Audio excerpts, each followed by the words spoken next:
All right, guys, you have my profound apologies. It, the internet service provider here decided to do some work without telling me and knocked us offline, and took a while to get back up. So you have my profound apologies. But I guess the good news is maybe a few of you won't abandon me and will return for the results here. And all you really got to miss out on there was me rambling and running my mouth about a bunch of stuff that's probably not important because the results are starting to come in now. And that's what everybody is really wanting anyway. So again, my apologies, but here we go. So we can see right now that in the car walk, the results from Group One are slowly starting to trickle in. We'll wait a little bit longer because we need more than just you know a couple people. We need the results from everybody before we start really diagnosing it, dissecting it, and taking it apart. But it looks like Mr. Kevin Ferris had a pretty good time to start with, and Ivar's was about as close behind as you could possibly be. So it's a crunch there. And thanks. Good to be back, and I do apologize. I do apologize. I will explain when everybody gets back in here what happened. And yeah, it sucked. But anyway, I'll mention it now, and I'll mention it then too. But anyway, the internet service provider decided to come by and start doing some work, but they did not notify me that they were doing so, which I guess they rarely ever do, right? So, boom, lost internet connectivity. Now we're back. Hopefully, it performs well for us for the remainder of the day. Fingers crossed. I was going to blame the Eddie approved hydration system for failing me, but I don't think I can blame Eddie for my internet service provider, so I guess Eddie's off the hook. Um, so I don't know. People might have got upset and decided, hey, I ain't going back there, and I would understand that. But hopefully they come join us again because I enjoy sitting with everybody and visiting while we're waiting for the results to come in and chatting about everything. So um,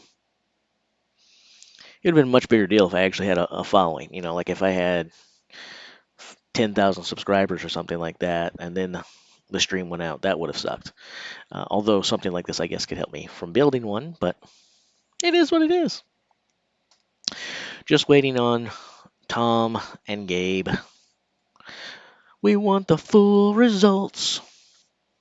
Um, I feel like both of those times with Kevin and Ivar's are pretty good, though. Both sub 20-second times. I feel like that's really good. Hello, Toxic Tag. Is the piece like wishing me good vibes, or is it saying, hey, you're out of here because the stream dropped, and so now you want nothing to do with me? Uh, whichever it is, I understand. Um, what are you doing, Doug? Quit being weird. He's not going to listen to me. All right. Give us the results for Tom and Gabe. Where's the Strongman archive at? Does any got anything up different? Or still the same? Nope, waiting on the same too. All right.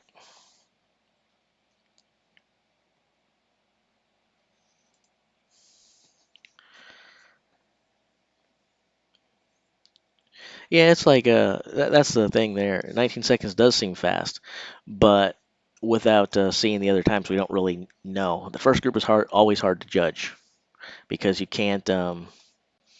You need to see more people. Plus, in this particular, maybe some others. No, I don't. I don't even know how long the track is this time. So there's a lot to make you wonder about how good that time is. But I mean, at first glance, I'm thinking, wow, sub 20 seconds. Those guys hauled butt. I would bring them on the channel, but if I get the big one up here, first of all, my chair will break. And if I get the small one up here, I'll be stuck with the small one in my lap for the rest of the day. And I don't think I feel like smelling like dog today. I would need a whole lot more Eddie Hall hydration system for that. Yeah, I don't know, Dave. I don't know, David. I wish I did know the distance. It's probably like 30 meters or something, but I don't know. I have no clue really. I want to know. I wonder if it says.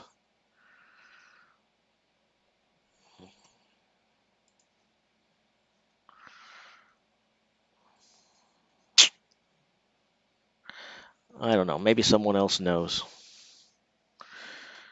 25? Okay, well, I'll trust Terry. Well, there's a 20. I was thinking it was 30. We got a 25, and then we got a 20. So, moral of the story is we don't really know. Unless someone comes in and confirms. We have three conflicting answers from three different people. So, what I do know about the car walk is that there is a start and an end. There's a starting point and a finish line. So that I feel reasonably confident about. And so we got two people now saying 20 meters. Yeah, I will. Sure. Of course I will do that.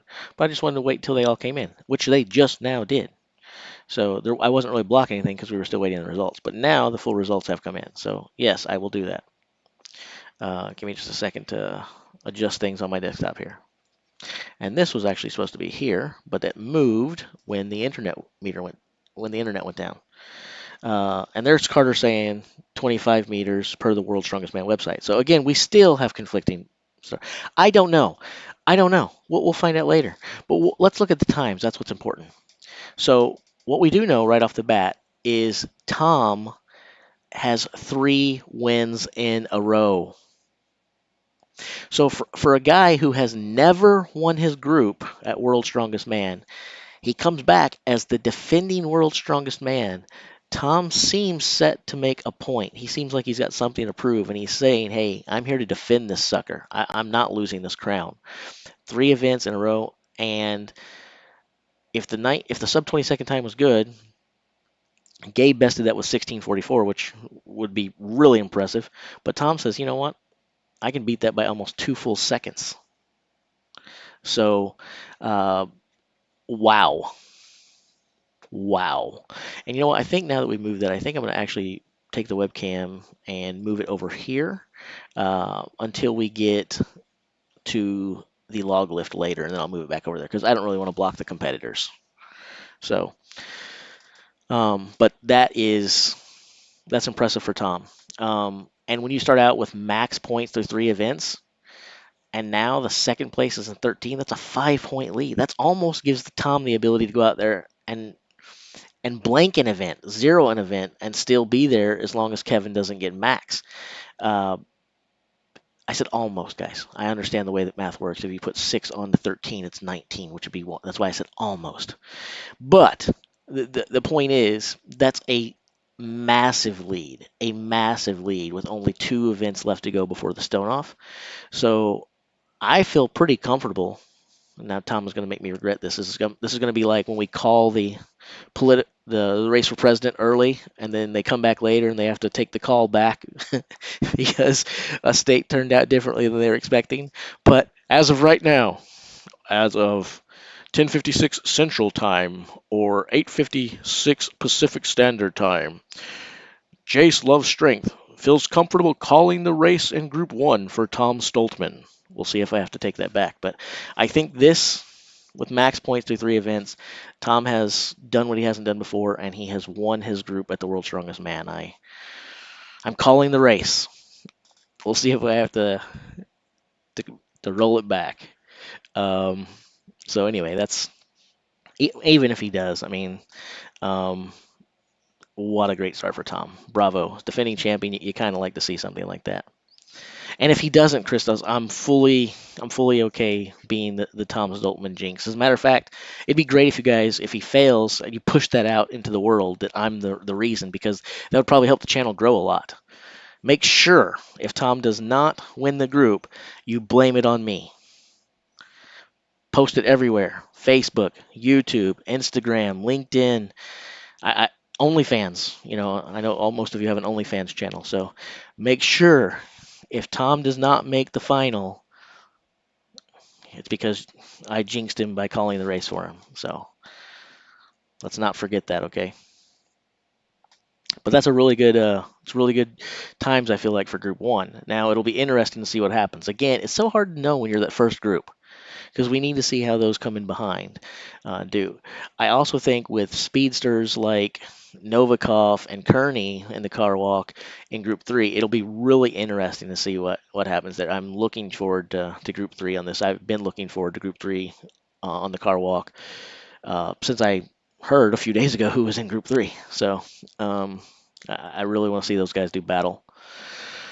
But now we have to wait for Group 2 and see if Mitchell Hooper's start or hot streak can continue. What do you guys think? Will Mitchell Hooper go 3 for 3 like Tom did, or does the youngster experience his first slip up here? And slip up by slip up, I don't mean uh, a fifth or sixth place finish. I mean, does he finish out of the top 3 here? You guys tell me what you think.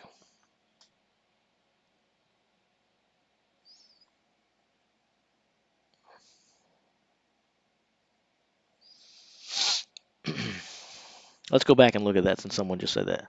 So when we look at this, Tom has got a big old lead, right? 5 points. You got Ferris and Gabe only separated by 1 point. Ivar's is only 3 points back from that coveted second place position.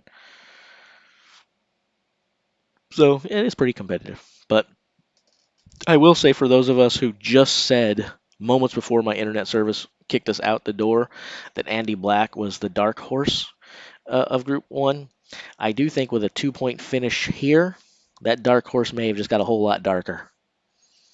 It is going to be really tough for Mr. Andy Black. 6 points back of Kevin Ferris now, and 5 points back of Gabe in third. I don't think he's your dark horse anymore.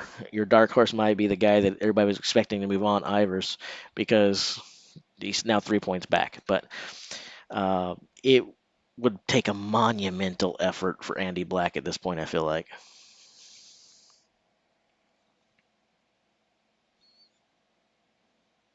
So we'll see. All right, so now that we're getting some viewers back, again, to let everybody know, I do apologize. The stream went down. The internet service provider decided they needed to work on some things. They didn't clear it with me. I told them that I was hydrated and I cannot tolerate any kind of communication issues when I've got plenty of hydration. On the flip side, had they did it when I wasn't well hydrated, then I probably would have had to rip their limbs off. So, you know, we'll see. But anyway, that's what happened. The internet went down. I'm back. Keep your fingers crossed for me that it doesn't go down again. But I'm here now for as long as it shall last.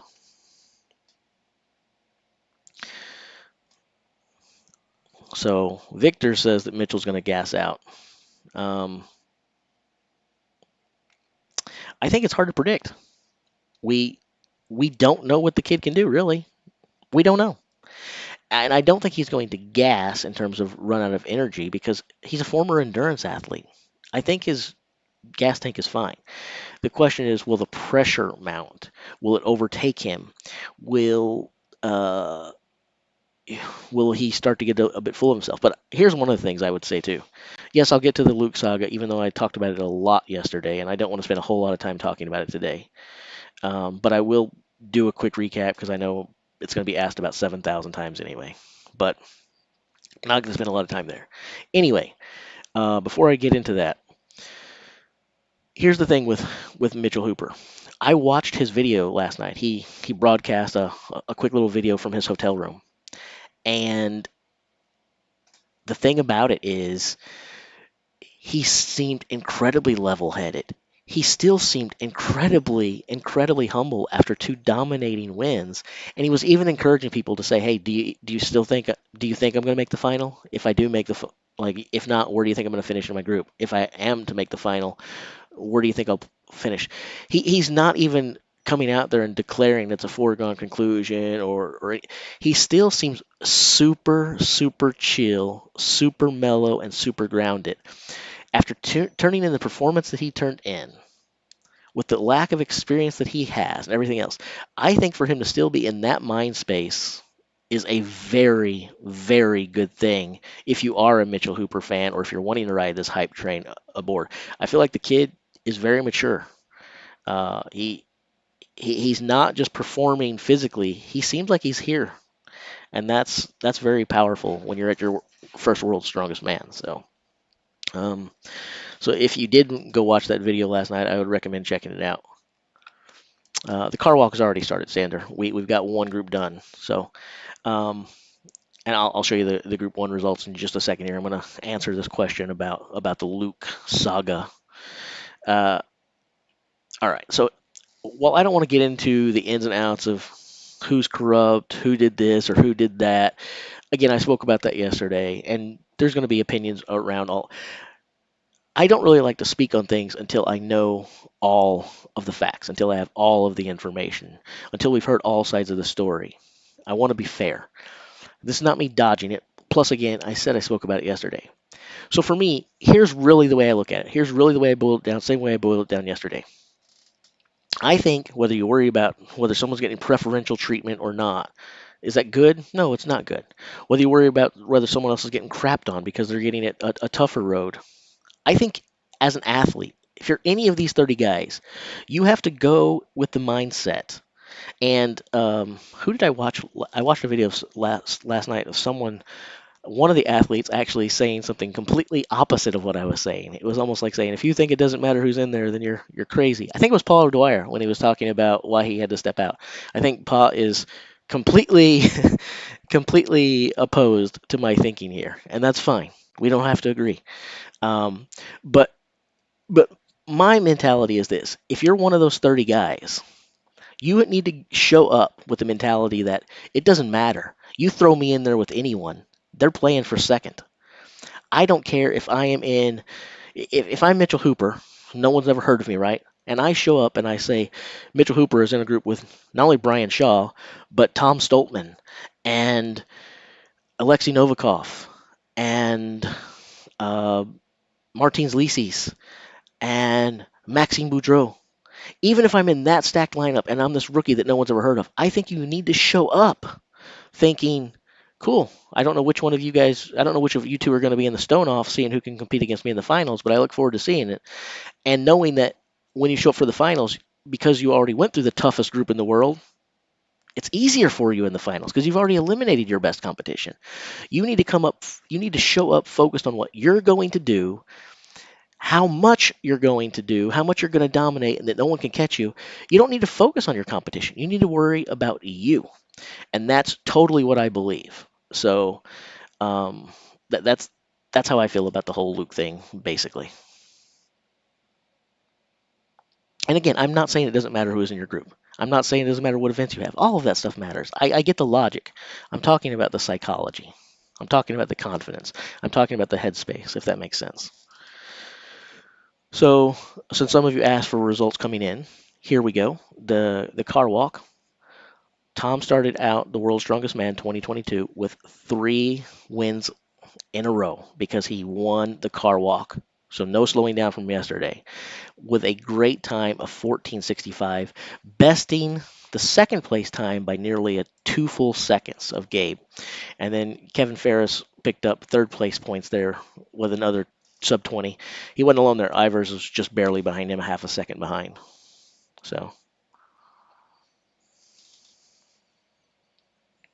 So that's where we're at right now.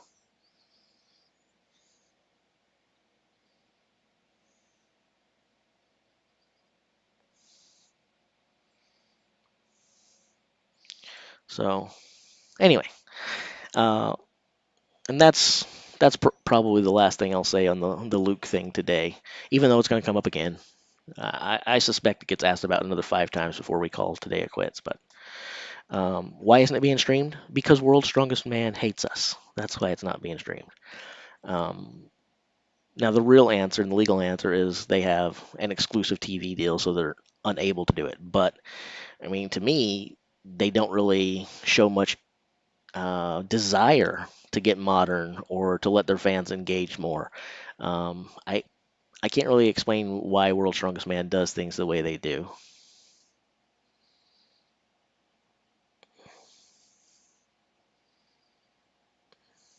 Well, we don't know. Did he really walk for a full minute? Um, it's a good thing to say that, but if you've watched as many of these competitions as I have, you know that a lot of times when these guys falter in a car walk like that, they stay in the car for a minute, but they don't necessarily be under the weight of the car for a minute. They go for a little bit and they're like, oh, well, this is heavy. And then they put it down, and then they stay crouched down for another 35 or 40 seconds and trying to pick it up at the end or something. So he may have only had it on his shoulders for a little bit there. We don't really know. Um, but maybe he was under the weight of that car for a minute. Maybe. But he may have only been there for a few seconds. Um,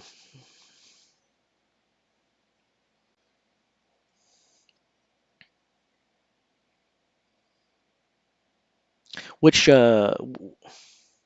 which one are we talking about there, Landon? Like, which Stoltman are you referring to? You're talking about Tom yesterday completing the ladder at 51 seconds. Is that what you're talking about? Because I see you say 50 plus seconds, so I'm assuming you're not talking about Luke because he only did the four. And I could see what you would mean there, but I'm not willing to throw Tom under the bridge there for the simple fact that he went last, right? So he didn't have to beat Mitchell or anyone else in any other group. All he really had to do was beat the people in his group. So at that point, Tom knew that all he had to do was beat Kevin Ferris at 45.89. Or that's not right. He had to beat who was the fastest? Gabe at 4:39. So here's the thing: I wasn't watching it. Don't know how long it took Tom to get that last one up. Maybe he felt it was really close. Maybe he set out to pick up the fifth rep to show himself. I don't know. But since he had the privilege of going last, could he have done 5 reps faster than 51.46? Maybe. I'm not saying he did or he didn't. I have no idea if he gave it max effort or not. But but at this point, he knew that no one in his group lifted 5. So even if he got that fourth one a little slower than Gabe, basically all he knew was I just got to take my time, make sure I get this fifth one up, and I win the heat, right? Um, so it's really hard to penalize Tom for what happened in groups after that, especially when he was in Group One. So, my opinion.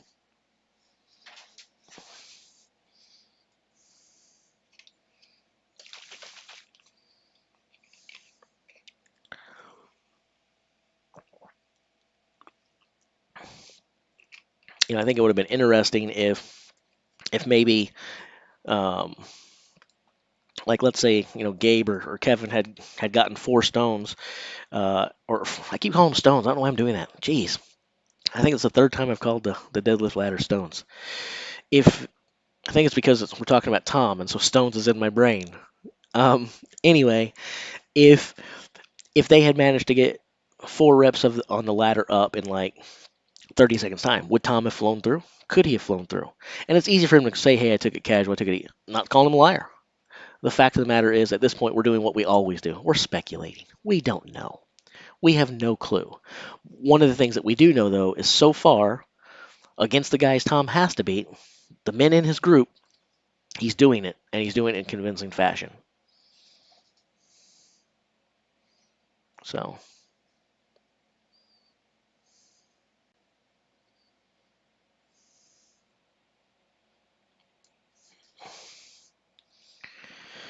do I think Tom is done with strongman after this?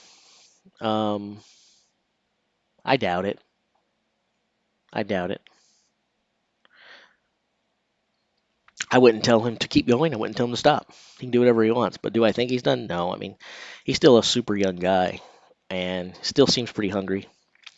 And they have talked, him and Luke have both talked about what they'd want to do in the business space and how much they want to still use the platform. So, I mean, he's great as a winner. As a 2-time winner, he'd be even greater. His platform would be bigger. But when I hear them talk about what they'd like to do, I think a little added publicity never hurts. So I anticipate him to keep on performing. And Brian does get a sub 20-second car walk, uh, so that's answering back somewhat. Unfortunately, slower than Janasha. Uh, and by unfortunately, I mean if you're rooting for Brian Shaw, which a lot of people, of course, are, of course, right? Um, so there's nothing else to scroll down to. That's what's available to us. So um, those are the only two times in so far. Um, so anyway, I think Brian would be pretty happy with a sub 20-second run, but it doesn't matter what. I guess it doesn't matter what he's happy with or what he performs at. It really matters what do the other guys do, right?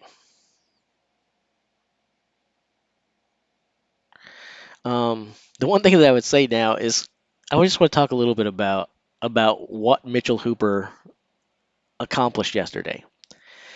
He went from being a virtual unknown to now doing two Herculean efforts yesterday, sub 40 seconds in the loading race, killing the deadlift ladder with the fastest time in the field by far.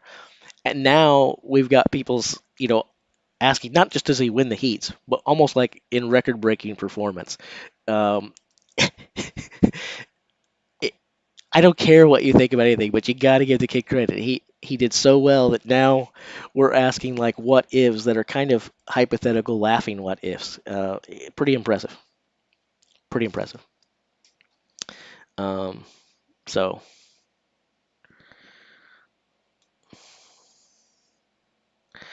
but anyway, only two results in so far. Brian and Constantine as the two weaker point getters of the deadlift ladder. So we go in reverse order basically. So the next time that we should be expecting here should be from Mark Felix and then Gabe Pena. Now whether they give us to them in that order or quickly or give us time to talk about them in between, I don't know. But that's who should be coming in next would be Felix and then Pena. So we'll see.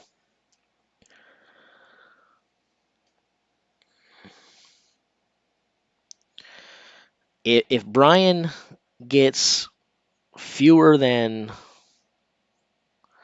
if he gets fewer than four, so if he gets 3, 2, or 1 points here, he'll definitely have to start thinking about the stone off. 100% he'll have to start thinking about it.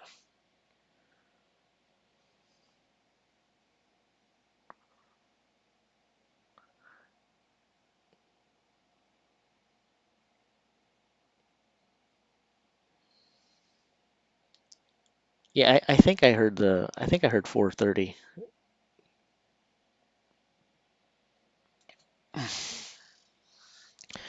So let's see how the senior representative of World's Strongest Man, Mark Felix, fares here.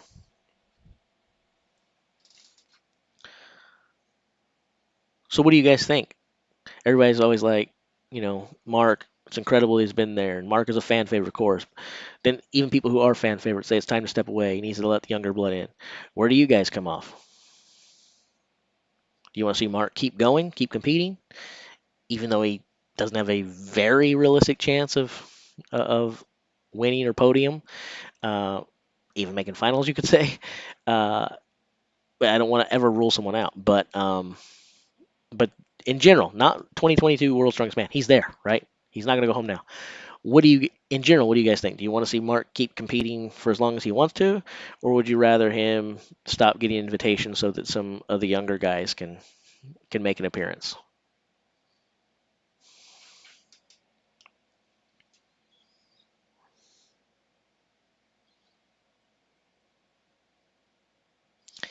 How many World's Strongest Man has Mark Felix been to? If I say the answer that I think it is, it's gonna sound wrong. I'm gonna sound like a moron if I say as many as I think it is. I'm gonna let someone else chime in because I thought it was like 16 or 17. There's no way that those numbers are right.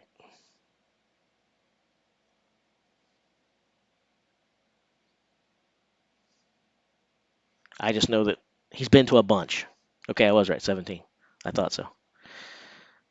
I thought this was the 17th. Yeah. So I'm glad that I wasn't. I'm glad that I wasn't wrong or throwing something out there. The point there is though a lot, a lot. He's been to a lot of World's Strongest Man.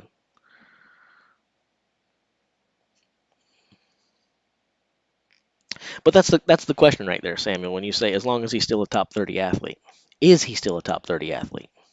I'm not going to say he is. I'm not going to say he isn't. But that is the question. Is is Mark still a strong man? Yes. Is he still one of the strongest men walking the planet? Yes. But being one of the strongest men doesn't mean that you're one of the 20 strongest men or the 25 strongest men. Or 30. Where is he at nowadays? Mark too. He's one of these specialist kind of guys. There are certain events that this old man can still go out there and win, not compete at, win. There are still events that Mark Felix can win at, and there are other events that he doesn't look competitive at all in. So, um,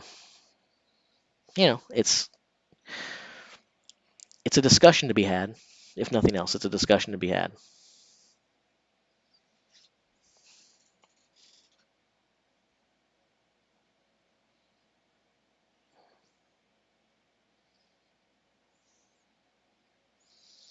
I kind of feel bad calling some of these guys old though, because they're not that much older than me. So, um,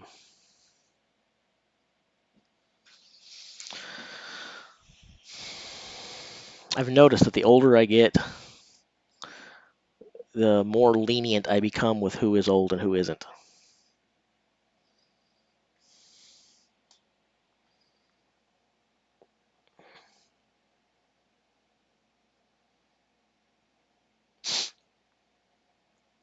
Uh,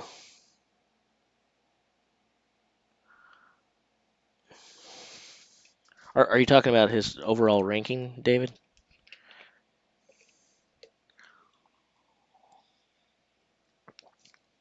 If we're talking about overall rankings, I don't I don't know where he's at. I haven't looked, but I'd say this: 56 or 57 is not worth arguing about. It means it's outside of that top 30, right? If it was in the top 40, it's outside of that top 30, right? So I don't know. I, I don't like the way that we qualify for World's Strongest Man. I guess it's better than it has been in years past because we actually do have some qualifying things now, so that's good. I mean, it's still kind of they just invite who they want for whatever they want, but there is supposed to be some criteria and rules in place. Uh, but I mean, it used to just be pretty much like, you know, hey, have you ever heard of this person? Yeah, send him an invite. What about this guy? No, don't invite him. But this guy kicked this guy's butt 35 times in a row. Yeah, but we don't want him there. So, you know, um, it's interesting. All right, holy crap. Speaking of the old man, and we did know that Mark is good at the car walk, but wow. Wow. I don't have to refresh the page, it auto refreshes. Look at that. 13.96, a sub 14 second. That means Mark Felix turns in the fastest time of the day so far.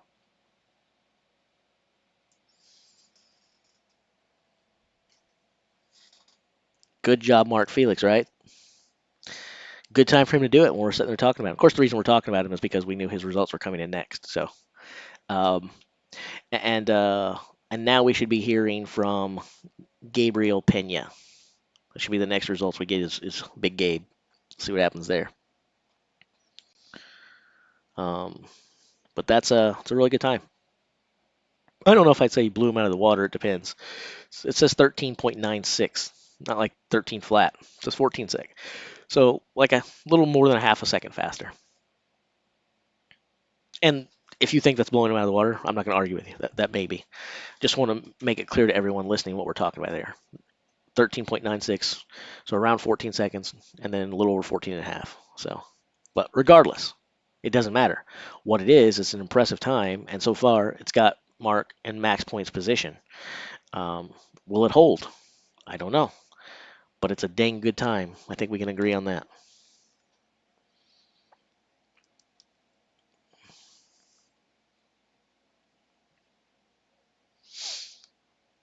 Mm, let's see here. What? I don't think so. What? Gabe did not finish the course? Is that right? Hmm. Uh oh. Uh-oh. Uh, well, that helps. That does help Brian Shaw with that 1997. Again, I said he needs 4 points or more here. Um, but so far, the only guy he's ahead of is the guy that did not finish. So, um, oh boy, oh boy. Let's just hope at this point. Let's hope that Gabe is okay, and he didn't finish because it was just that tough, and not because he hurt himself. It's not exactly a light apparatus they're under. You could certainly not finish and still be. Doesn't mean you're hurt. Um, but um, but that's sad. One of the things I'm confused by, and maybe they're going to put it here in a minute, is typically when someone doesn't finish, they put their distance there. Um, it'd be nice to know how far he moved, so that if there's someone else that doesn't finish, obviously we don't want to plan for someone else not to finish, right? But it would be nice to know how far he made it, so we could have some kind of basis. I believe it's 430 kilograms or 450, 430, 450.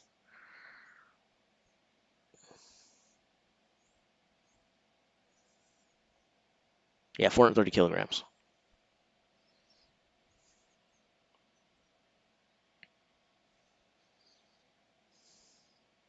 It was a plenty heavy car.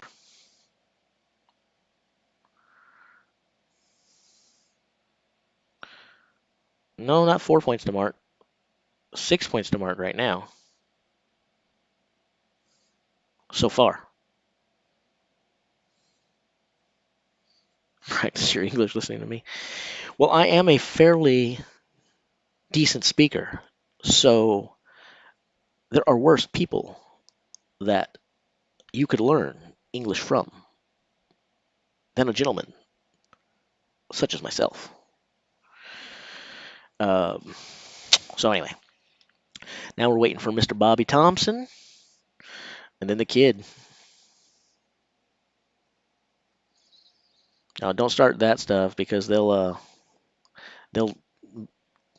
some people will pick that up and run with it on you. Anytime anyone throws out any type of drama, negativity, conspiracy, even in a joking matter, it's half the world's going to believe it. You can't even troll people these days because when you try to troll, 95% of people think you're serious. Um, see, there we go. There we go. It's all downhill now. So now that you started that, for the next 5 hours, we're gonna have to hear about how Pena is throwing it in favor of Brian. For 5 hours now, people are gonna be talking about that.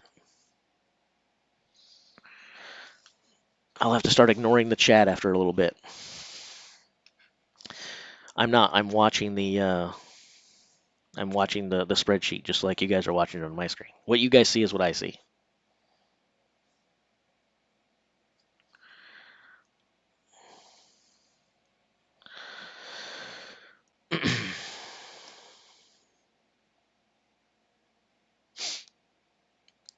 So you can go to worldstrongestman.com.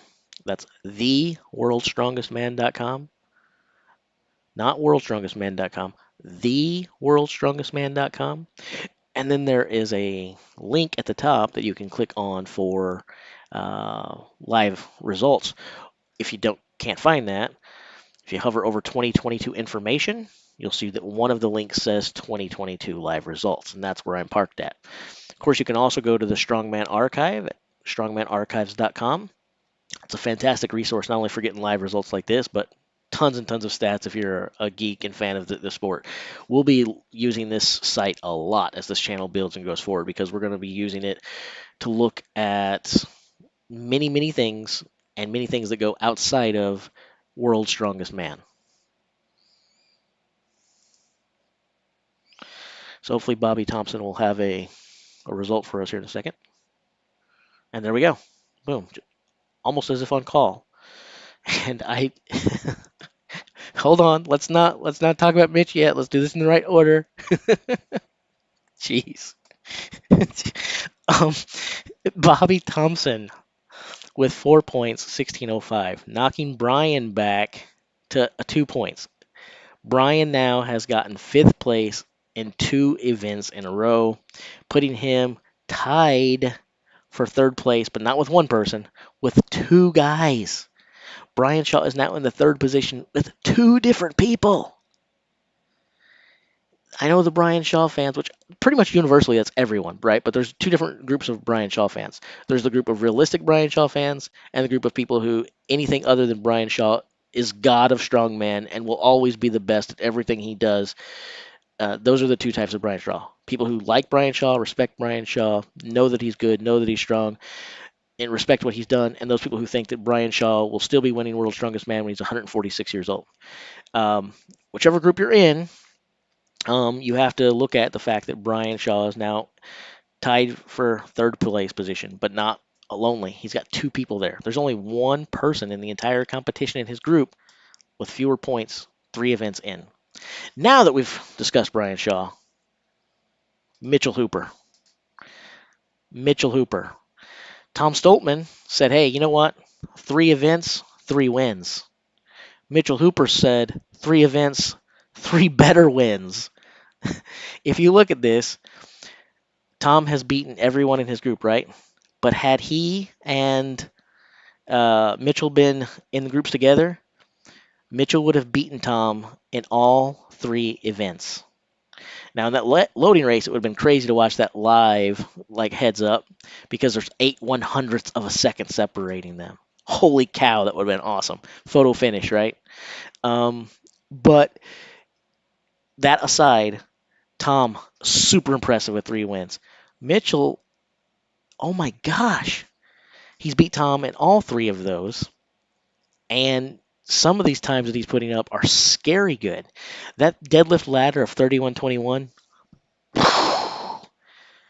that car walk of 11.64, that's probably more impressive than the deadlift ladder at 31:21. I don't care how many of you people are doubting the kid now and saying, hey, he's going to do this, he's going to burn up, he's untwisted, he's not. Can we stop, no matter how you feel about the hype train, no matter if you feel he's going to burn out, can we at least stop for just a second to appreciate what he's doing and give the kid the credit he deserves and say, bravo? Can we at least do that? Let's recognize the kid and say, good job, Mitch. Good job. It's crazy.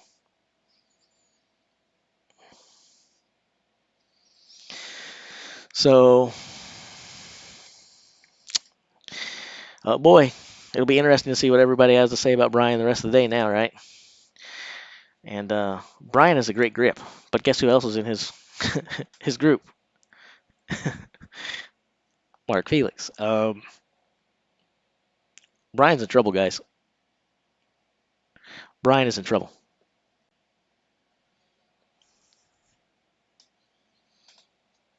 But Mitchell Hooper, wow. I raved about him last night. I did a stream after the stream for my reaction. For those of you who are curious, once the results are done today, I'm going to take a short break and I'm going to come back with a reaction to day 2 and day 1 combined. Basically, a reaction to World's Strongest Man so far. Going to throw something out here. We might, there's a small chance, maybe, possibly, we might talk about Mitchell Hooper in that segment just a little bit. Tom's time we thought was otherworldly, blistering, because Tom did 14:65 and we were amazed by it. And then Mark Felix came in and bested him by more than a half a second. And then Mitchell Hooper came in there and took 2 seconds off of that. Remember, we all said that the race in this, the race to watch, and by all, I mean me, I said it, you guys are watching me and listening to me, so whether you agree or not, we all said it. The car walk race to watch. Not necessarily the best time, but potentially the best time, but certainly the most competitive thing and the most fun to watch was going to be Alexei Novikov squaring off with Rob Kearney in the car walk. And they both have potential. I think before the day started, anyone would have said that either of those guys could win this event. Can they beat 11.64? Can these guys have 1,000 pounds on their back and Usain bolted across with a sub 10 second? Um, it, this is freaking crazy, man. How the hell did you do that, Mitchell Hooper? Right now, Mitchell would be number one overall, but we need to see how Alexi does too. Because yesterday, Alexi, when I looked at the 30 versus 30, I think Alexi had a 1 point lead over Mitchell Hooper, with a first place and a second place if they were competing in or 2 seconds. What was it? No, a first and a second. If their times were lined up and they were competing in groups of 30 rather than these groups of six, Alexi would have won one event outright, so he would have got max 30 points and he would have finished second in another, giving him 29 points. Mitchell Hooper would have won one event, so the one that Alexi got second in, Mitchell won. He would have got 30 there, and the other one, Mitchell got third in, the one that Alexi got. So there was 1 point separating them. So right now, of course, Mitchell will be on top, but Alexi hasn't competed yet, so it's kind of hard, unfair to say how that would shake up really.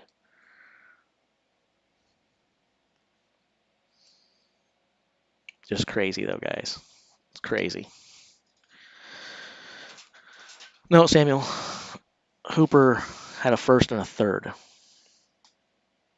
and Alexi had a first and a second. If you look at their times from all 30.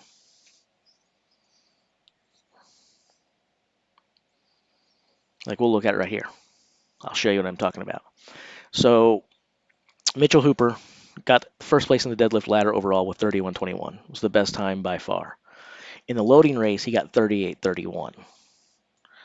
That meant that he was bested by Alexi and Martinez. See, Martinez got 37:73. Nearly bested by Tom because there was only 8/100ths of a second separating them. But a win's a win, right? But about as close as it could come. Even closer considering these things aren't heads up. The fact that those two guys weren't running side by side to have that competitive edge, I got to beat this guy out and edge him. The fact that they just happen to be 8/100ths of a second apart competing at separate times is kind of crazy.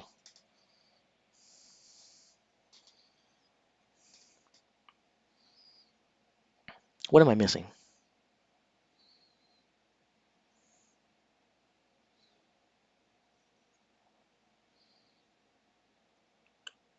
I think it.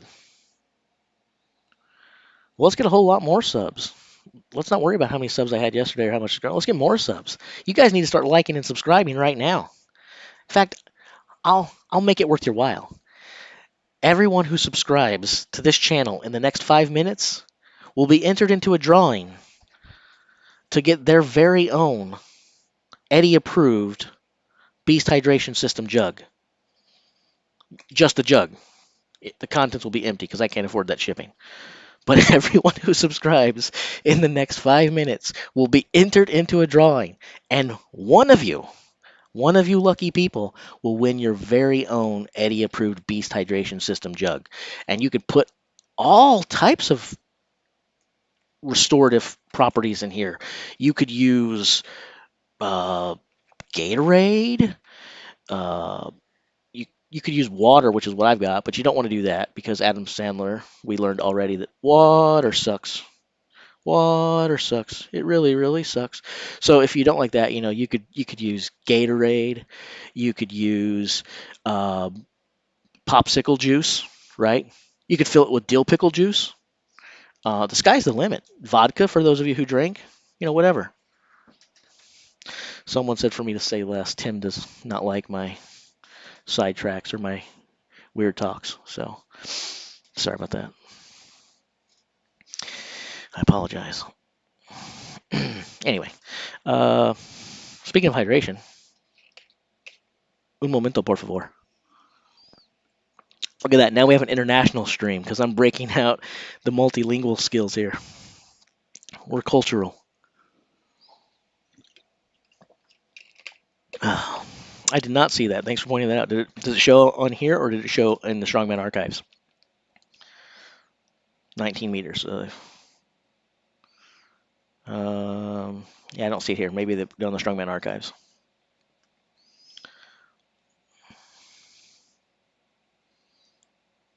19 meters. Yep, they did on the Strongman Archives. Okay. So again, Strongman Archives one upping World's Strongest Man on their own thing. It didn't wind up mattering when I asked for them to show that because everyone else finished, but I feel like they definitely should publish that when it happens. We want to know, right? We want to know. All right, so guys, let's ride the Mitchell Hooper hype train for just a moment. Let's carry it out. I'm not asking if he wins. I'm not asking who's picturing that he wins, but I am asking you in the chat right now, drop it. Simple yes or no. Can Mitchell Hooper win the World's Strongest Man 2022? Not do you think he will. Do you think Mitchell Hooper can win it? Not in the future. Can Mitchell Hooper win it this year? Yes or no? Not are you betting on him, not are you banking on him.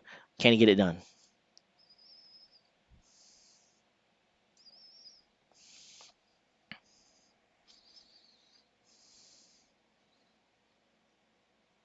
Oh, okay, Tim. That's fine. So far, I haven't seen my notifications popping with subscriptions, so that means when we get a couple here, it's going to be a very small drawing. So it looks like there's more yeses than nos. There are definitely some nos there, but it looks like more yeses than nos. So he's convincing. He's convincing some of us. Guess who some of us is? Me. I'm becoming convinced. I still don't think it happens, right? But I am now looking at it going, it's getting harder and harder to believe that the kid doesn't have a shot. I'm hoping that he's saving some up for the events to come. I'm hoping he's saving something up and just not emptying the tank. But again, if those of you who did not watch his video last night from his hotel room, go check it out. After a dominating day, he still sounded incredibly grounded, incredibly level-headed, even keeled. He wasn't hyped up.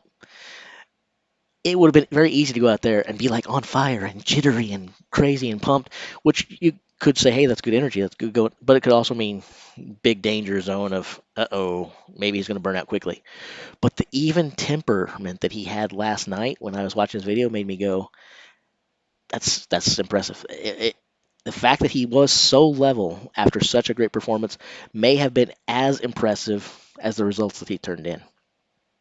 If he's able to reel that back in, if he's able to turn this on at competition time and then turn it back off when competition is over, that's wisdom beyond his years. So I think most of us would agree, even if we're haters. So you're doubting someone who hasn't shown up and did it before. That's actually fair. I don't think that makes you a hater. But if you are a hater, I think even the haters among us right now are impressed with what he's done enough to say, we're looking forward to seeing what this kid does from here on out. We'll probably be following his career. I think we're all interested, right?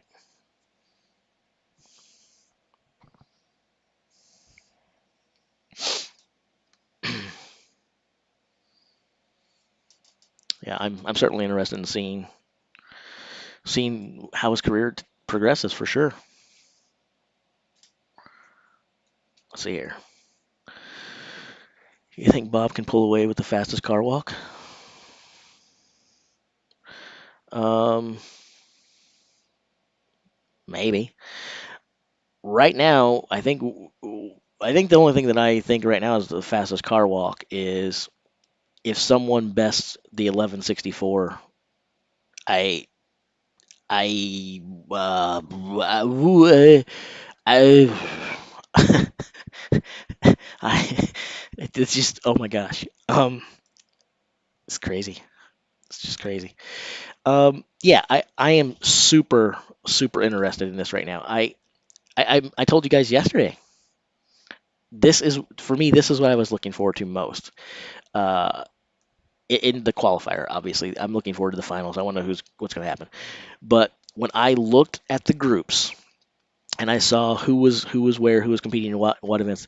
The thing that I was most excited about was seeing Alexi and Rob Kearney square off in the car walk, and I'm still looking forward to that. I want these results, and I want them right now. I want them. I want these results.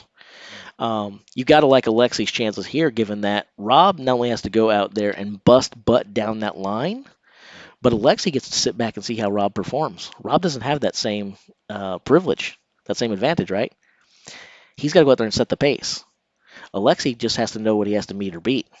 So, um, interesting, interesting. I don't know why Shane had to withdraw. I'd go do some research, and I will if no one else does it for us. But I feel like being lazy and talking to you guys. So if someone else wants to look into it and see why Shane dropped, that'd be pretty cool. Let us know. So John Wilkinson subscribed just under the threshold, so he will be in the drawing for his very own Eddie-approved Beast Hydration System jug. Again, I'm not getting sued by people saying, "Hey, you didn't send me a Beast Hydration System." The only thing that will be up for grabs is the jug. Only the jug. I have a very small following that started yesterday because the channel started yesterday. So I'm not going to start out by losing $20,000 in a court case because I ripped someone off and didn't send them the full hydration system, which is clearly valued at $20,000. Clearly, but the jug is probably still a $6,000 value, right? Um, so anyway, let's see. What am I missing here? Get caught up again. Alexi and Bish on the car walk. They're both rapid. Alexi has done 10, I think. Shane dropped anvil on his foot. Oh, I don't. Maybe I shouldn't be reading that in that upbeat, happy thing. Uh, are you saying that hat Shane dropped the anvil on his foot yesterday? Where are you getting that information from? Not that I'm doubting you. Are we saying that's happened before that I'm unaware of, or that is the reason he's out?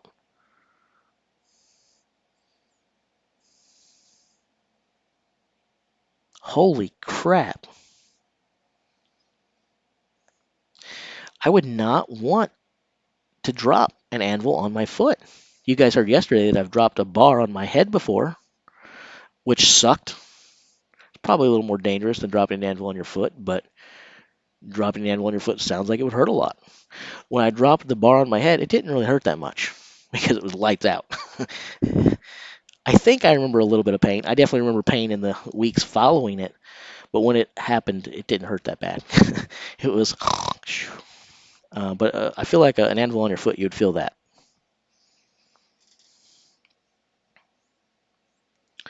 That's crazy. That's crazy. Well, Shane, come back stronger than ever, man. We'll be rooting for you. Heal quickly, brother. How much was on the bar when I dropped it on my head? Oh, that's a good question. I'm not even going to answer it, Oscar. I don't know. I don't remember. It was high school. I was young. Um, I don't remember. I don't remember. The only thing I do remember is I was damn glad that I was in that squat cage. Because if I wasn't, oof, that would have sucked. At this point, do we feel like Brian won't make the finals? Um, I'm. Oh man, it's a loaded question, Travis. If I answer this and I say I don't expect to make the finals, I'm gonna lose every subscriber that I've got gained in the last 24 hours, and I'm gonna start getting hate mail and people sending me death threats. Um, okay, I'll be honest. I'm not willing to count Brian out of making the finals yet, but at this point, I am starting to believe that his chances aren't that good. He's gonna have to finish. I feel like in order for Brian to really do well and go forward, I think he has to finish no less than second place in both the log lift and the wrecking ball hold. And the reason I say that is he's got a great grip. He's got middle of the road, a little better log lift, but nothing world class. Uh, but if you look at that, with the people that he's competing against, they're going to steal points from one another. He's not only down here with 9 points, he's got company, right? He's got Gabe and Mark. And then Bobby has got a 2 point lead on him already. And we know that Bobby is going to be world class in that freaking log lift, right? Mark, who he's tied with, maybe he's not going to put up the number there. Could do all right. But the wrecking ball hold is probably Mark's to lose. So I feel like knowing what points are up for grabs and who's going to finish where, Brian needs to have like a second place finish in both of those. I feel like if he has a second place in one, that's going to be nice, but he can't afford worse than a second and a third, I don't think. I just don't think it's possible at this point. And so if Brian can't get second in log lift, second in wrecking ball hold, which is a tough ask, four-time world's strongest man won't be in the final.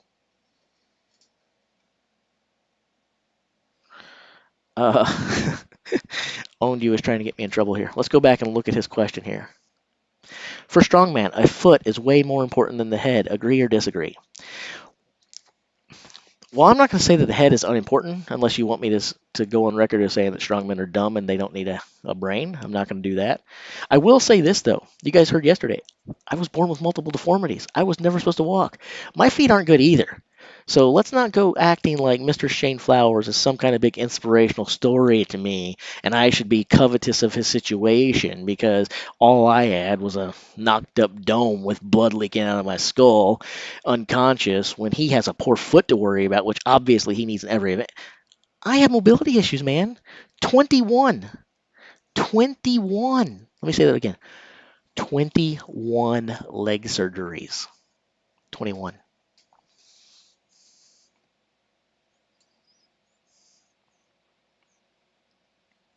All right. What else am I missing here?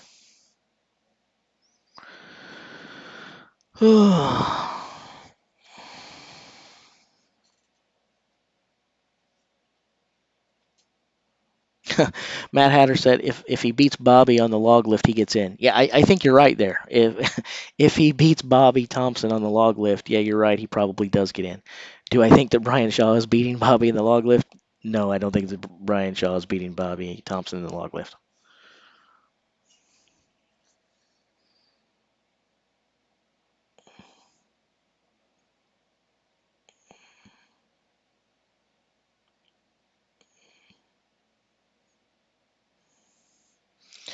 Do I think Maxine will take the car walk? You're talking about in his group, right? Not overall. Or are you talking about overall? I don't know. You tell me what you're talking about. I shouldn't tell you what you're talking about. You know better than I do.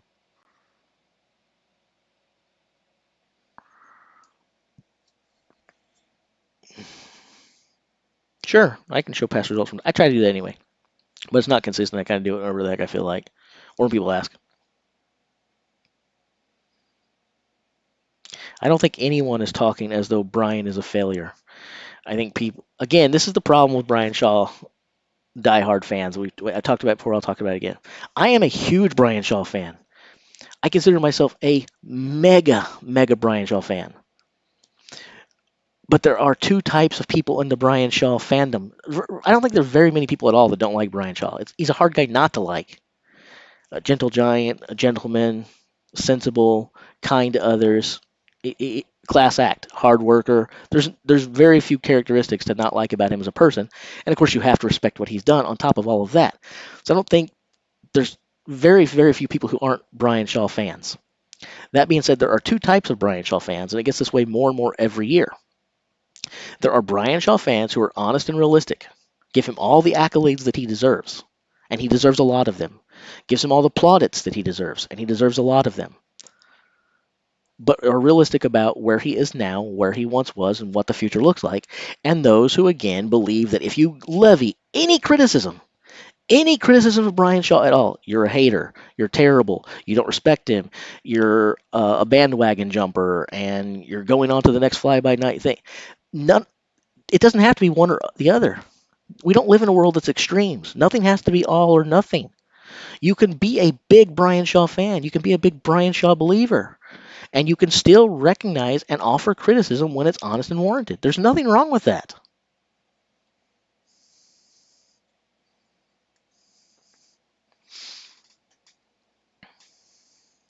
So anyway,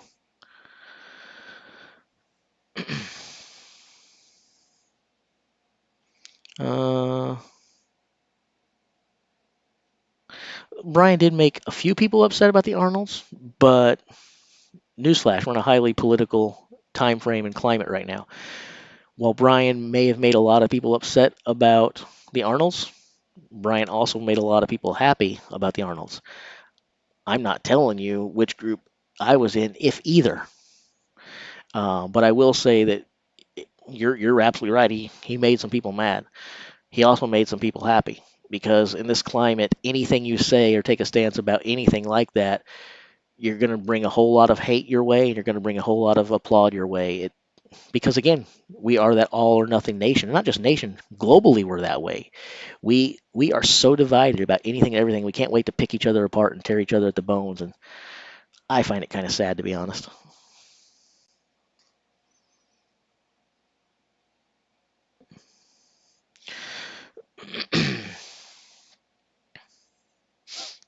All right. Do I think Kearney wins the heat in this race? I think he could. I've been saying all along. Of the log. The log is what was we asking about. In his heat, well, he's in there with Trey Mitchell too. Um, I'm not sure. I'm not sure. We do have some results starting to come in now. Uh, Rob, I don't know if you guys know or not. He used to be a whole lot better at the log than he is now. Pretty nice injury. Kind of messed things up. And I'm not sure.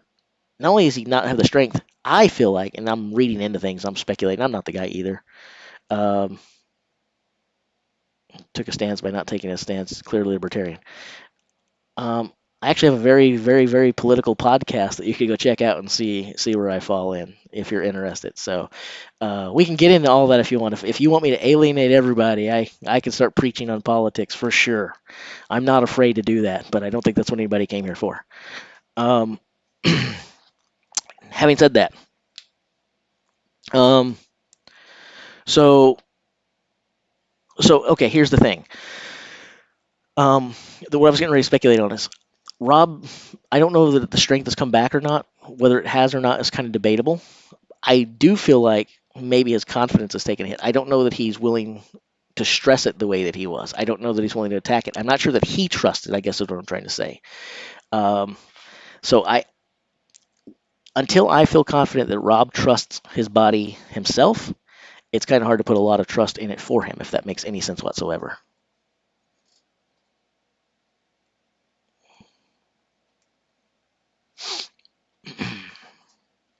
All right.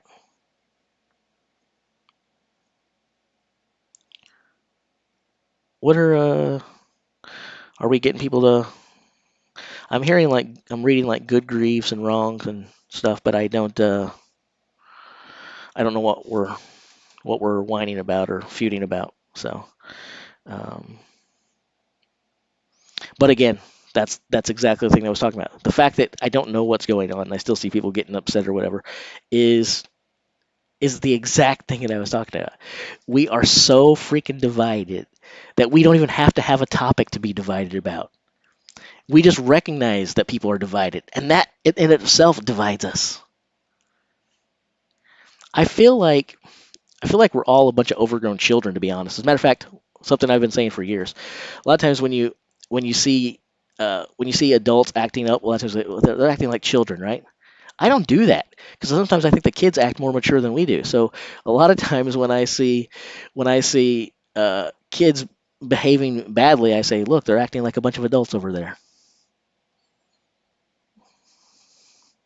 So anyway.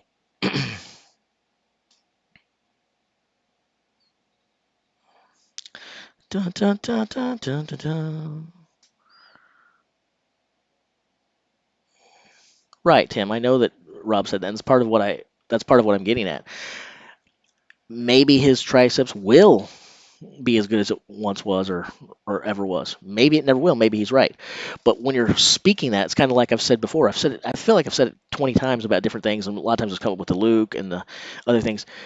There's an old saying that I think is very, very true. And the old saying is, whether you think that you can or you think that you can't, you're right. So it's talking about that personal belief, right? It's talking about perspective is everything. When Rob doesn't believe in it, and when Rob thinks it won't be back, it's hard for me to say it's going to be as good as it once was. Maybe it could be. Maybe it could be. But it's very hard to be as good as it once was or better than it once was if he doesn't believe it. He has to be the first believer. So, Maxine versus Martinez, car walk. Who will win? I'm just going to say Martinez because at this point I don't want to rule against him for anything. Um, am I confident in that? No. But I'll take a stand since someone just said I don't take a stand. Martinez.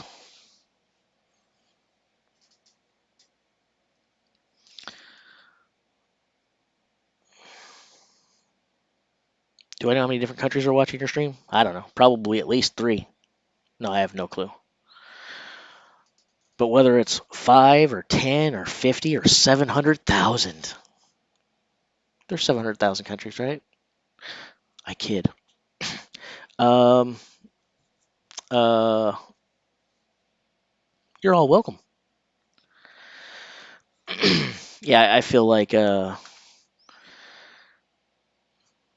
I feel like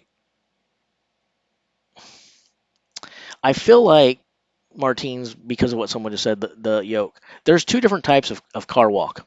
You've got the kind that's more like a farmer's, right, where you have to lift up, and I think that would suit Maxine better than yoke style where you've got the harness on. But then again, it's also centered. The weight is more centered instead of across the back.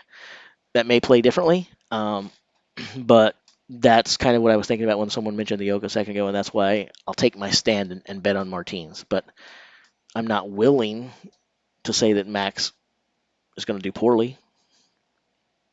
He's a competitive son of a gun.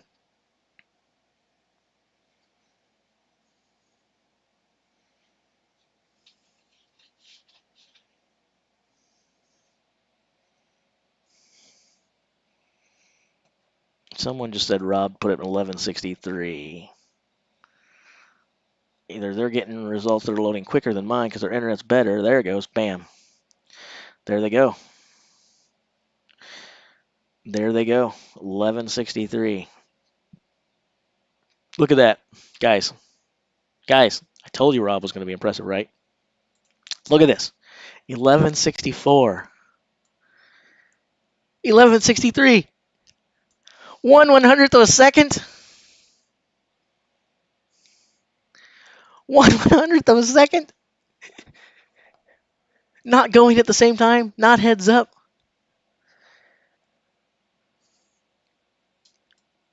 1/100th of a freaking second. Congrats, Rob. Again, you guys know I actually thought that Rob was going to make the final. Um, I probably should have said Alexi and Trey because again, I felt that Alexi and Rob were gonna be good at a lot of the same events, and that would be bad for both of them. That Alexi's been tearing it up. Rob hasn't had a great performance, but I don't feel very good about my prediction of Kearney moving on right now. But he still could. He definitely still can. 100% he can. But I will say that again, this was the race that I was excited about was Rob Kearney and Alexi in the car walk, and the fact that he put 11.63, Alexi does get to see how well Rob did. Alexi knows what he has to do to beat him now, right? But that's a heck of a time. That's a heck of a time. Can Alexi do it? Can he do it? You guys tell me.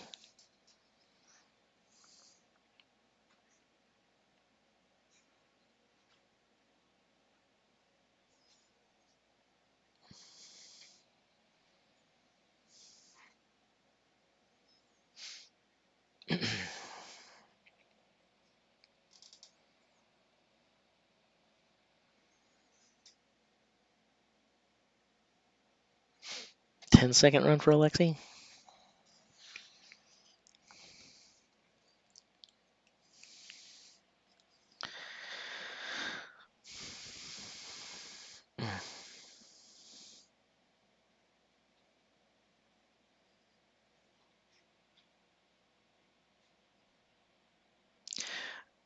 So what you're telling me is that if Rob finishes second and Trey is in third, you think that in a stone off, if Rob is in the second place position, Trey will still beat him.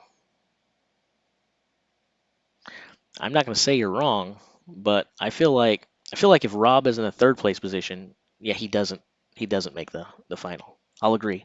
I think laughing at it is kind of stupid, but that's how we act like a bunch of pricks in chats on the internet now. If anyone says something we don't agree with, we act like it's outlandish and stupid. You're a dummy because you think that. A person aren't a dummy because they think something different than you. They have a different opinion than you. And yeah, I'm talking about one of you specifically. But a lot of you fall into that same group. We love laughing at people. I think that just shows that you're a jerk off, to be honest. And yeah, if you don't like what I'm saying, leave. Um, I don't see any reason to mock people. I've never liked that. Even when I was in kindergarten, I didn't like that. Uh, Value people's opinions, respect people's opinions, welcome dialogue with people. You don't have to agree. I have no problem telling someone that they're wrong or disagreeing, but to mock them or ridicule them is dumb. And it also sets you up to look really stupid and foolish later if that person winds up being right. Anyway, anyway, coming off my high horse, I think that Trey can beat Rob from the third place position. I think that he can. I don't think that Rob can beat Trey from the third place position. I don't think that Rob can beat very many of these guys from the third place position. But I think that he can do well enough from the second place position to equal what someone does. Um, if I am Rob, I if I'm Rob or Alexa, either one. These guys, again, they're good at so many of the same events. They're very similar in that regards. I think that both of them would want to be the group leader and not find themselves in a stone off position. Uh, but I do think that Rob can win in a stone off from the second place position. Not guaranteeing, can do it. From the third place position, he can't. And I think that's a big advantage that Trey has over Rob if it winds up being those two guys on jockeying for position in that second and third position. Trey can advance from either position. Rob has to be in the second position. It's pretty much what I believe.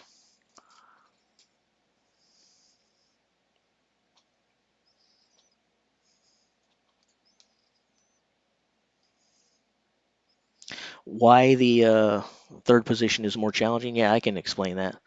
So,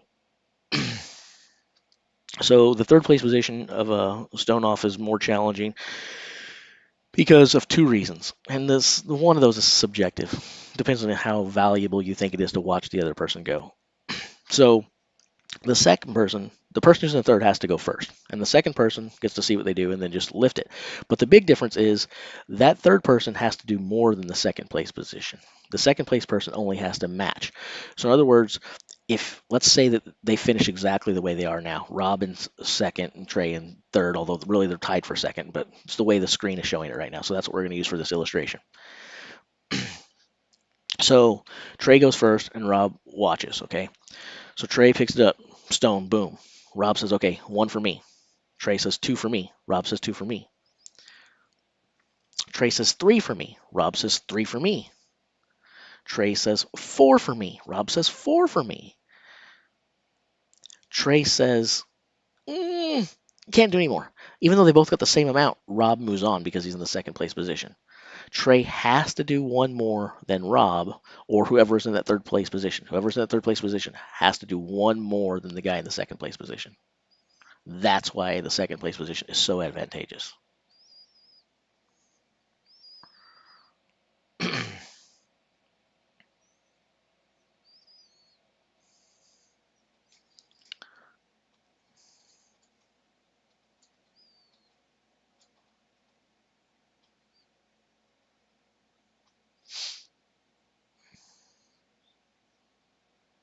Where are we at? Catching up. Alexi, 15. So let's also stop to give Gregor some big ups here.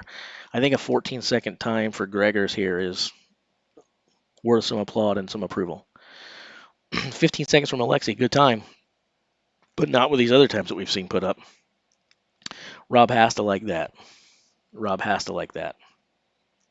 This is also good for both Rob and Trey in that Adam Bishop had 2 seconds to go along. He falls back on the car walk, which I think a lot of us suspected he probably would. I figured he'd get more than 2. But now you've got Mitchell, Kearney, Bishop only separated by 2 points. It was a lot further back than that before this event started. So big pickup for Rob Kearney.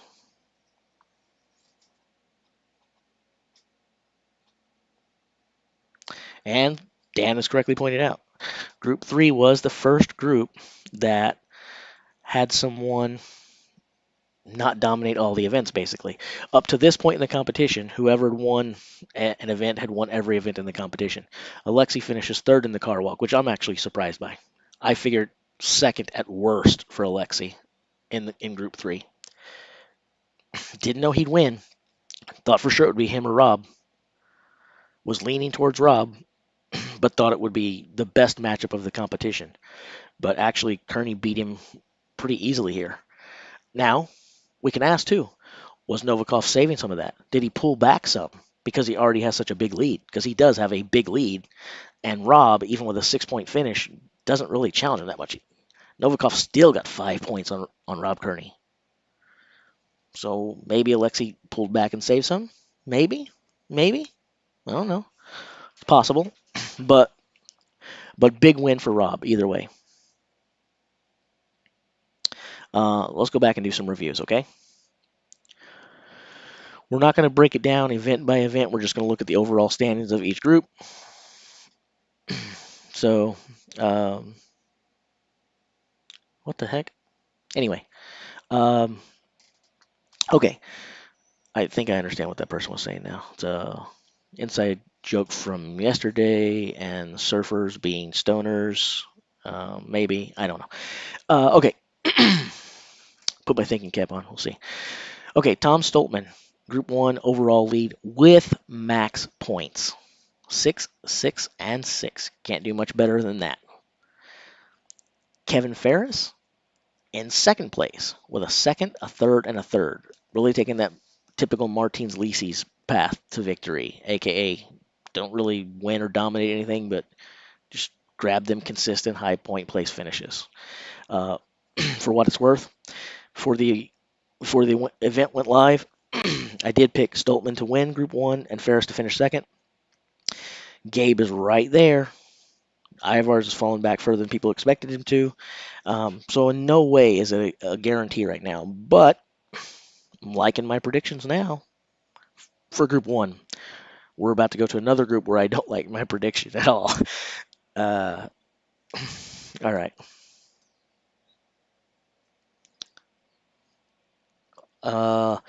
Shane dropped an anvil on his foot and broke his foot. That's what I was told. So, all right. Now here's a prediction where I had Group 1 pretty well pegged. Sure didn't have Group 2 very well pegged. Out of this group, I said that it would be Brian Shaw and Bobby Thompson. Although I guess Bobby's still alive, right? He's in that second place position. And a hell of a stone lifter. It's kind of weird that Bobby is like, he's not world class, but he's a good stone lifter. But it's weird that he's as good as he is because he got them little bitty arms. I know something about having little bitty arms because I got them. I'm very jealous of these NBA giants like Tom and Brian who have these 7,000-foot wingspans. Anyway, so I thought it would be Brian and Bobby moving on out of Group 2. Right now, Brian has to be praying that he gets out of there. Here's the interesting thing. I think most people, I'm not saying everyone, I'm certainly not saying everyone, and some of you are going to say, through 3 events, I picked it to be Mitchell Hooper with 18 points and Bobby Thompson with 11. I know some of you are going to say that, maybe you really did. But in hindsight, it's easy to say what you predicted. But I think the majority of Strongest Man fans probably had Group 2 being Brian Shaw in first or second position, and Konstantin Janasha being first and second. So basically what I'm trying to say is I think most people figured it would be Shaw and Janasha moving on out of Group 2.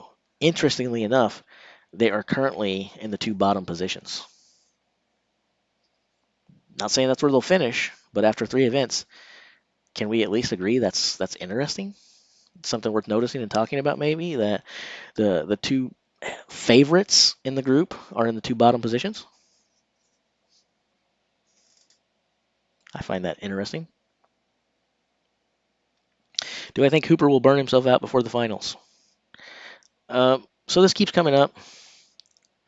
Depends on how we mean burn. I don't know. I'm not willing to bet against the kid at this point. I don't think he runs out of energy, although if he keeps putting up times like this, he can't have unlimited, infinite energy. We're all human beings, him included. Just like Brian is human with age, Hooper's going to be human with energy. But I do know that the kid comes from an endurance background. He used to run marathons, for crying out loud. So he's got mental toughness and endurance. It's obviously not what he trains now. Probably not going to go out and run 26 miles today. But I feel like coming from that background, he's probably got the energy and endurance. And he probably knows how to levy that energy, if that makes sense. He probably knows how to utilize it to get him through. I figure, like, I'm not an endurance athlete. I think that's the worst stuff in the world. I want nothing to do with it. But I feel like if you do that kind of stuff, you probably understand mechanics enough to know leaving something in the tank for what's to come. And he seems really, really wise and intelligent behind his ears. So I don't look for that to be a problem. What I look for is, can he stay out of the nerves? Can he stay out of the pressure? So far, he is. But I think that's his biggest thing. Has been for events 1, 2, and 3. I look for that to continue to be Hooper's biggest obstacle, but we'll see. Group 3. Alexi still in the overall lead, in a great place with a 4-point lead on second. So that's pretty good. But Bishop fell back. That's the first time that it didn't wind up being Alexi first and Bishop second. They both dropped in this, and they both dropped a couple points. So far in Group 3, it's been Alexi first, Adam Bishop 2, 1, 2 every event. On the car walk, Alexi only managed third, Adam Bishop a 5th place finish. So that makes it much tighter. Now Kearney is only 1 point behind Bish, and Mitchell's actually behind Kearney now. So they swapped. Mitchell was above Kearney, but due to the results of the car walk, which I think most people, you'd been kind of crazy if you thought that Trey Mitchell was going to beat Rob Kearney in the car walk, I feel. But that's a big pickup. 4, 5, 6, 3 points was enough to overtake him and put him above him. So, yeah.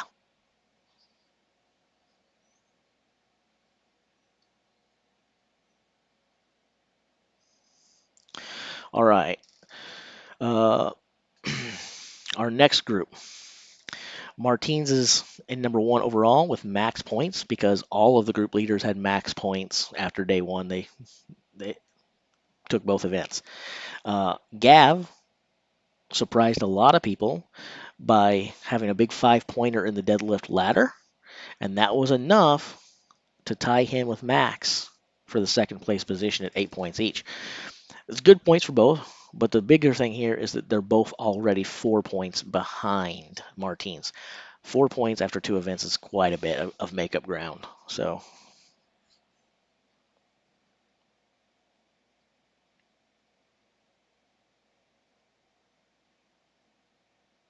yeah, Novikov did the car walk. We looked at it just a second ago.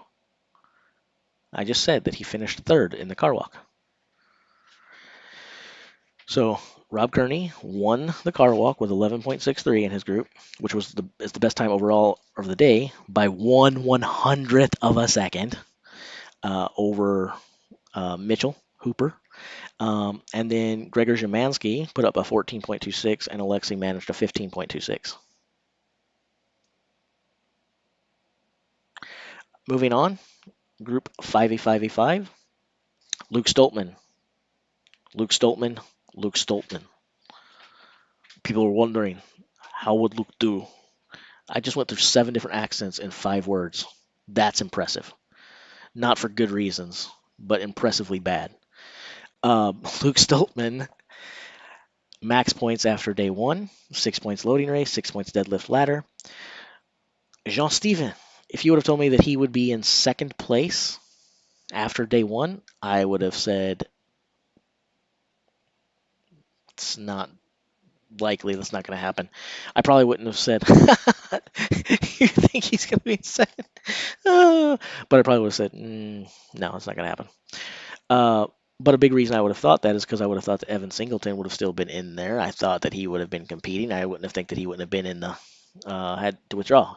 Evan is back today. So, um, so in any event, Luke is got 12 points.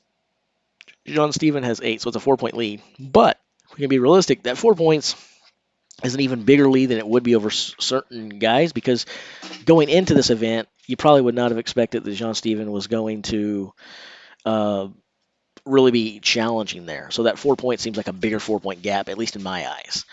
But it's going to be interesting to see. It's only 1 point over De Ruyter and Melstead.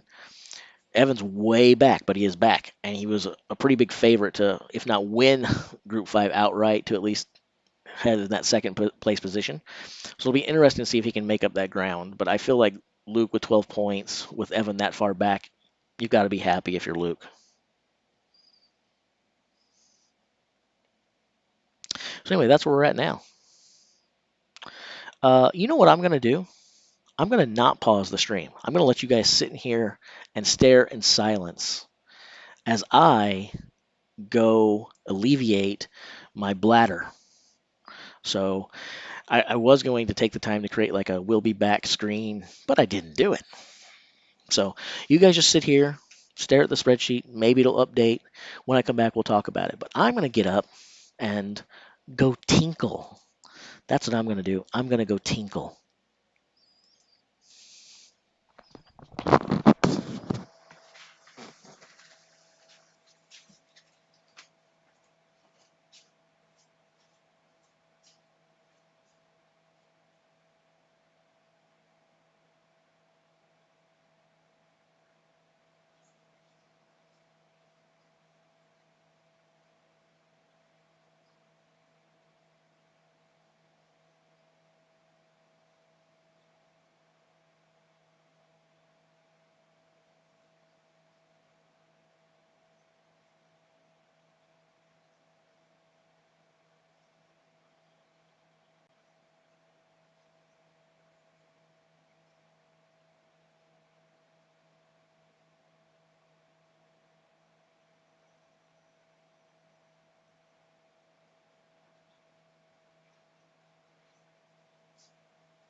I'm back. How much did you guys fight while I was gone? Were you good children, or do I have to send you to your rooms?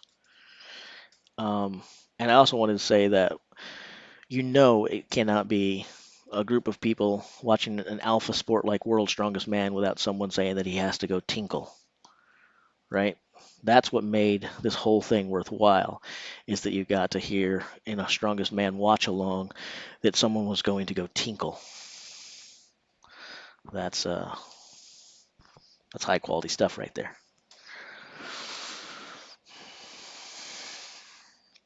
All right. So what were we talking about? While I was gone, was the topic reasons why Brian Shaw is still going to win his group outright and win gold because he's doing this on purpose and it's a mirage, or are we talking about why everything that Mitchell Hooper is doing is not authentic and real because he's clearly just a fumble away from giving up a pick six in the end zone?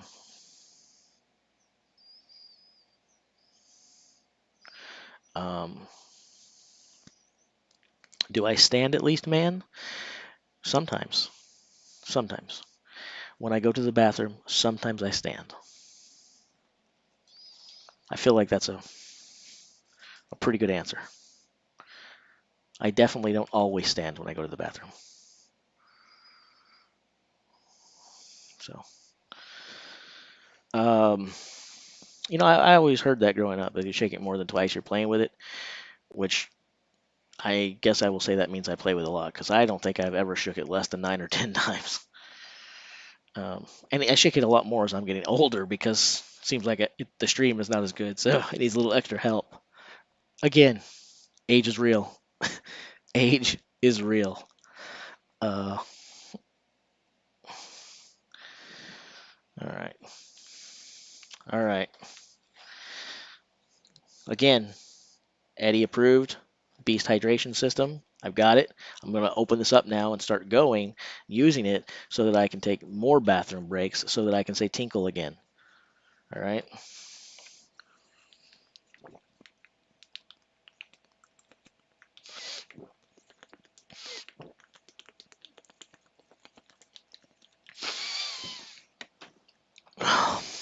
I was going to try to download that entire thing, and then I got that far and realized that wasn't going to happen.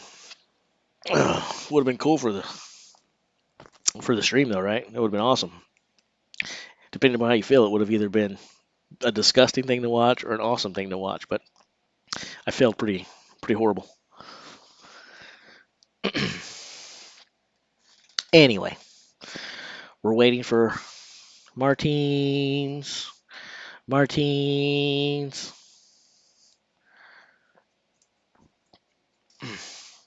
Speaking of Martinez, his videographer Romark. Have you guys seen some of the stuff that Romark does? That's a strong dude.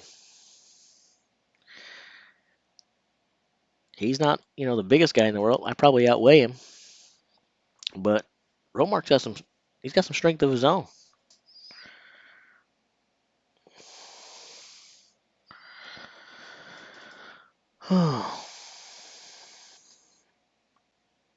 Oh, there's been a lot of talk about the audio drama. It's not taboo, but I think I've talked about it as much as I plan to. If you want to check it out, rewind in the stream and then hit the live button when you get caught back up, uh, or watch yesterday's videos. Either of the first two streams we get into it, but no, it's not taboo. You guys talk about anything you want, and feel free in the chat to keep talking about it. But I just don't want to keep talking about it. I'm burned out. I think a lot of it is much ado about nothing, to be honest. And I think that we don't know all the facts. So I just feel like talking about stuff that we don't know about is kind of weird, but and unfair. Um, anyway, um,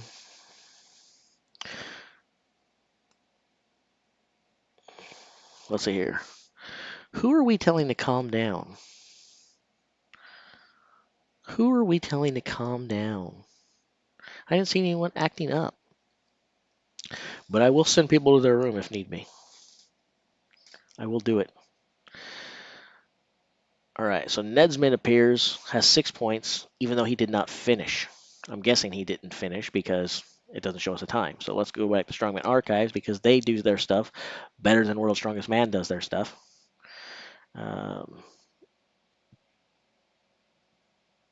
Yep, Nesbitt only managed 13.5 meters, basically 13.6. So I could be wrong. I don't want to get ahead of myself here, but I'm predicting that 6 points does not hold up. I think that 6 points doesn't hold. What do you guys think? Does Nedsman keep those 6 points, or do you think he falls back a little? Um,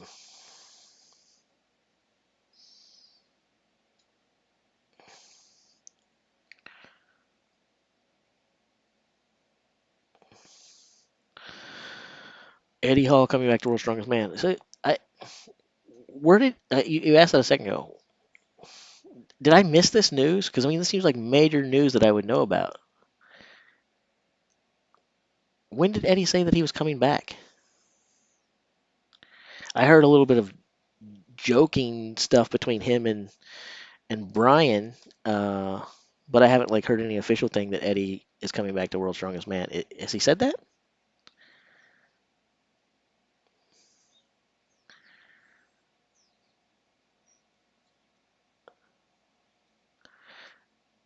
So when you say coming back to Strongman, are you saying we've been talking about stuff other than Strongman? You want to bring the conversation back to Strongman, and we want to talk about Eddie in 2017? Is that what's the question? I'm confused. Sorry, I'm not the smartest fella in the world. I'm a little confused.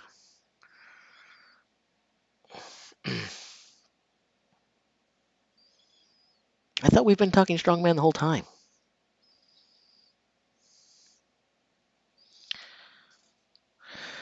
Apparently, I've been a terrible host today. I did much better yesterday, and I apologize for that. But I thought we've been talking Strongman the whole time.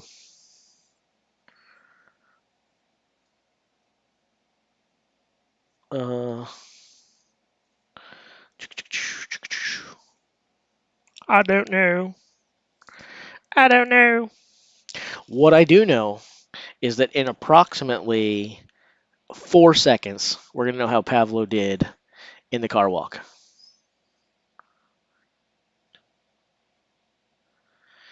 And I was wrong. So, sue me. Uh, who does everyone think for the podium finish this year? Yeah, you guys tell me who your podiums are. Blast up there. I've already spoke mine several times, and I feel very, very not good about it right now. So, you guys tell me who your podium is.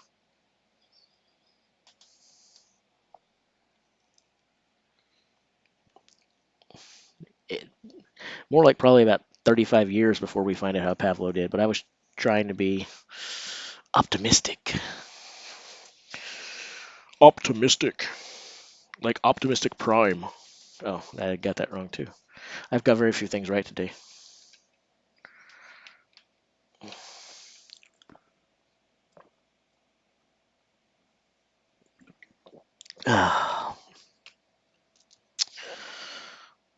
Eddie and Thor seem to be getting along reasonably well now. I did not like the beef between them. I thought it was stupid. I didn't like the way the fans conducted themselves. I didn't like the way that they were fighting one another. That was a black eye for the sport.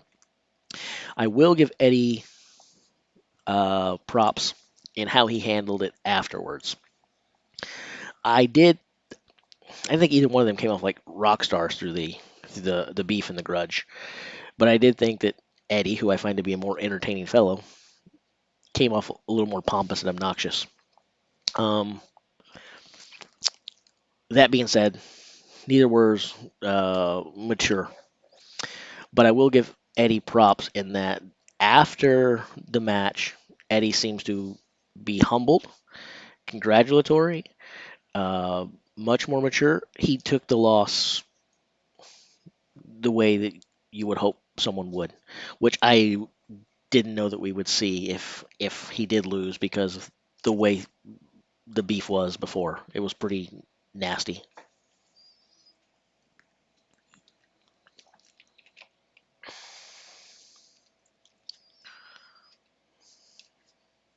And we're even though we've got a lot of people here who are on the Mitchell Hooper train, we got a lot of people who are against him, saying it won't happen. I think we can all unanimously agree, no matter how we feel about Mitchell Hooper or anyone else, Eddie or Thor, that the biggest thing that Mitchell Hooper has going for him right now is that he is not competing against a well-hydrated Eddie in 2022, because whether you have agreed with anything I've said or nothing I've said, we all universally agree that if there was a well-hydrated Eddie in the 2022 World's Strongest Man, he would be running away with the competition. Not even close. He would have got that car walk in like 7.5 seconds. All right, Pavlo with a big, big, big 12.92. Look at that. Amazing. Max, again, we said that he struggles with yoke. Didn't expect him to really do well, but I thought maybe, if this was the kind that was more like a farmer's car, would suit Max much better. As a Max fan, was kind of hoping that with it being balanced on the shoulders like that, harness style, maybe that would suit him better. Appears to have not been the case. Uh, it yoked him up. So only 49 seconds there for Max, but a big, big, big run. Sub 13 seconds for Pavlo. Good job, Pavlo.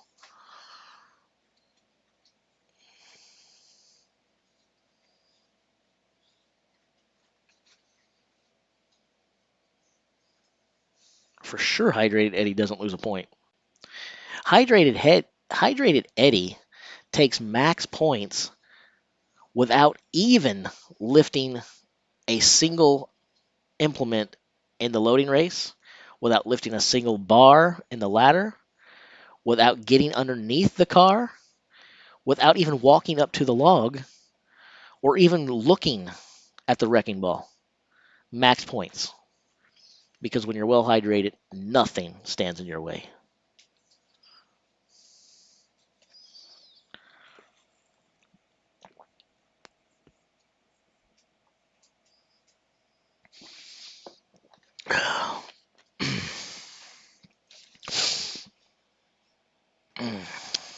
That's some good hydration system there.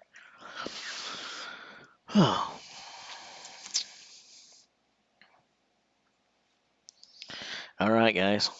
So, Max fans, and there's a lot of them, and I like Max too. Uh, I'm not surprised he didn't turn in a good car walk. Again, there's two types of cars that they use in Strongman. You've got more of the yoke style, which sets up here. Then there are actually a couple varieties of those too. Sometimes they have a little bar that goes across the back, so it is like a yoke. And then they have a harness that sets on top. Yeah, I believe this year it was supposed to be more of a harness. So I thought maybe that would help Max out. And then they have a car that's more like a farmer's walk, where you get inside and you pick the car up. That style of car walk, I think Max would much prefer. Um, he doesn't do that well with these weights on his shoulders. Um, but if you're a big Max fan, you're probably looking at that 49.28, and you're not very happy. Um, the good news is that he was tied for second going into this, so it's not like he needed a slam dunk here. There's a lot of room left for Max.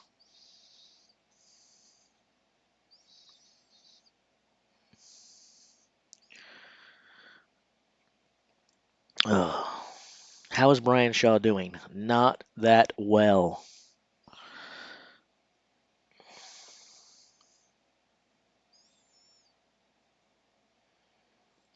Well, that's not really fair. I mean, I guess you can say he doesn't now, but he didn't start out with the whole Martins thing.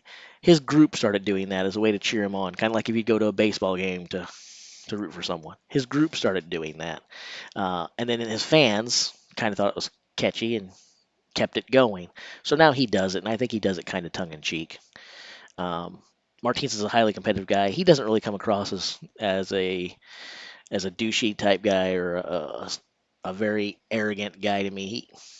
He just seems to me like a guy who just wants to laugh and have fun and really seems to take things pretty lightly. I don't mean weights, obviously. He takes weights very heavily. But in general, stuff. He seems to be a pretty good natured fellow. That's what I get. Do I know him in real life? No. So anyway, what am I talking about? I have no clue.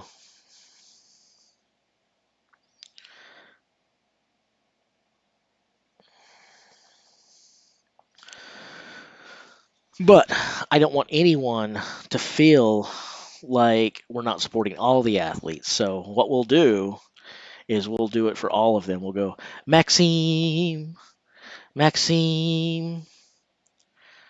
It actually works with Maxine because it sounds so much like Martine's. So I was going to do that with someone else, but it actually works with Maxime. It doesn't work so much with Pavlo, right? Pavlo, it falls apart right there.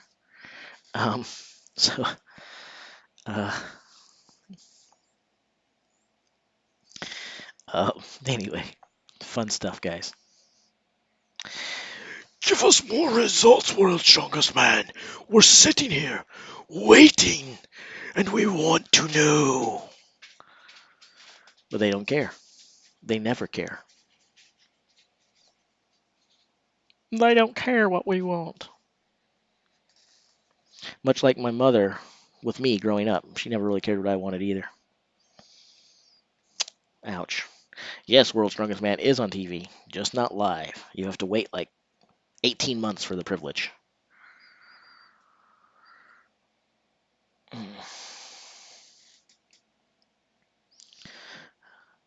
Do do do do. Results. Results. Look at that. Pavlo wins the heat with 12.92. We said it was a good time. Really good time. He takes max points here. Him and Gav still tied. Gav pulls off a third there, so he's still up there in second place. Max now falls back. He's got to play catch up a little bit, which we knew he'd struggle with this event, didn't we? Anyway, Martinez, the streak is already gone, so he didn't drop the ball too much by keeping it alive, where if you win the first events, you win every event. But in typical Martinez fashion, even though he didn't win, you know what he did? He made sure he was in the top two or three, because he's never out of the top two or three, right? When Martinez finishes fourth in something, even in a big group, I think we're typically like, what? Obviously, he got hurt. He doesn't win a ton of stuff, but man, he is so dang good at everything.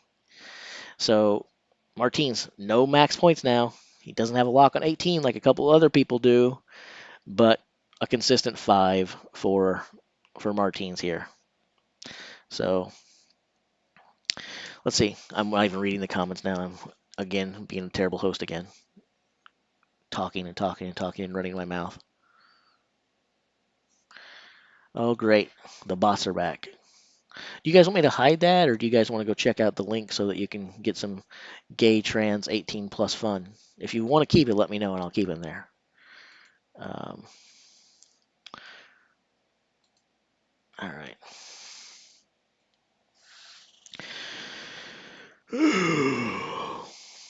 Martins. I never really did that Maxine thing until it came up with the whole cheer thing, but again, it actually works for Maxine because it's so close to Martins. Uh, okay, Group 5. Should we go back and review? What do you think? Should we go back and review what's happened so far, or just sit here and shoot the breeze, talk about everything else while we wait for Group 5? You guys tell me. A big review or a wait for Group 5? I see people asking about what happened and how people did, so starting to look like maybe we should do some review. Review? Let me do my best. Hulk Hogan.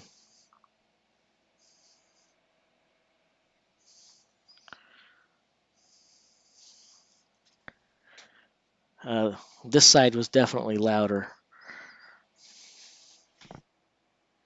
No, still this group. Okay, we're gonna review.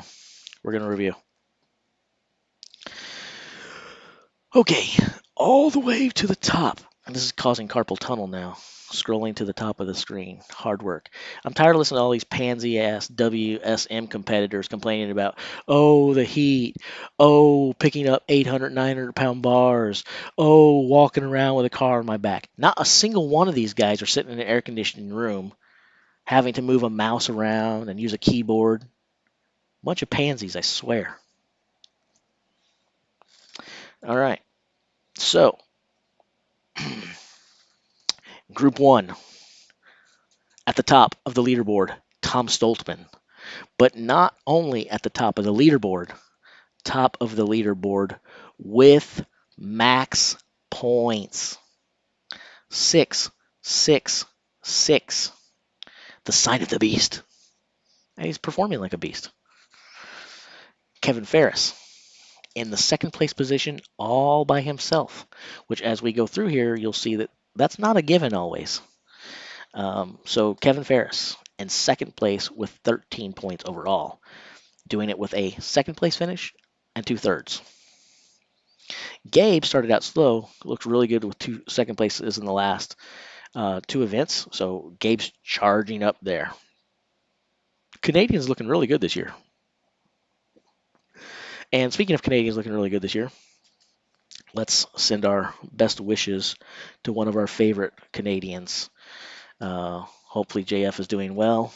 Um, Man, that was devastating, huh? Devastating.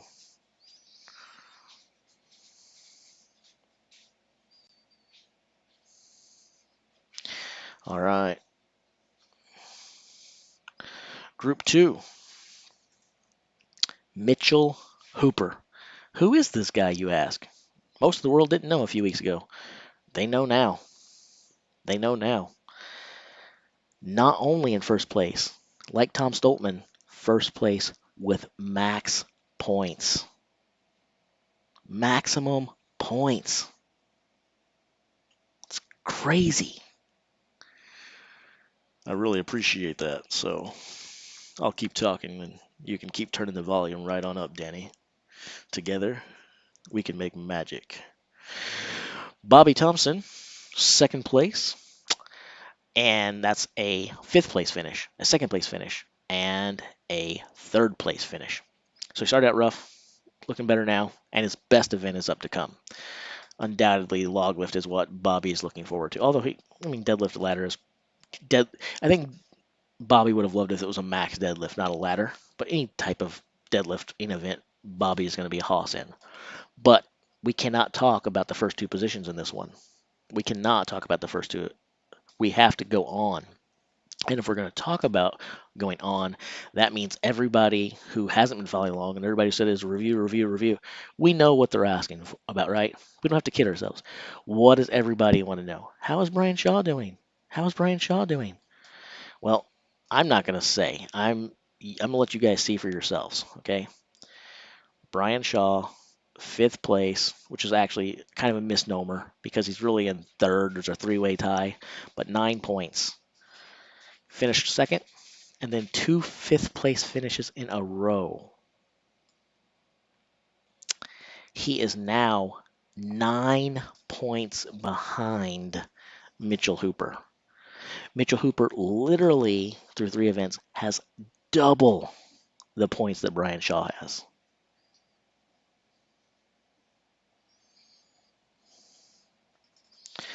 Is Martine's strategy wise or annoying and halfway cheating? So you're talking about a strategy of seemingly not going all out usually and just like shooting for points? Is that what you're talking about?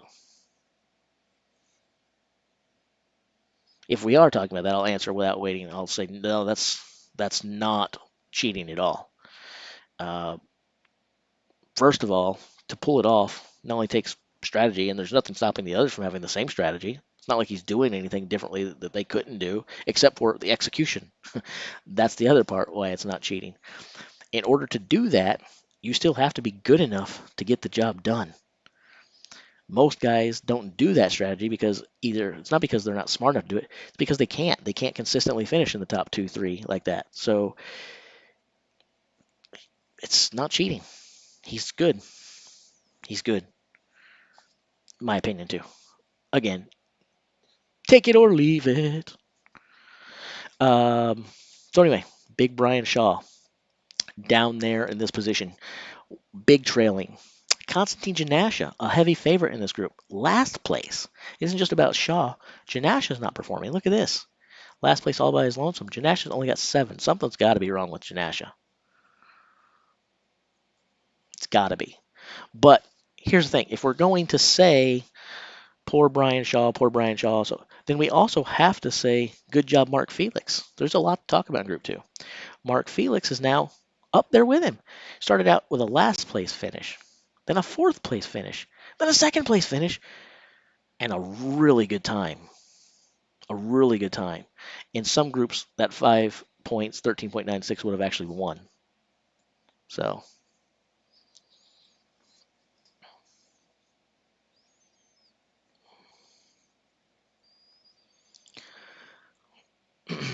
all right. Next up, Alexi. Before the day started, max points. The day did start, though. Alexi no longer has max points because Rob kicked the car walk's booty with, I believe, the fastest time of the day. Wasn't that the fastest time of the day? Let's take a peek. Maybe I'm wrong. I think it was the fastest time. Yes, so far. Still got one group to go. I don't think anyone's going to beat it there. But Rob with the fastest time of the day, which I thought Rob or Alexi would probably have the fastest car walk. Well, on one hand, I was right because Rob did it, get 11.63, but Alexi did not have the second fastest. Big Mitchell Hooper again. 1/100th of a second. Let's stop and look at that again. 1/100th of a second between those two. Am I the only one that finds that statistic crazy? And I find it even more crazy because it's not heads up. It's like if if you're in the Olympics and you're swimming and you're both reaching for the wall and they have that 100th of a second thing. That's crazy. But you have the other guy looking next to you. You have that guy challenging you. They're pushing you. They're pushing you on. The better they're doing, the better you do, and so on and so forth, right? In this case, they're both putting up these times and they're doing it completely separate times and in completely different heats and groups. That's crazy. To me, it's crazy anyway. Maybe you disagree. But anyway, Alexi in first overall in his group with two firsts and a third. And then Adam Bishop has got second overall with 2 seconds and then a big fifth. Ugh.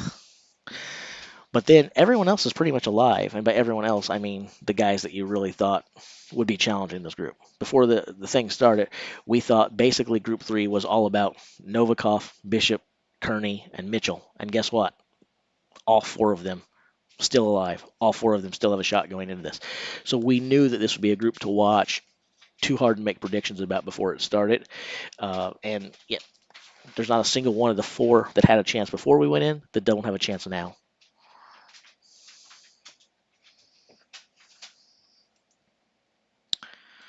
Let's see here.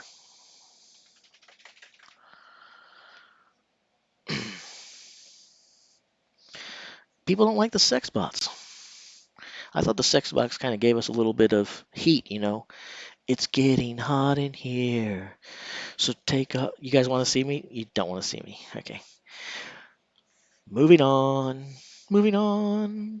Group 4. All right. Martinez Lisis. Not max points. Why? Because he was a bum and came out there and only managed a second place finish in the car walk. Time for the guy to retire. Obviously, he can't complete the comeback. You know, he wins the world's strongest man, then he goes away a couple years, all because he's injured. Give me a break. We can see now the truth about Martinez. He just doesn't have that toughness, right? Can we all agree that he's mentally and physically weak because he could only manage a second place in the car walk here? He couldn't even go out there and go 3 for 3 like Hooper and Stoltman. Come on. Come on, Martinez. I had you picked to win it this year. I said that you were going to win it all. And you want to go out there and disappoint me by having two firsts and a second? A second, man? Gosh. All right. But outside of Martinez, then we have Gav Bilton and Pavlo Kordiaka, or Kordiaka, depending upon how you want to say it. Tied with a second place finish there at 12, which means that Martinez has a 5-point lead up on both of them. So that's a pretty good lead, right? Maxime, though, most of us would have said, hey, this group is going to be Martinez and Maxime. And it still could be. This group could still wind up being Martinez, and Maxime. But Maxime's got some work to do now. Got a 1-point gap he has to overclaw, not with one person, but with two competitors. But that's where we stand as of now. And then as I catch my breath, I'm surely going to go hoarse and lose my voice soon. The final group, Luke Stoltman sits atop the group with max points, and Evan Singleton only has points from one event, an event he did not fare well in, the loading race. Did not compete in the second because of the anaphylactic shock which we were told yesterday was heat stroke, and then he was also injured, and so on and so forth. But as things happen, and that's actually why I said yesterday I didn't want to comment on it much, because what we hear coming in is often not the story at the end of the day.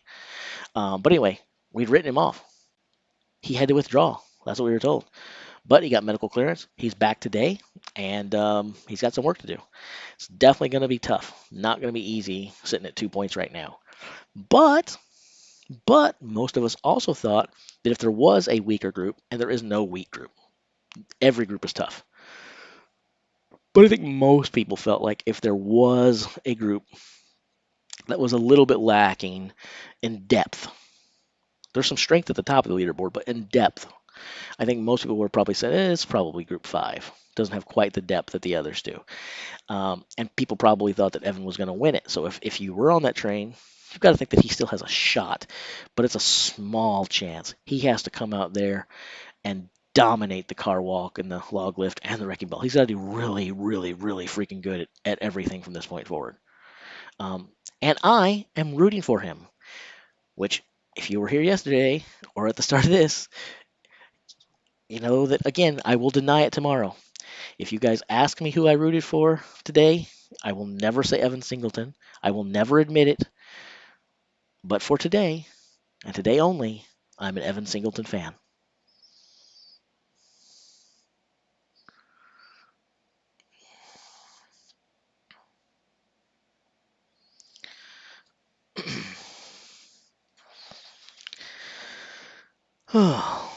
What do you mean I need to listen to the Martine song more carefully? I'm not off on the melody at all. And if I was off on the melody, which I'm not, it would clearly not be my fault, and it would be their fault.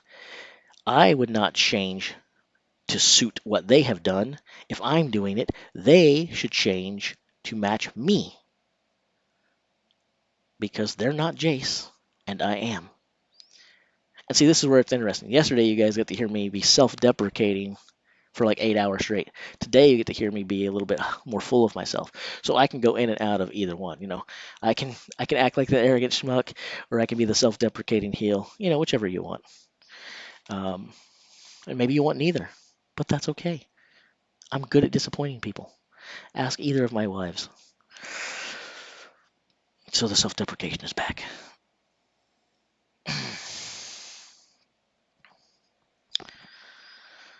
Oh.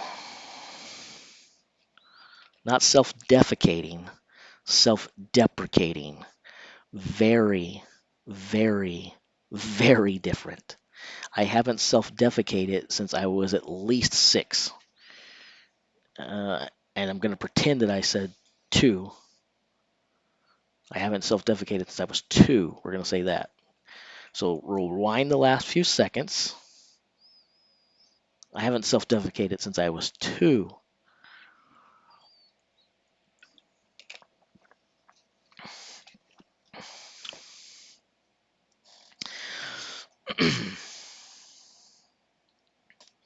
Yeah, 300 subscribers makes me feel real full of myself. At this rate, I can quit my job and do this full time and at least make $1.46 a month. At least.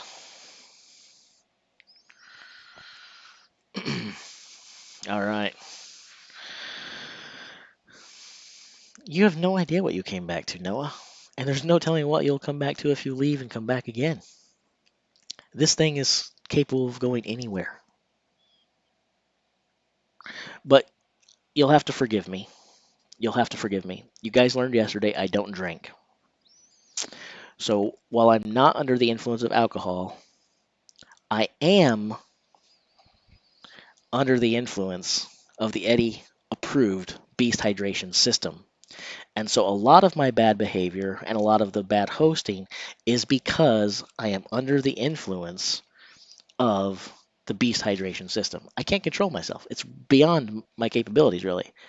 Nothing I say is my fault or can I be held accountable for. Blame Eddie.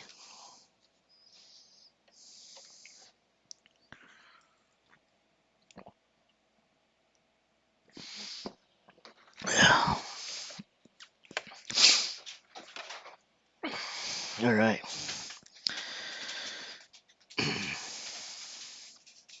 I am not sure that beast hydration and self-defecation aren't related. I'm not sure at all. And we're going to find out. We are going to find out. Probably in about 7 to 8 minutes from now. But here's the thing. I'm planning for it to be about 8 minutes from now. If we find out in 7 minutes from now, it means that yes, there is a direct link between the hydration system and self-defecation because I guessed wrong. You get what I'm saying? You get what I'm saying? I know very, very little about Kim Ujarak. I don't even know if I'm saying it closely, even remotely. The only thing, I'm not going to lie to you guys, I promise no matter how many of these shows we do, or if we stream live every day, or do a few videos and stream live a couple days a week, I haven't decided yet what you guys want or how we're going to do this, but I will never, ever lie to you guys, and I will never present to you that I know more than I do. I'm a big fan of the sport. I know more than a lot of casual viewers, but there's a lot that I don't know. Uh, the only thing I know about Kim is basically everything that Big Laws and Liz told us. I know nothing else, and I'm not going to lie or pretend that I know more than I don't.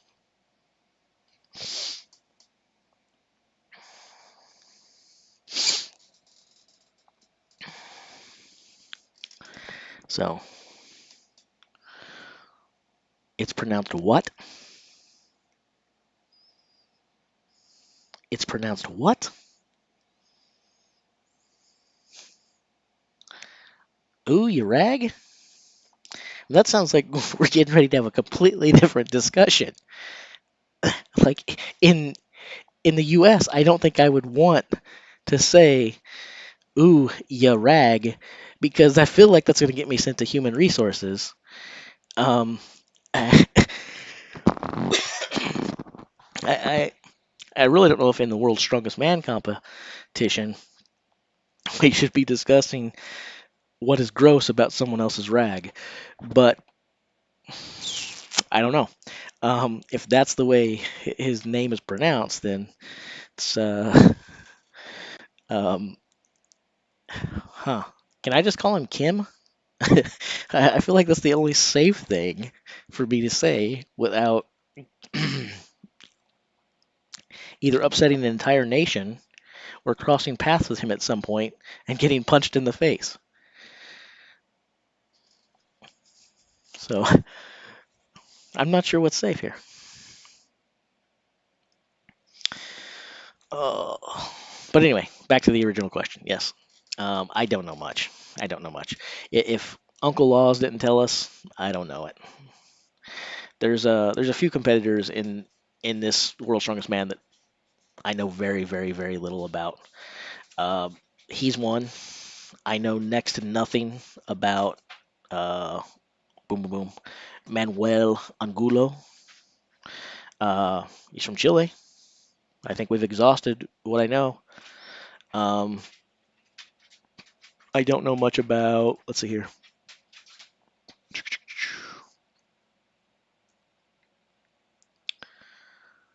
Um,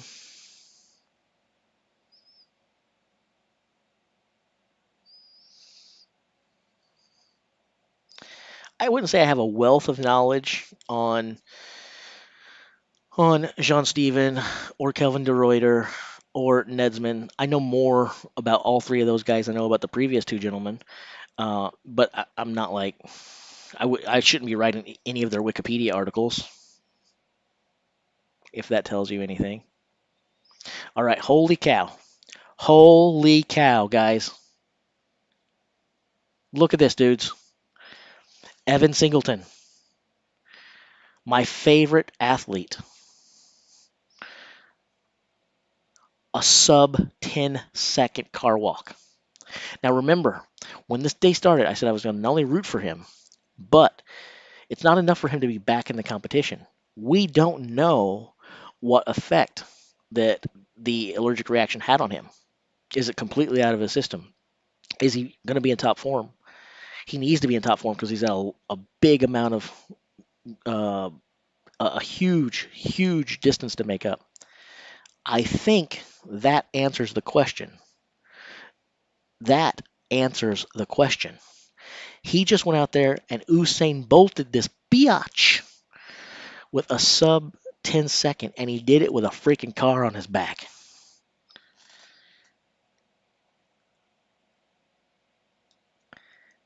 Wow. Wow. Yes, Brian's still lagging behind, but right now we're talking about Mr. Evan Singleton coming back from withdrawing to putting in a sub 10 freaking second car walk. That is not a car walk, my friends. That is a car sprint. That is basically the only thing that kind of explains this. The only thing that explains this is that Eddie Hall was at the finish line with a jug of Beast Hydration System, and Evan was like, I got to go get me some of that. I got to go get me some of that. Because there ain't no way physiological possible with the makeup of our DNA that someone could move with a car on their back at 9.86 unless they're trying to get hydrated. So it's amazing. It's amazing. And again, my love for Evan Singleton notwithstanding, I always give credit where credit is due. Props to you, Evan. Good job. Proud of you, man. And I mean that. That's awesome. That's awesome. Not only is it faster than Rob Kearney, who I thought had a very, very good chance of winning the whole thing, but it's not just faster than Rob. It's way faster than Rob. It's almost 2 full seconds faster than Rob. 11.63 is a gangbuster time. Evan didn't just beat it, he freaking smashed it.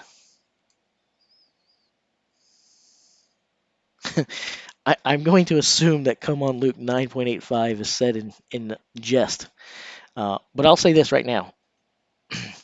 If Luke does do 9.85 or better, I will kiss your hind end, Bob, and I will give you an hour to draw a crowd. No, I'll give you 2 hours to draw a crowd, and I will pucker up big and wide. Uh, but um, but wow, oh my gosh, Evan Singleton, nice work, brother man, nice work.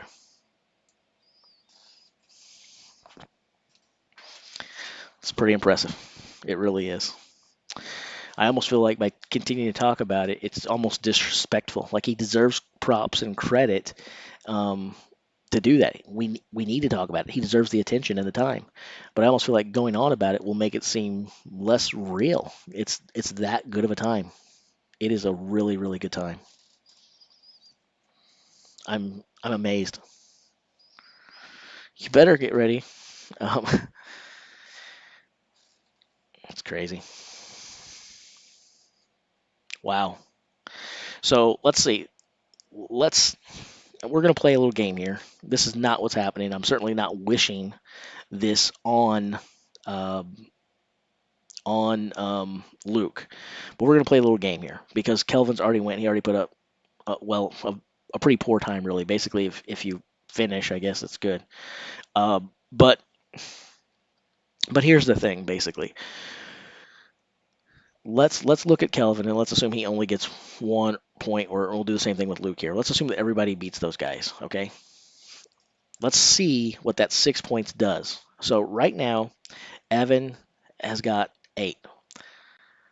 That would tie him with John Steven, who was up there, right? John Steven was in second place when the day started, right?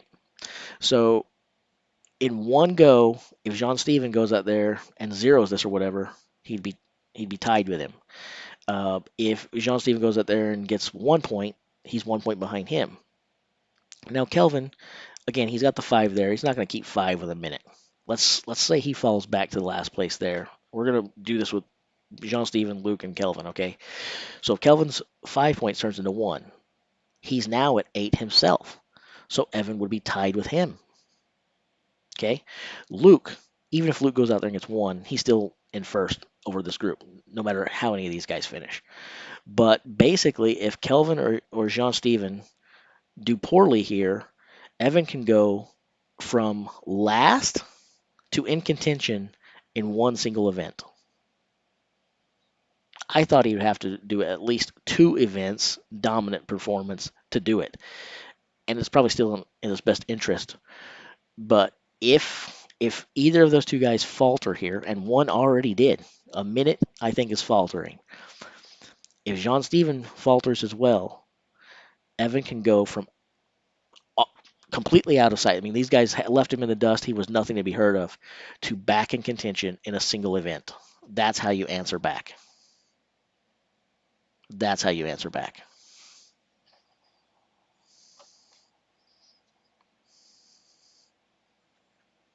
It's crazy.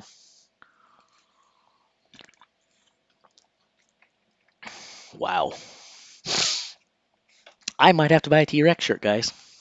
I might have to buy a T-Rex shirt.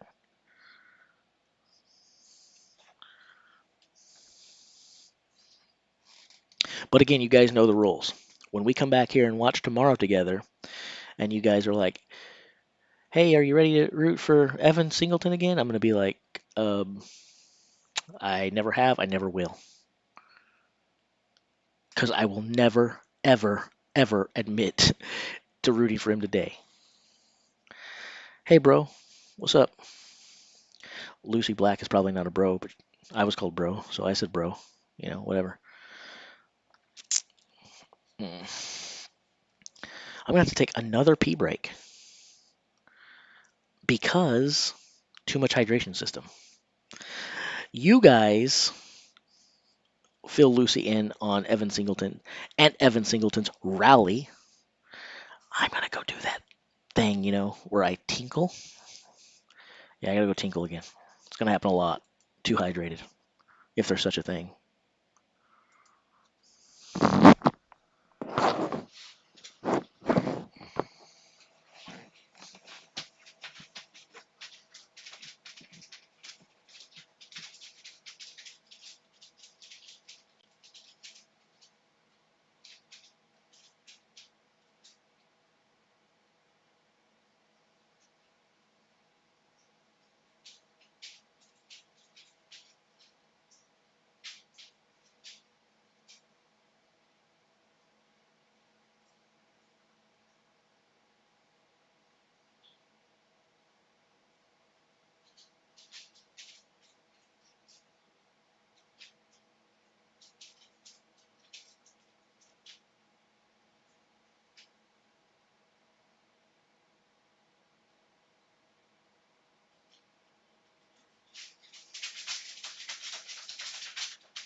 Come on, lay down. Oh, you boys lay down.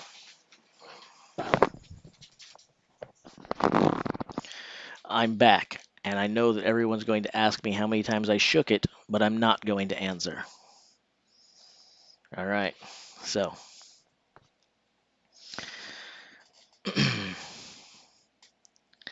All right. If you hear my pee, you're out. So you would leave me just because you hear me tinkling. That's not dedication. That's not being a real friend. My friends would not leave me just because they hear a little drizzle. Funny you should say wash your hands, okay? I washed them. I definitely didn't do the COVID 2 minute thing that they say. But here's the thing. When I was when I was um oh, that you didn't get to. Okay. But but here's the thing. When I was enlisting in the army, I was at the MEP station in St. Louis, and I'm in the latrine because I can't call it the bathroom, right? I'm in the latrine, and while I'm in there, this Marine officer and this Army officer are in there relieving themselves. We'll try to sound somewhat proper. And so the Marine guy finishes up, and the Army captain finishes up, and the Army captain just walks away from the urinal and starts to walk out the door. And so the Marine captain looks at him and says, "What? They don't teach you mother? Gee whiz, sorry about that. He says, they don't teach you mother blinkers how to wash your hands in the Army? And the Army captain looked at him and said, no, in the Army they teach us not to piss in our hands.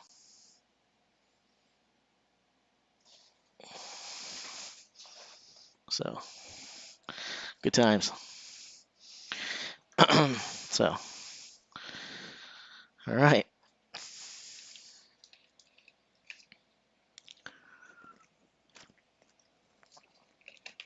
All right. I'm still blown away by this 986 Evan. That's otherworldly. It's otherworldly.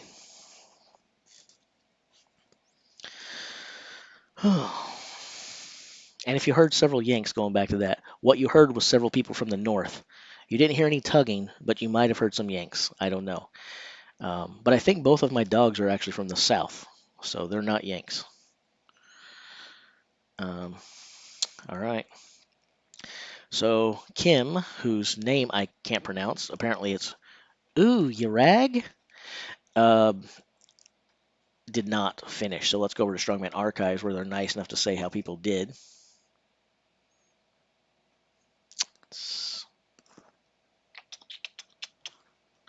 Hmm. We have nothing. We have nothing.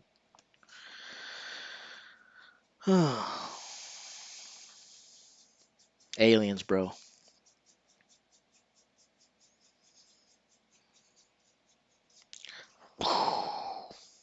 11.4 meters.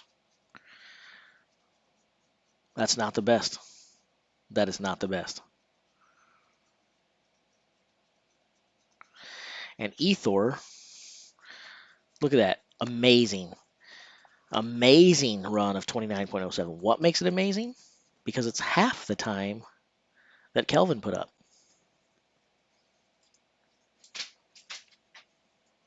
We would normally say that a 29-second is amazing, but considering that it's half the time that Kelvin did, that's pretty good, right?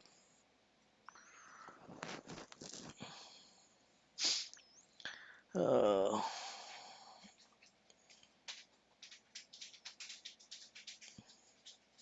what am I missing? I don't know what I'm missing.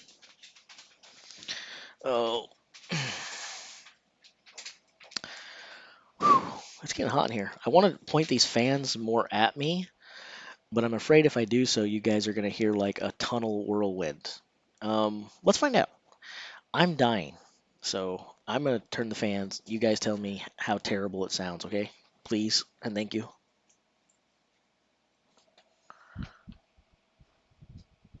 Okay, do you guys hear like a whirlwind? And can you hear me? Tyler, that is painfully accurate, and it was not very nice of you to point it out. You do hear a tornado? Aw, dang it. I guess I'll suffer. Oh, so you mean they're trolling me? Well, which is true. I want you guys to sit there without like, okay, good. I didn't want to kill your ears, but I was dying. The heat was killing me. It was almost going to make me like turn in a 9.86 second stream tomorrow to rally back. The boys always make me hot because I'm a fan of strongman. And if you're not, you're watching the wrong stream. So,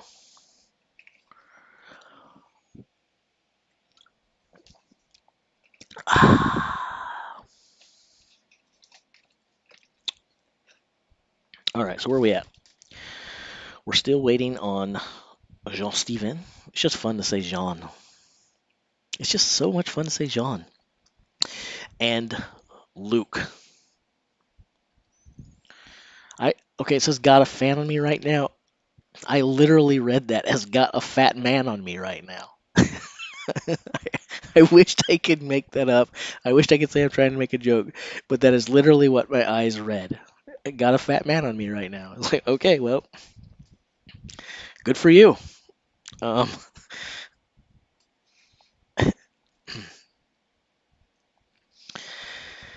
I don't have a fat man on me right now, but there is a fat man in this seat right now, and I'm okay with that.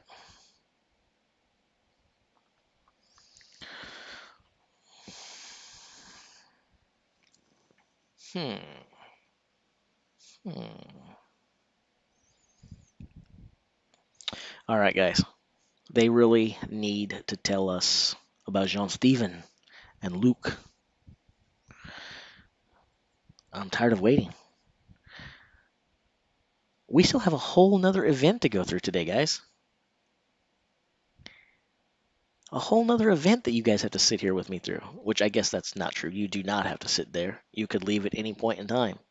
But I think the plan is for us to see this through. Let's check the Strongman archive. Nope. Okay. I like to toggle back and forth occasionally. Have I ever been to a World's Strongest Man? I have not. But it'd be amazing. You know, it would be just as amazing to going to see a World's Strongest Man live if they would actually let us watch it live. That would be just as good. Um, but I am going to see the Shell Classic live, so that'll be fun.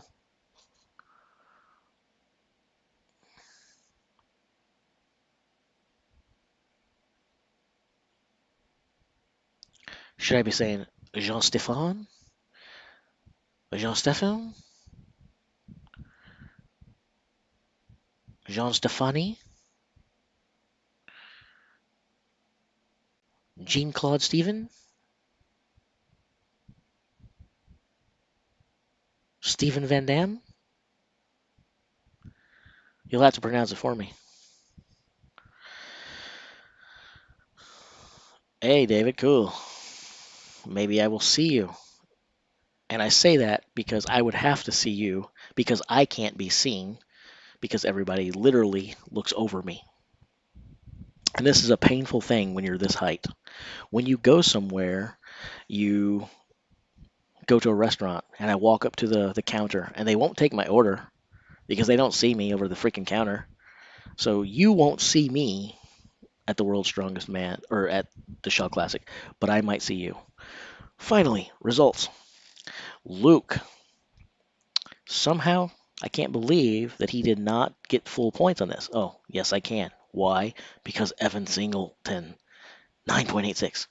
But Luke does manage to put up a big 5-point second placer.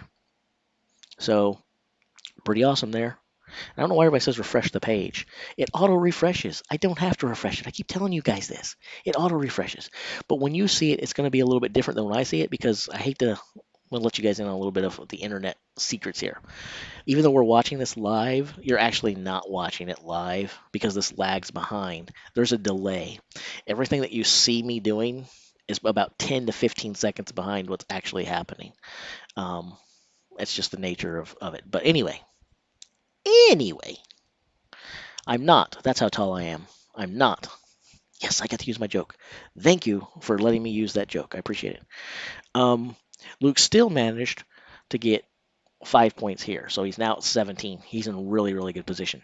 Evan, unfortunately, there wasn't the faltering that he needed to jump up there. But this looks way better for him than it did before the thing started, right?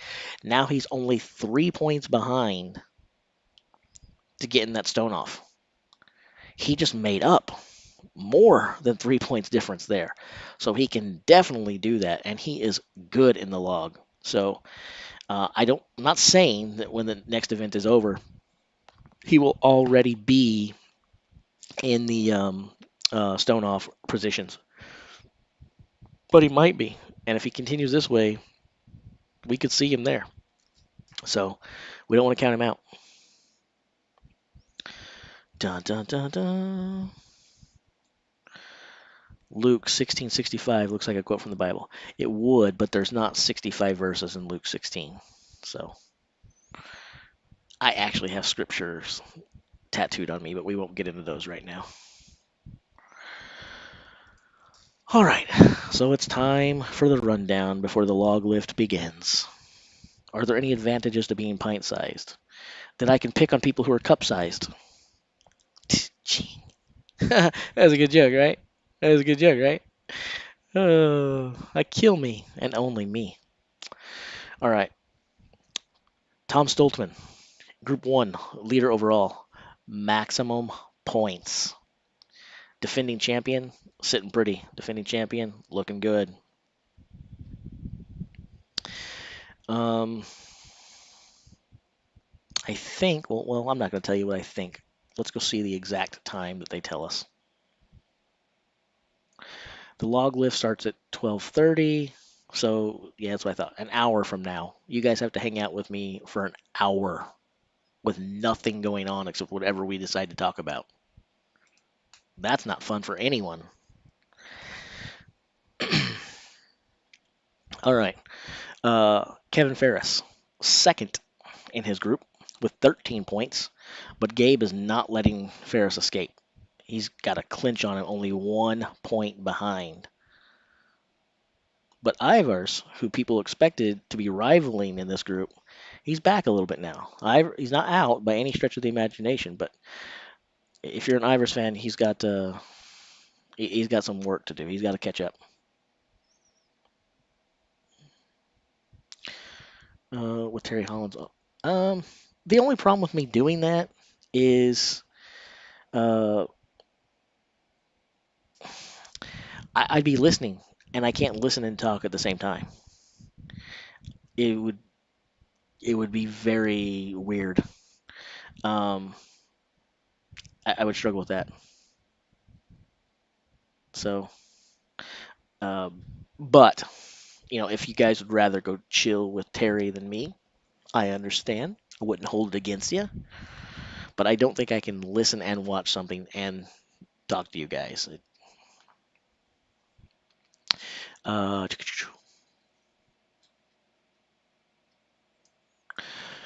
group two. Group two. Mitchell Hooper, max points. Let's not just talk about. Well, basically, what you're telling me right now, I read what you're saying. Basically, what you're telling me is, Jace, we don't want you to talk, which, which I understand. But I kind of want to talk. My anxiety is going to kick in, and then I'm going to sit here feeling self-conscious and questioning my life choices. um, Mitchell Hooper, max points. Not only does Mitchell Hooper have max points, he's just been dominant. He has just been dominant. Now, the 11.64, okay, that's good for third overall. The only people that beat Mitchell Hooper this time were Rob Kearney and, of course, Evan Singleton, which, wow, that 9.86 of Evan Singleton is just nuts. Um, it's crazy. But even still, this would get Mitchell Hooper in third place overall again. So through 3 events, guys, I want to talk about this real quick. Through 3 events, Mitchell Hooper has max points, done no less than first by a good margin in his in his little group. But even when you take them out of the groups and you put them in with everyone, the kid has done no worse than third place overall out of all 30 athletes. Third place, not in the groups, out of all 30 athletes through 3 events is the worst he has managed. Admit it. That is impressive.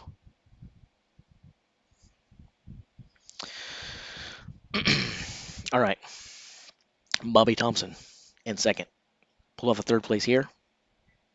He's at 11. And then you have Felix, Pena, and Shaw all in a 3-way tie for third.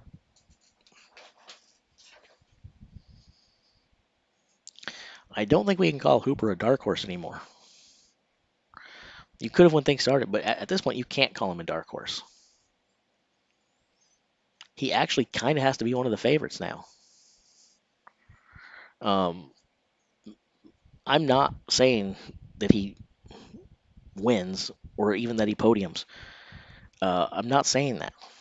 But I'm saying at this point, with what he has done, you can't call him a dark horse. And you have to at least look at him, bare minimum, and say he's got a shot. If you look at the way things are going right now, I'd tell you I'd much rather be Mitchell Hooper than I'd rather be more than half the field.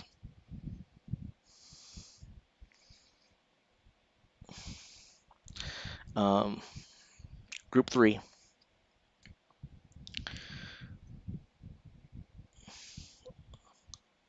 TheWorld'sStrongestMan.com. I'm on their website. You can also go to strongmanarchives.com. I'm just looking at the results that they're sharing with us. Um, anyway, uh, Group 3, Alexei Novikov on top. He's got 2 firsts and a third. Adam Bishop is in second with 1 point lead over Rob Kearney with a second, and a fifth. Rob went ahead and did a fifth place and a fourth place. Did not have a good day one. Car walk, he came out and smashed with the second best time of the day. 6 points, a big 6, which put him above Trey Mitchell. He definitely wants to be above Trey Mitchell. But he wants to get above Adam Bishop too. Again, we talked about this earlier. The way I see it, and I could be wrong, but the way I see it, if you're Rob Kearney, and a lot of people have already counted him out and says he has no chance, that's fine. Think what you want, that's fine. But hopefully, if you're Rob Kearney, you don't think that. Every one of these guys have to believe in themselves, even if I don't believe in them or you don't believe in them. But if you're Rob Kearney, this is the third group. If you're Rob Kearney, you even you have to acknowledge that you want to be in that second place position. If you're in the third trying to fight, that's a really uphill battle that you don't want to put yourself in, and you can't like your chances, to be honest. Um, so he's only 1 point behind Bishop, but he wants to get above both Bishop and Mitchell. He needs to be above both of them to have any shot, in my estimation. I'm not him, but in my estimation, Rob Kearney has to be above both of those. He has to be in second place position to have any shot at making the finals. On the other hand, I do believe that Trey Mitchell can actually make the finals from the third place position. And he's probably the only one in that group that can do that.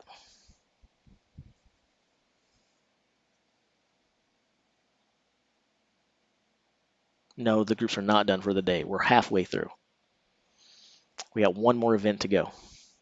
The log lift is today. All right.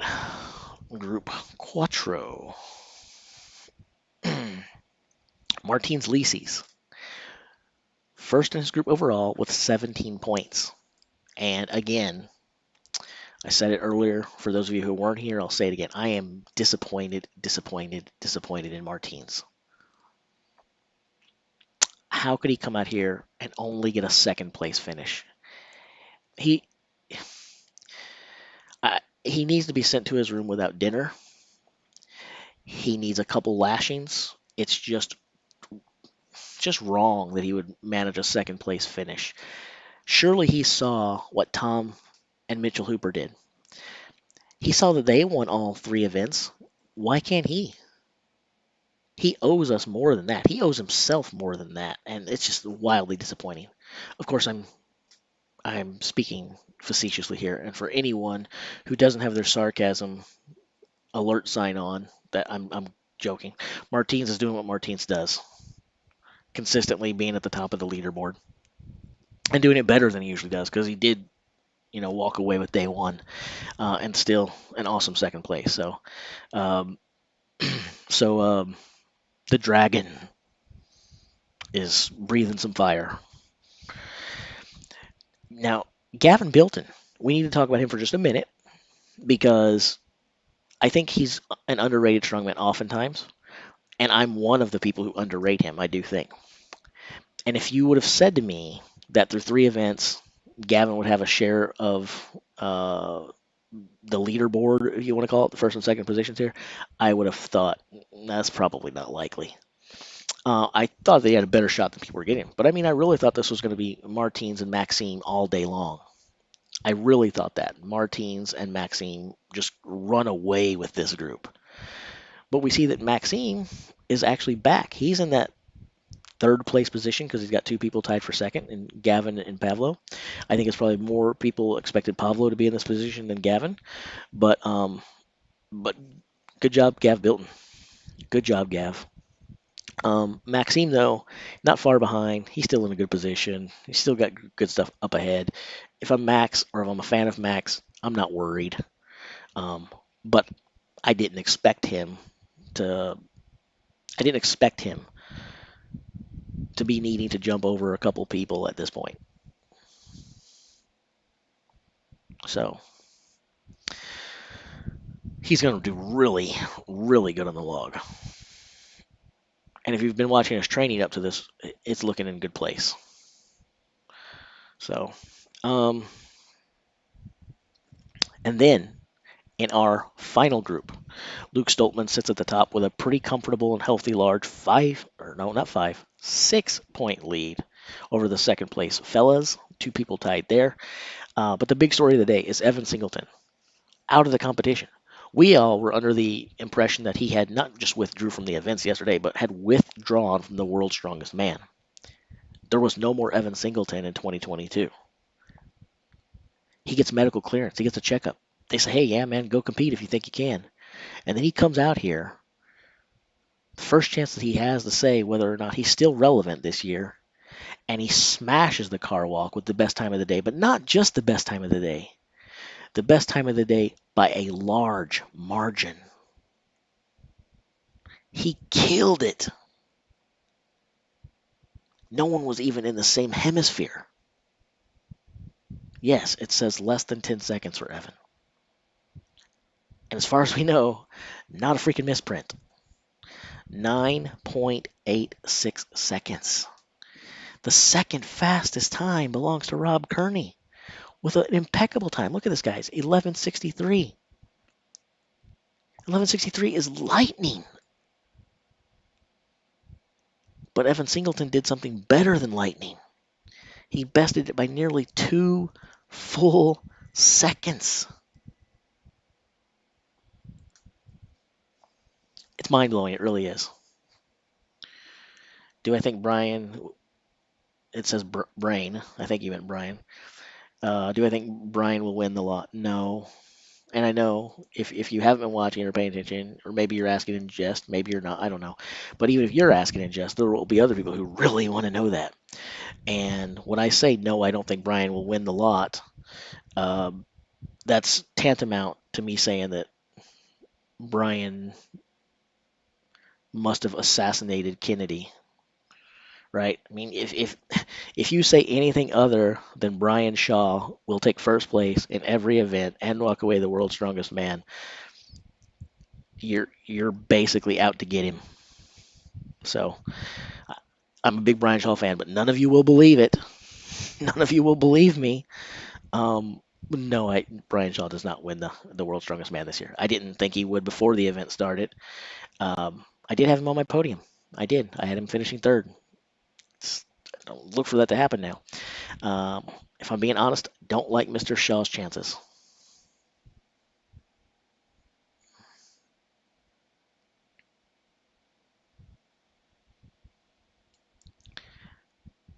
And again, it's so Nick. This is I'm not picking on you specifically, but I'm addressing you because you just made the comment.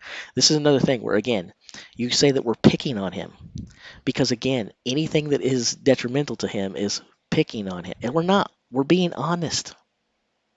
We're being honest. And you could say that 19 seconds would have gotten him 5 points in other groups. It might have in some groups, and in others it wouldn't have. And the group that's most important, his, it didn't. And it's not 19 seconds, it's almost 20 seconds. But regardless, in his group, it was fifth. The same position that he came in the deadlift ladder. At this point, he needs to be making up ground, not maintaining and staying in a position. He's falling back. I don't think it's picking on him to quote what's happening and say what's happening. That's not being mean. It's not being disrespectful. Again, people think it is because, oh, you didn't say that Brian's the best. You didn't say Brian's awesome. You didn't say that Brian is running away with it. So you're a jerk. But that's not accurate. We're not picking on him. I'm calling the results. I'm telling people where he finished. Where did he finish? Fifth. I'm. It's not bias. It's mathematics. Math doesn't have an opinion. Math is neither a fan nor an enemy of Brian Shaw. I love Brian Shaw. He's my second favorite strongman of all time. But whether you're my first favorite or my second favorite strongman of all time, that doesn't mean that you're above criticism. But Brian is my second favorite strongman of all time, second only to Bill Kazmaier.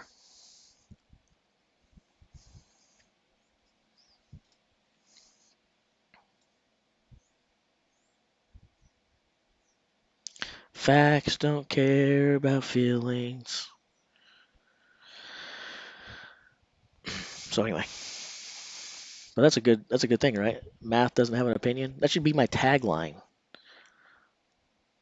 Maybe I'll make that something that sticks around in every stream so after this, every podcast going forward. Math doesn't have an opinion. Uh, who do I think will have the best wrecking ball hold time of all 30? Well, if reputation is anything, I say Mark Felix. He probably has the best grip in history. Um, he's not the only one capable of winning this. He's not the only one capable of having the best. But if you're asking me to pick someone out of the 30, I probably say Mark. It seems like the obvious answer, right? Um, but there's a few other guys that could do it.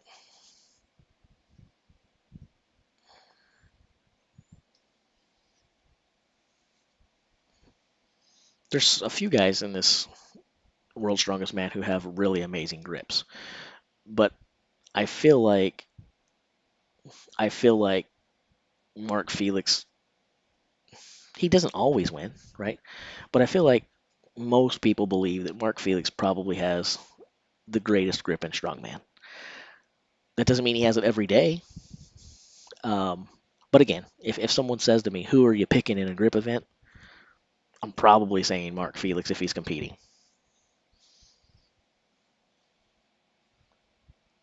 I understand he has to go out, perform it, and do it.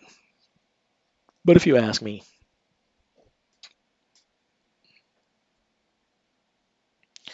um,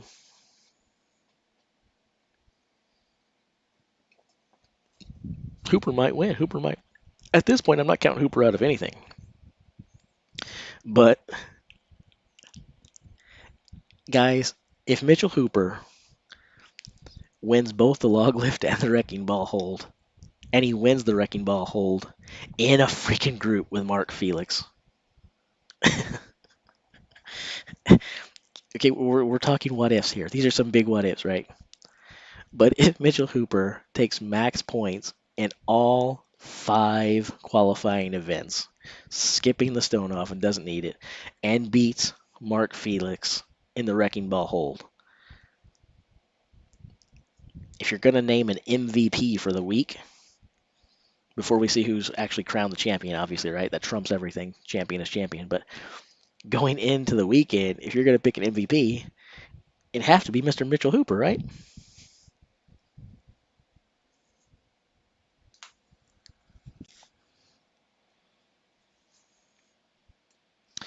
All right, guys.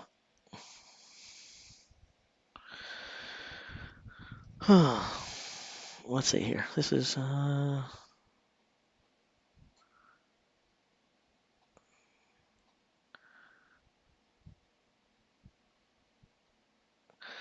Hooper does have a YouTube channel, and he's been posting lately. The video he posted last night after day one, fantastic. The video he posted as a reaction to Laws's synopsis of his chances, also great. So yeah, do a search for him on YouTube and check it out. You should do that. Definitely follow him. In fact, follow all these guys. Um, if these guys have a YouTube channel, I'm following them. Can't help it. From uh, going into World's Strongest Man 2022, I didn't hear any rumors about Shaw not being healthy. I heard him being in great shape. It seemed like for all intents and purposes, following his training and everything, it looked like his training was going well. Uh, and some of the therapies he's had and the treatments that he was recommended to take by Jerry Pritchett, through his own admission, worked phenomenally well, better than he could have expected. So I can't say. Sometimes these guys hold stuff back and they don't want to tattletale on themselves, kind of like a fighter sometimes has an injury and they don't want to say because maybe their opponents could exploit it. These guys can't do that. They're still doing the implement. But we don't always know what the truth is, right? So sure, there could be something that Shaw has, but let's also, if we do that and we start making excuses for Brian that way, then we have to go back and acknowledge what I talked about yesterday, which is every single one of these guys has nagging injuries. If you got them to all be honest and not hide anything, I doubt there'd be more than 2 or 3 of the 30, if that many, who doesn't have some sort of nagging thing that they're nursing. The sport is tough. It beats them to death. They put their bodies through hell. So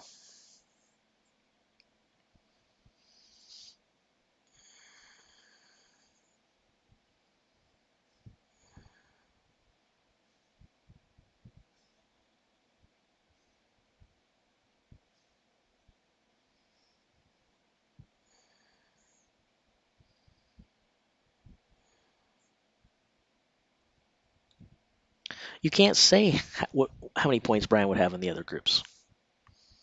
That's actually not a fair thing to do. You can't do that. Here's the reason you can't do that. In order to take and put Brian in one of the other groups, you have to remove someone. So who do you kick out? Do you kick out the lowest performer or the highest performer? Someone in the middle. He's a seed. So he probably would be taking the place of the highest seed, but that would change who else they put in there with him. It doesn't do us any good to suggest what he might have had if he's in the group he's in. They're all in the group they're in, right? I do like looking overall. I love looking at overall. I think that's fair. Where is Brian at overall? And I did not see where the 19 seconds puts him at, or the nearly 20 seconds. We'll look at it in a second where that puts him. We're gonna look at it. But yesterday he finished 11th in the loading race and 11th in the deadlift ladder. I believe that's correct. Someone tell me if they looked it up too, and if that's right. But I believe that yesterday, if you look at the overall standings, Brian was in 11th place in the loading and 11th place. I gave you guys my best Mike Tyson there. 11th place, 11th place in the deadlift ladder as well. So, um, anyway,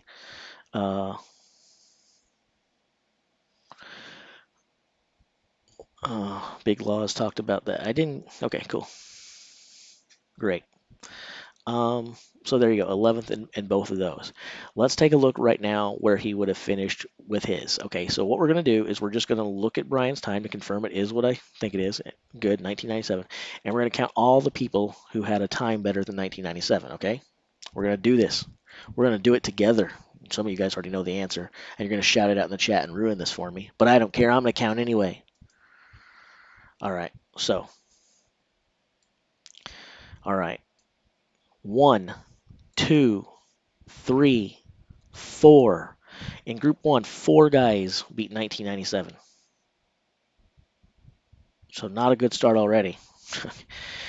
uh, which means that if he was in Group 1 and we're just bringing someone out of there, he finishes the same place he did in Group 2. Okay, so far he's in 5th place. Now he's in 6th place. Now he's in 7th place. Now he's in 8th place. Now he's in 9th place. Now he's in 10th place. Now he's in 11th place. Now he's in 12th place. Lisi's beats him. 13th place. 14th place. Stoltman beats him 15th place. Evan Singleton beats him 16th place. So he had 2 11ths yesterday, loading and deadlift ladder, 16th place in the car walk. Again, not trying to, I know anything you say, it makes you terrible, right? Makes you terrible. But like I said earlier, what'd I say? What'd I say? Math? What did I say about math? I gotta look up exactly what I said. Facts don't care about feelings. Math doesn't have an opinion. I think that's what I said. Something close to that, right? There. Yeah, that's exactly what I said. Math doesn't have an opinion. So there we go. Not talking about anything. Just talking about the math, guys. It's not. It's not treating Brian unfairly. It's not being mean to him. Mathematically speaking, he had the 16th fastest car walk. It is what it is.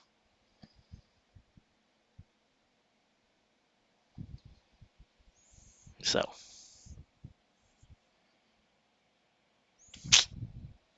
all right, guys. What's up next? Someone give us something else to talk about and get people riled up about and some drama. Throw something out. Throw a controversial topic out that'll get me in trouble.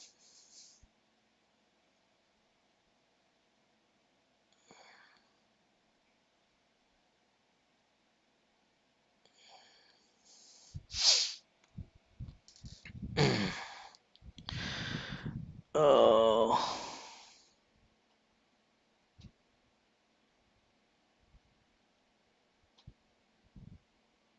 Okay, so again, Andy says makes you wonder if he regrets not attempting the 5th lift in the deadlift ladder. Where are you getting information from that says he did not attempt the 5th lift? Where are you getting that from? I've heard other people say this. It doesn't make any sense. If it's true, it makes no sense. I'm not saying it's flat out wrong. I'm not saying that people saying that a lie or it didn't happen. But I'm saying it makes no sense that Brian did not try the 5th lift. I believe he tried and failed. And to me, the reason I believe that is because he had the luxury of going next to last. He had the luxury of going next to last. That means he already knew what he had to do to finish well. He already knew if he didn't get 5 reps, he was going to finish in 5th place. So, why would he not try that?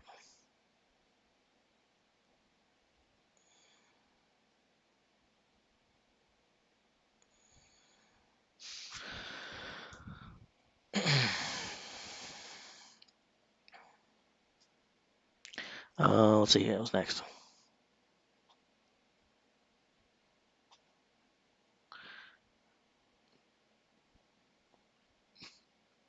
No, there's no live stream. How come you're sending your love and respect to Martinez, but not your love and respect to me? What's up with that?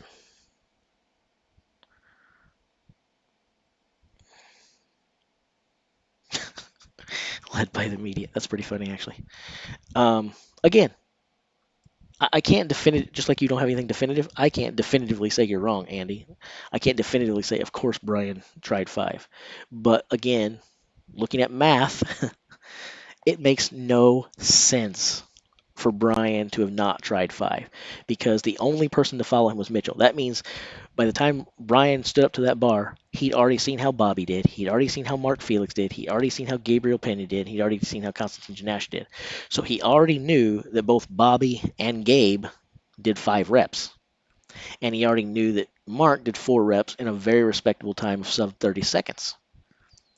So if Brian was going to go in there to milk it, wasn't very smart because he already knew that he had to beat those guys, and he had to get 5 reps to get third at best.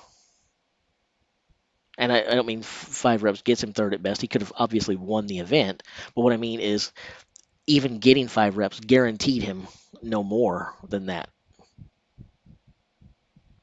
At the getting 5 reps, he could have thought, well, that only gives me third safely. That's assuming that Mitchell doesn't come up there and get 5 reps, which he did, but Brian couldn't know that.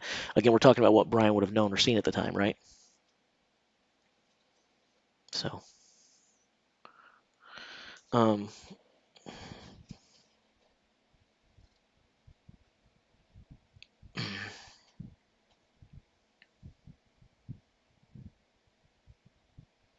cool. I think I've caught up on the chat. If I've missed anything, I do apologize. I'm trying my best to keep up with the chat and the stream and the results and everything, and also give you guys my opinion. I'm trying to speak about things and kind of go in depth. I think it'd be boring if I was just sitting here giving you like 2-word sentences or I'm trying to give you guys some content, right? Um, so I'm doing my best to keep up. Hopefully, I'm doing all right. I apologize if I'm not. The last event was the car walk, and we are currently hanging out, waiting for the log lift, which we've got about another half hour before it begins. And I will probably relieve myself again before that happens. So, um, the car weighed 430 kilograms, and I've heard everything from 20 to 30 meters as a distance. So I've heard 20 meters uphill. I've heard 25 meters. Um, I've heard some people say 30. So I don't know. Some people very convincingly said it's 20 uphill. Some other people said on the World's Strongest Man's site, it clearly says 25. I don't know. But the weight of the car was 430 kilograms.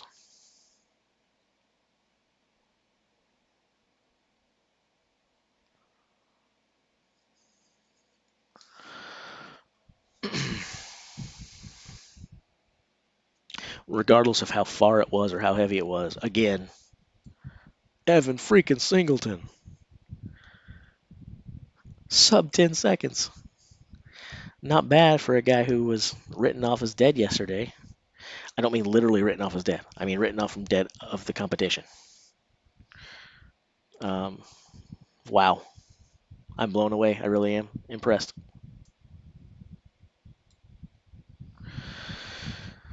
Okay, good, good, good, good, good. I'm enjoying this.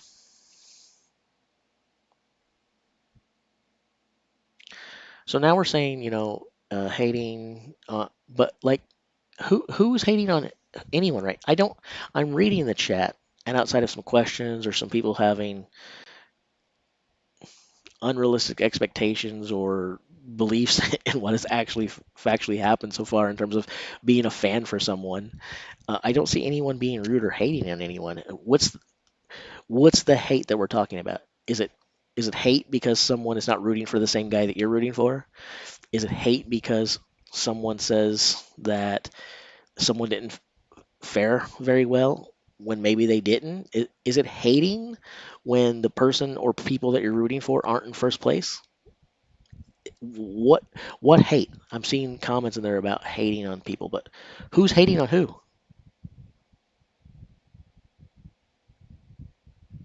I'm reading and I'm looking for examples of the hate, but I'm not seeing it.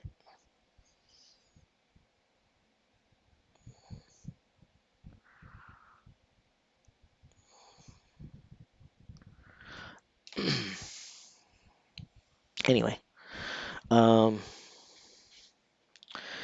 the log lift kicks off in about a half an hour. The average view duration time for today has been 9 minutes and 53 seconds. So that means that for everyone who has shown up, they have hung around approximately 10 minutes.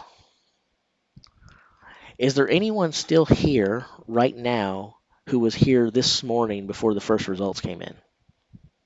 Is there anybody who's been here with me from beginning to now? Anyone? Just curious.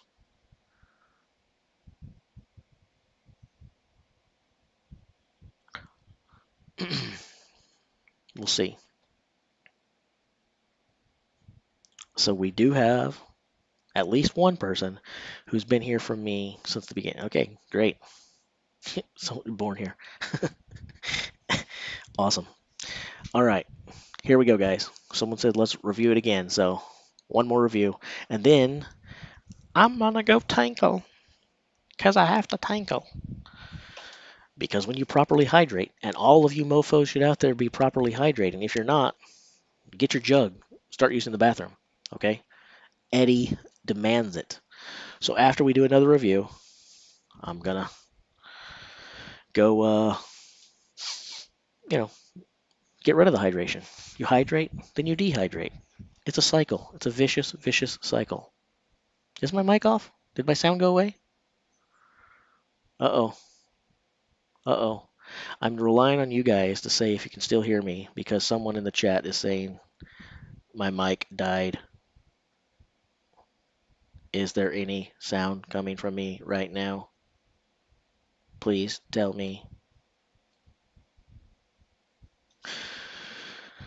All right. They don't want to hear me tinkle again? Could you hear me tinkling before? There's no way you could have heard that. It was in a freaking other room. There's no way. I know I left the audio on, but it's another freaking room. Well, then I'm going to do it again. I got more water in me. I've got a healthy stream. I'm proud of it when it's a healthy stream, okay? I have now reached the age where it's not a guarantee that I will be able to pee when I get to the toilet. It's far, far from a foregone conclusion. So once I get to the toilet, if it's going and you guys can hear it, I'm happy about that. That's good news. That means I can cancel one of my doctor's appointments. So that's good. All right, the results. Here we go, guys. Tom Stoltman, first in group 1, 18 big fat points. Maximum overdrive. Any of you guys ever see that movie? Maximum Overdrive?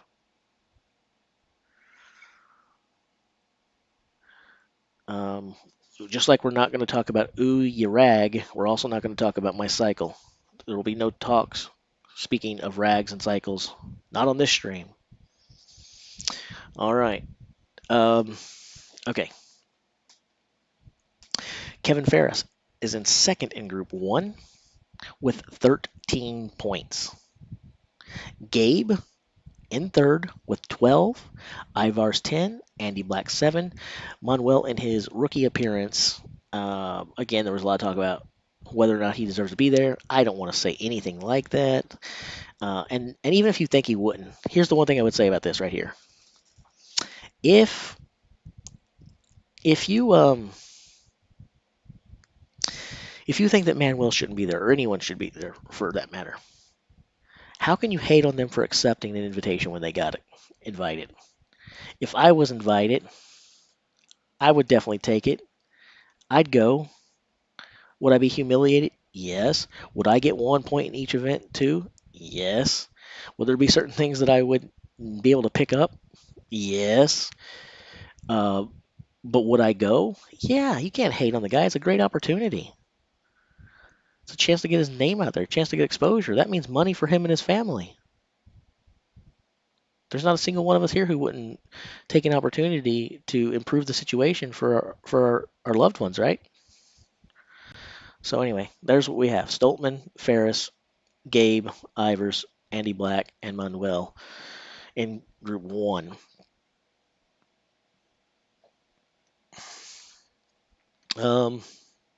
I guess my 3 big lifts are the 3 main lifts: the bench, squat, and power, bench, squat, and deadlift, because I focus on them because other people do. Uh, but it's kind of weird. I actually think that my bench is probably my best lift in comparison to like my peers overall. Like if you just look at me like a normal human being and where do I rank? I think the bench is probably the best. I've got really good upper body. But I'm actually much more proud of what I've been able to do in squat and deadlift because, again, those who were here with me yesterday know, or at least some of the time, doctor said I would never walk. I had multiple physical deformities I was born with, um, wheelchair, leg braces, over 20 leg surgeries. Um, so while on a chart, my deadlift and squat is not as impressive, I'm much more proud of them because of I had to work that much harder to get them to where they are. And those numbers, since people keep asking, are around 4.5, 5.5 to 6, 5.5 to 6 in both of those. That's where I'm at. Anyway, group two.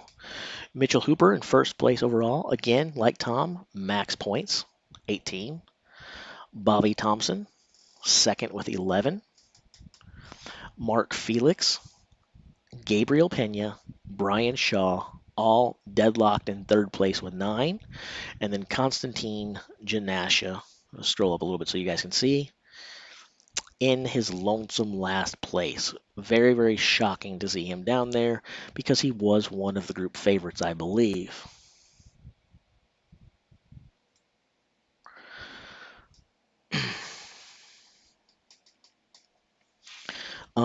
Okay, Alexei Novikov in first place in his group with 16 big points.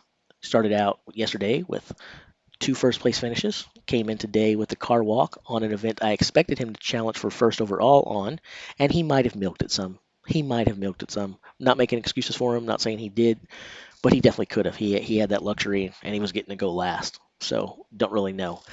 Um, but anyway, he finished third in the car walk there. Adam Bishop is in second in the heat with 12. And let's see.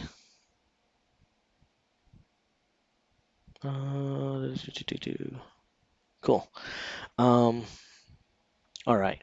Uh, Adam Bishop's in 12. Rob Kearney, big car walk performance. Knew he was going to have it. He desperately needed to have it, and he did get it, which is good for him because he's now in third place and he's in a good position going forward. He's got a great log lift. He doesn't have as good a log lift as he had before. Oh no! Those are amazing sound effects, right? That's the kind of stuff that you get in Hollywood. Um, but uh, that's what we're talking about right now, Joey. The car walking in Group 3 was Rob.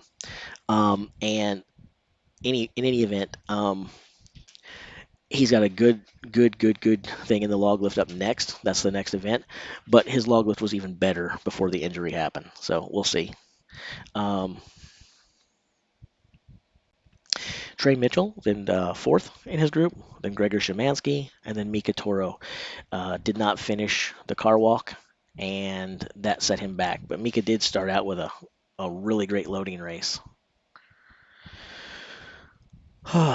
Group 4.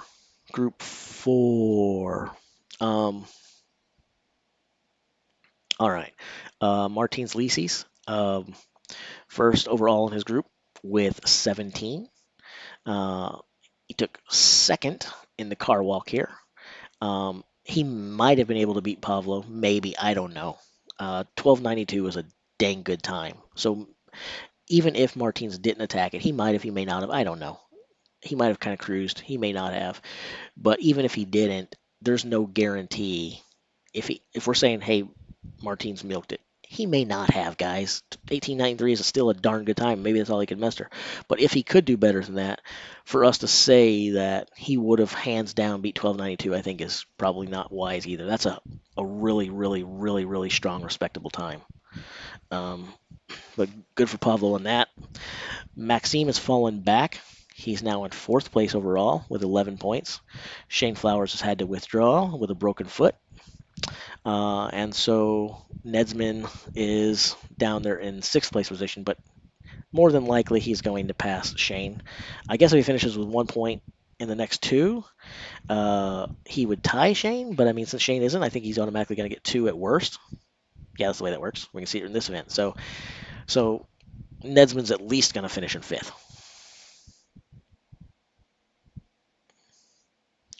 Um, I'm not saying that Rob talks like a girl, and I wasn't doing anything on Rob there. What I was doing was saying, "Ow!" When you freaking tear your triceps, it freaking hurts. Ah! That's what I would do. I would say, "Ah!" And my pitch might be higher than that. I don't know. I'm definitely not making fun of Rob's voice or anything else about Rob.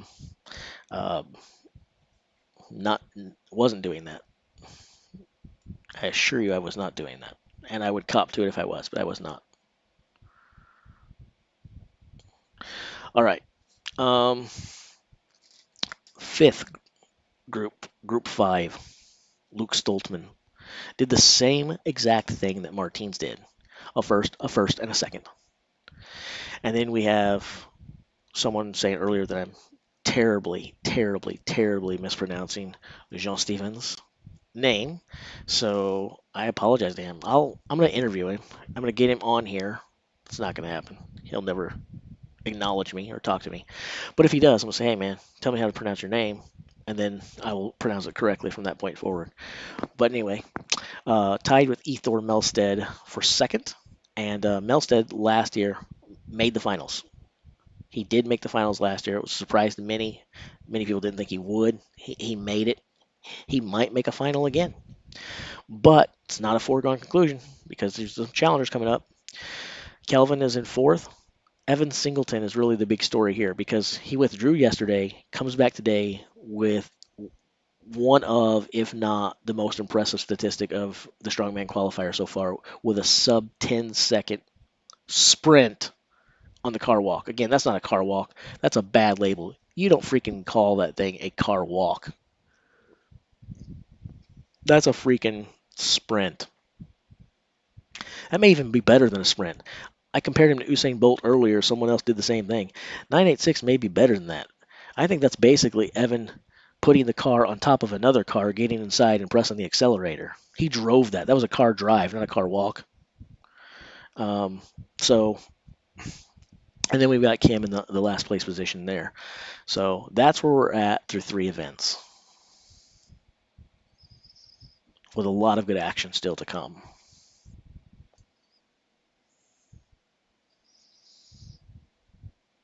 Would I like a backlift in World's Strongest Man? Sure, sure. Um, Mainly what I think I'd like to see in World's Strongest Man is just a lot more variety. We're getting a little bit more, but we need way more. I'd like to see more variety. I'd like it if we don't have the freaking Atlas stones to end every freaking strongman event across the globe, it seems like. I like stones. We all like stones, right? But, like, give us something unique. Give us something else to see. Watching the same thing time in and time out gets a bit old after a while. I'm also an old guy, so my opinion doesn't mean that much. But, again, Big Kaz is my favorite strongman of all time. I liked watching the events in the old days. Um, Back then they didn't even know who was freaking like who was going to be competing against them. They didn't know what events they were going to be doing. You just showed up and you found it on that day, basically what was going down, and that was exciting. And then every event was wildly different from one year to the next. Um, and so part of me likes that. Part of me likes that mystery, and part of me would like it if we didn't know what events were coming up. But I also think that's a good idea that they are doing that, because it keeps the athletes safer. It keeps the athletes safer. Um, and so I think safety is paramount. So, um, even though I wish we didn't know the events ahead of time, and I wish the athletes didn't know the events ahead of time, they just had to train to be all around strongmen like Martinez, and then show up and see what happens. While that would be exciting for me, I think it's safer that they know in advance. And as people wanting to see them move the most. Obviously, it's pretty cool because we get to see them really do crazy feats and crazy numbers that they wouldn't be able to do otherwise. I mean, that is to say, like, if you're training for the deadlift ladder because you know you're going to do the deadlift ladder, you're probably going to put in a much better performance on the deadlift ladder than if you were just training something random and showed up and they said, oh, by the way, here's what you're doing. So we get to see the best of the best. That's kind of cool, I guess.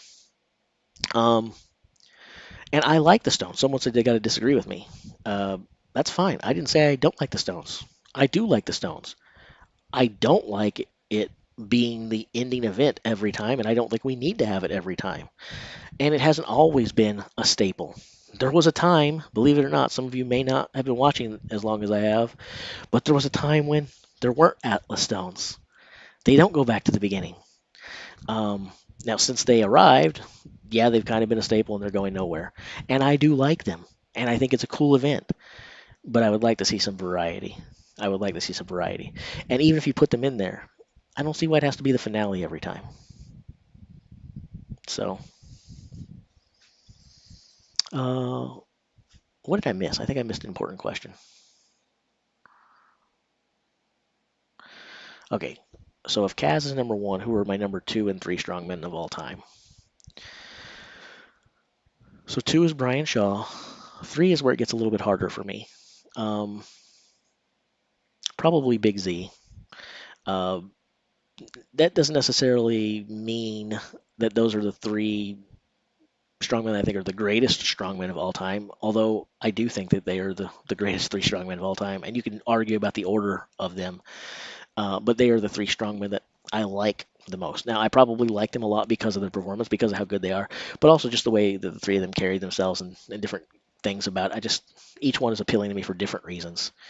Um, and if you survey people, I guess that's probably the three answers you're going to hear most common. Um, but there's no wrong answers, right? You like who you like, and you like them for whatever reason you like them.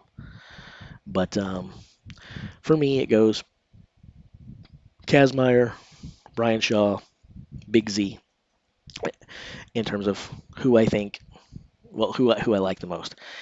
And in terms of how I rank them, I still think Bill Kazmaier is the greatest strongman of all time.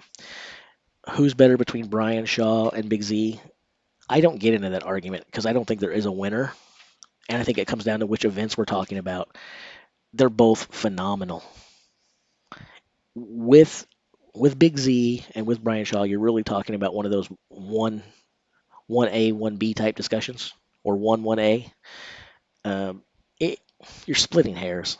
They're both freaking amazing.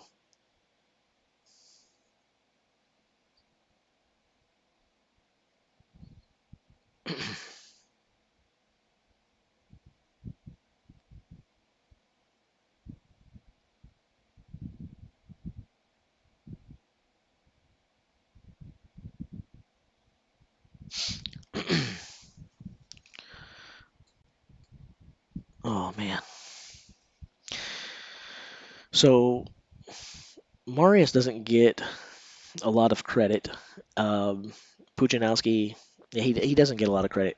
I probably don't give him the credit that he deserves. A lot of other people don't give him the credit he deserves. There's reasons for that. Some of the reasons he doesn't get the credit he deserves are, I think, fair, very, very, very fair. Some of the others probably aren't that fair. But he gets a lot of flack for things that we know about. Um, One we talked about yesterday, we'll probably talk about a lot. Um, we'll call it hydration, right? I don't know if that's a fair thing because I don't know how many of these guys are not hydrated. Um, Also, it's one of the things like, well, he gets a lot of flack because he competed in a time when it was more about fitness and speed and not necessarily brute strength and static strength. And I think that's a fair argument to make. At the same time, it's hard to penalize a guy for showing up and doing well in what they put in front of him. As far as I know, he wasn't picking the events. You know, he showed up. They said, "This is what you're doing." He did. He won. Well, that's what you're supposed to do, right? Um, so there's that. Some people say, he didn't have the best competition. We can say that, but again, I think it's fair to ask this. Was the competition that weaker, or was he so much better than them? You could have the same question about my favorite strongman of all time, Bill Kazmaier. He was way ahead of his time. His competition wasn't the toughest, and I think that is fair to say, even though I'm a big Bill Kazmaier supporter. The guys weren't on his level. Does that mean that they were really weak competition, or was it just that Kaz was that damn good? The answer is probably somewhere in the middle. Um, so anyway, I don't think Pujanowski gets the credit he deserves, and there's a lot of reasons for it. Some are probably fair, some are probably not fair. But no matter what, Pujanowski deserves to be on anyone's short list of who's who in the sport. That's just it would be unfair to not give him that credit.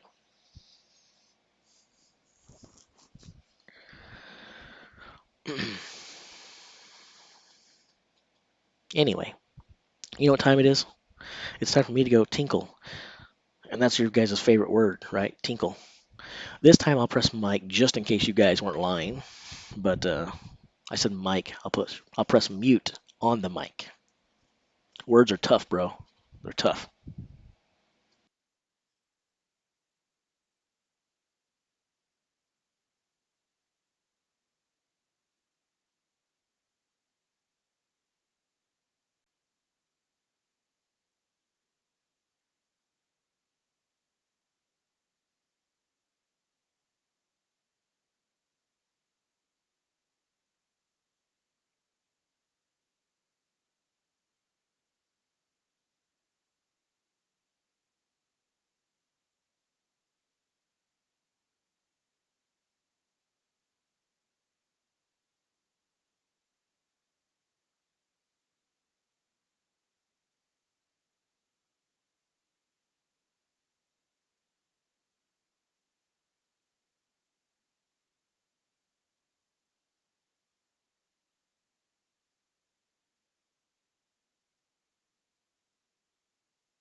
Did any fights break out in my absence?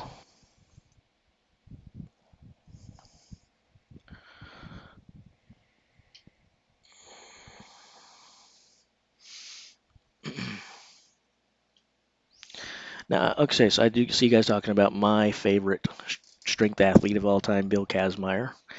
And I want to say one thing: like it's tough to compare against athletes of different eras. It's really not fair or possible to. Sometimes we hold those in the past with higher regard than they deserve. Sometimes we give them unfair criticism. When they're not competing against each other, there's really no fair way to do it. But one thing I will say is sometimes when people are like, well, here's how you know what you're saying is ludicrous. Just look at the numbers, which again, I like the math. I'm the math guy. Like, just look at the numbers. There's no way they could compete today. But when you do that, you're assuming that they would not take advantage of the same advances that have happened since then.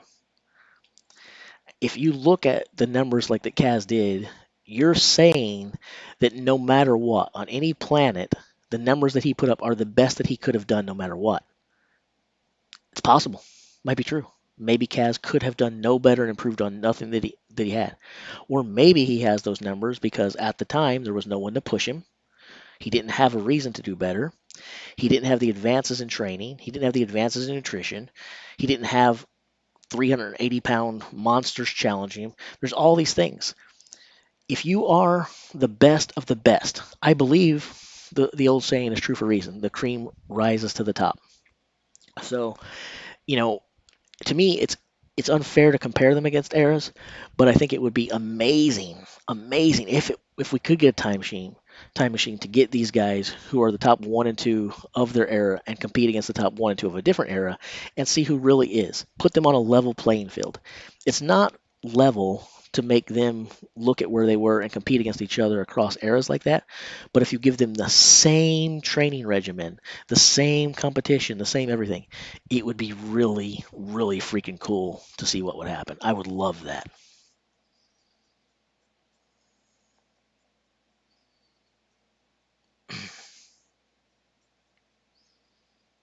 So anyway, I heard them do this with Big Laws the other day. If I could Frankenstein a strong man and make myself, what would I choose? Man, I don't know. Um, Jeez,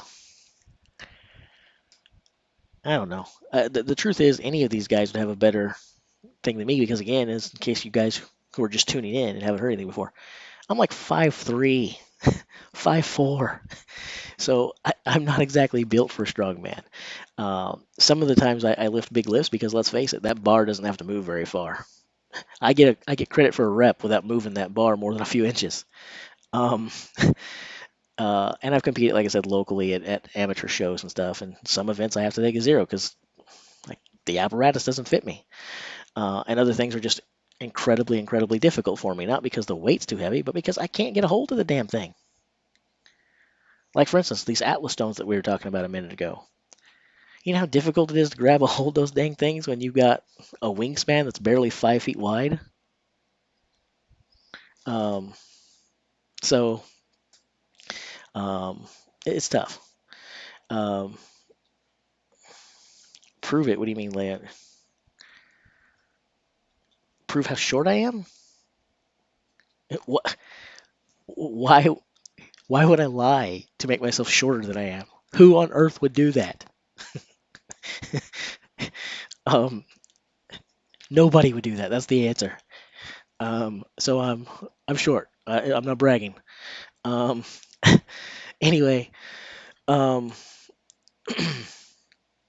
but um, having said that, yeah, I don't know. Like if I could take, this person's arms and this person's shoulders and this person's back and this person's hips and this person's quads, I could probably do that. I don't think I could do that off just at random. That's probably a video that maybe we'll do. I think it's a weird video. I feel kind of weird talking about whose body I'd like to have. Um, I, I I think when Laws was asked that question, I think he said he felt a bit weird to it, and I think I now know why. Um, I, I feel like if I start talking about body parts of different men I'd like to have, the discussion goes in a completely different direction. Um, but maybe we will do a video in the future where we explore if I was to craft the ultimate strongman, who I might pull and borrow from. But I'll have to take some. I'll have to take some thought about it.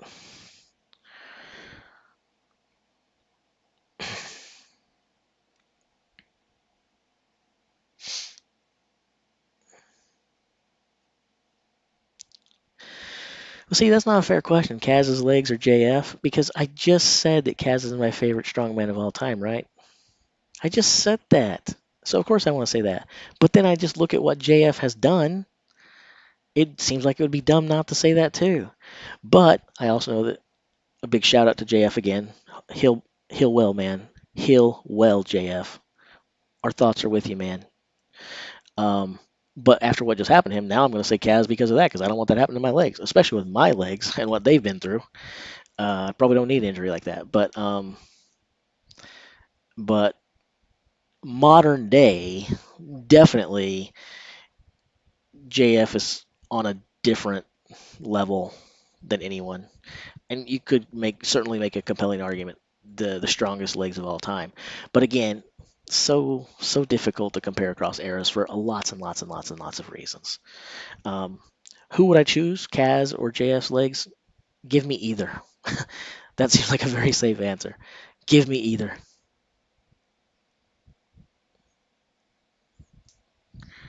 Um,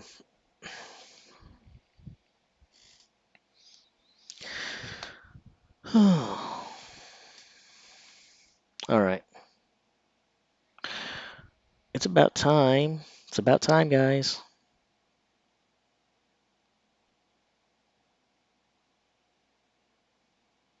It's about time, guys. Log lift results are going to start coming in. Well, someone yesterday, maybe it was Sean, I don't think it was Sean, but someone yesterday said I should create one of those tier lists, a strongman tier list, which we're going to do. We're going to do that very shortly. Probably do that next week. And those are fun because I think they're terrible videos. They're always terrible, and they alienate half of your followers at least. You can't walk away from one of those without at least 50% of your subscribers hating your guts. It's it's destiny. So I'm going to get for any of you who don't hate me now, and you probably already hate me. But for those of you who don't, I'll make sure that everyone hates me universally next week when we do that tier list. Um, and you guys already know without even watching. Spoiler alert, right? Of course, Kaz is going to be in my S list. Of course. But who else will make it? I will also say that I'm going to do something different than a lot of those tier lists do. I'm going to create a set of rules because sometimes when you watch it, those tier list rankings, they drag like 55 guys or 55 whatever into one of the fields, and then you wind up with everyone's super or everyone's a legend at the top, or almost no one's at the bottom because they don't want to be disrespectful or whatever. Mine's going to look a little bit different. I'm going to say that I can have at the very most three people in the top tier, and at the very most three people in the second tier below that. Most of my strongmen, which is why a lot of people are going to be mad at me, are going to be in the lower tiers, and I'm going to do that on purpose, not to be controversial, but because I believe the best of the best should be reserved for the best. Um, and not everyone can be the best. So that's going to happen.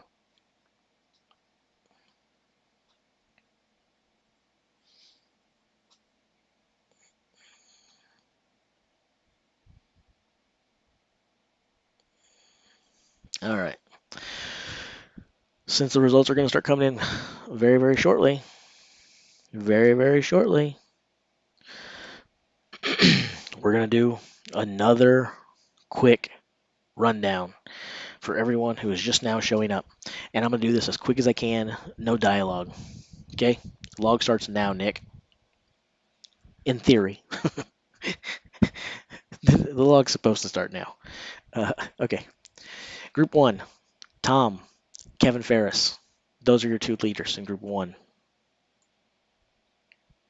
Group two, Mitchell Hooper and Bobby Thompson are your group two leaders. In group three, Alexei Novikov and Adam Bishop are your group three leaders. What a stacked, tough group that is. Group four, Martins Lisis, Gav Bilton, and Pavlo Kordiaka are atop your leaderboard. And in group five, Luke is sitting atop. Again, two men nestled safely there into the second spot. And by safely, I mean not safe at all. Stone off time uh, with Jean Steven and Mr. Mailstead. So that is our leaderboards through the five groups as of right now. Will the log lift shake things up? We're going to find out very shortly.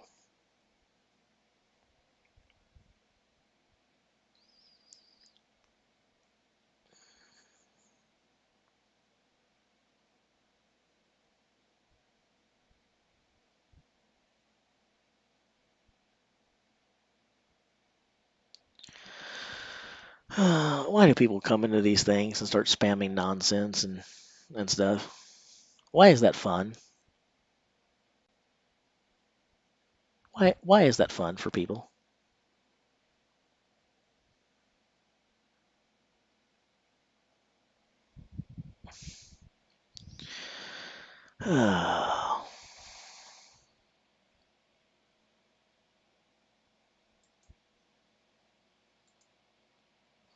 It's so annoying when people do stuff like that.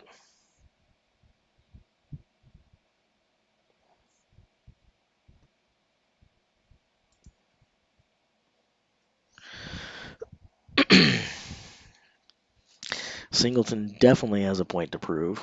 Although he didn't miss 2 events. Technically, he missed 1 event. Um, Now, while he competed in the first, you could definitely say he wasn't himself in the first. That's fair. You could kind of make an argument that he missed it, but technically speaking, all things being equal, he really only missed 1 event.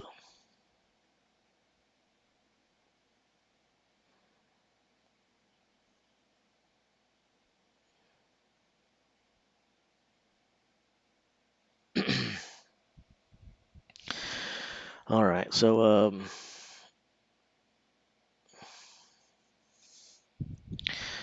so I'm gonna minimize this little guy real quick. If I put this over here, I think that starts to cover that up. Yeah, I don't want to do that. We're gonna do something real quick. I'm going to just see how much what people are saying, if there's any substance to it whatsoever, which I suspect there isn't. But we're going to take a look here. Uh, because if there is, I don't want to disrespect it by not giving it time and credence. And if there's not, I want to set the record straight, because if there's anybody who starts worrying or freaking out, I want them to know not to worry. Not to worry. And while I suspect people are just doing what they typically do in these things, I'm going to confirm it because I think that's the only way to know for absolute certainty. So,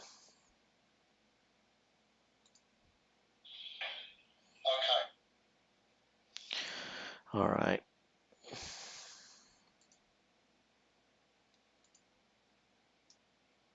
Mm-hmm. Mm-hmm. Seeing no signs of that there. No signs of that there.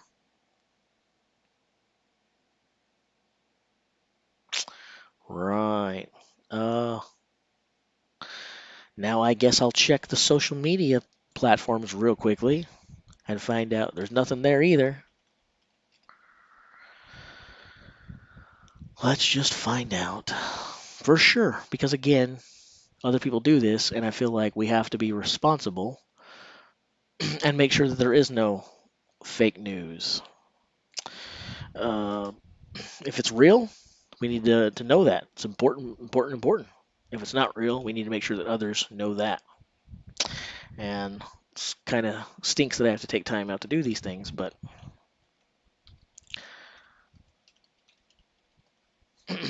so,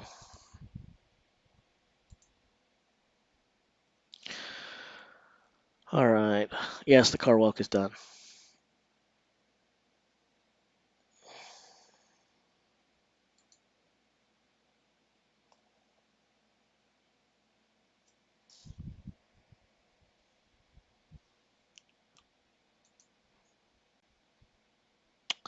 All right, again, I can find nothing of this on social media, Facebook, Twitter, or anywhere else.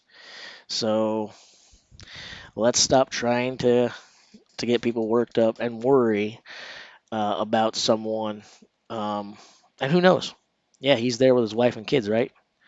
But what if he has other family members randomly hanging around online, and surely they're not watching my little stream, but maybe someone leaves here and says something, then you start making someone's family worry about them just because you decide to make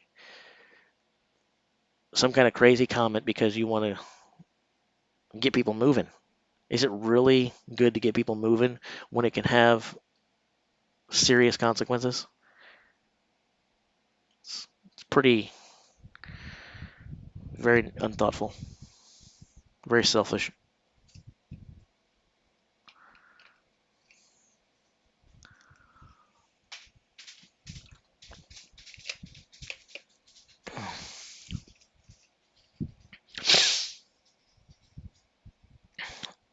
I had to feed the troll, and I explained exactly why.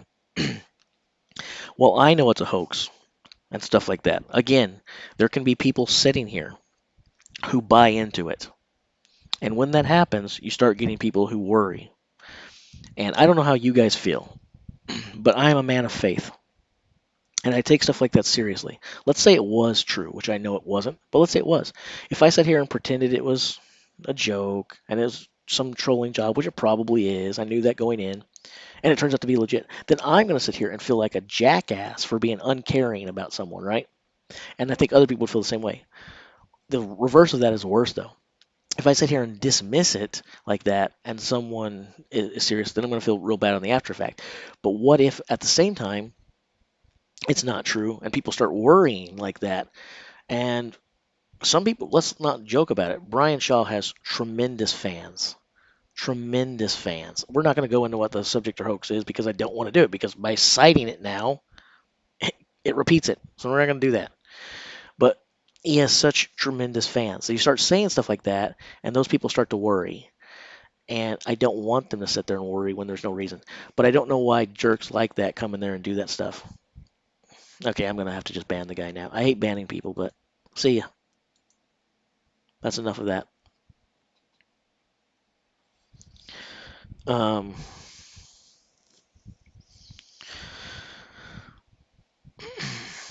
so there we go.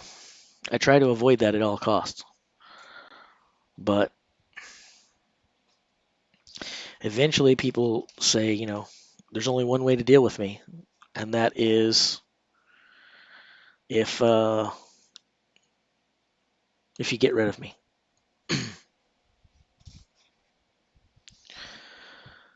Oh boy. No. The only problem that Shaw is having is he's not performing well. The only problem that Brian Shaw is having right now is that the other people in his group are doing better than he is.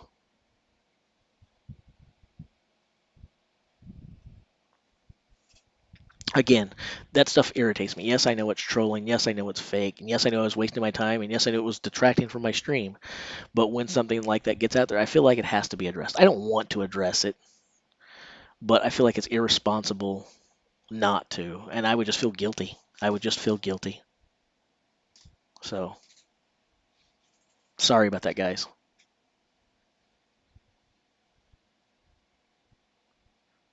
Yes, someone was reporting stuff about Shaw. Let's just leave it at that. Again, I don't want to repeat it, because if we repeat it, this spirals. The troll gets exactly what they want, and then I wind up saying the same thing for the next 3 hours.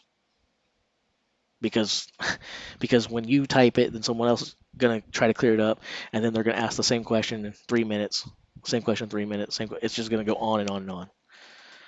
Bottom line is someone was saying some bad stuff, and they're not here to say it anymore. So cool beans.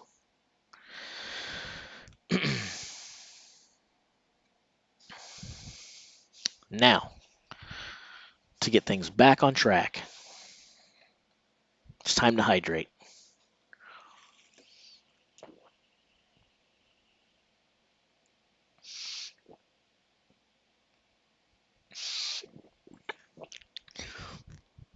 Ah, that's good stuff right there. That is good, good stuff.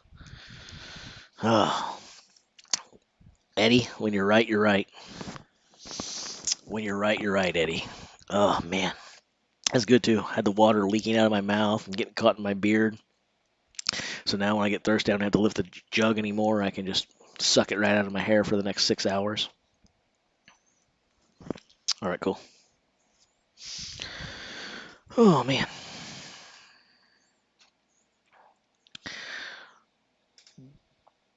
the only thing I really know about moonshine is that the the Duke boys in Hazard County were pretty big fans of it. That's about the only thing I know about moonshine. And while I'm not a fan of alcohol or moonshine per se, I was a pretty major fan of Daisy Duke. Oh man, that was my first crush. And I didn't care, that I was 5 years old when that was on. I still think I had a shot. I mean, I still think I have a shot to this day. I mean, look, back then I was in wheelchairs and leg braces. If you think I was above using those for sympathy to hook up with her, you guys are giving me way too much credit. I totally would have milked that wheelchair and those leg braces to hook up with Daisy. For sure. Yeah, no shame in my game. Um, anyway, we need to focus, get back in on the strongman because I'm gonna need a whole lot more hydration in a minute. Whew, it's getting. Whew. Mm. So anyway, um, log lift, log lift. Okay, predictions. Group one. Who wins the log lift in group one? Tell me what you guys think.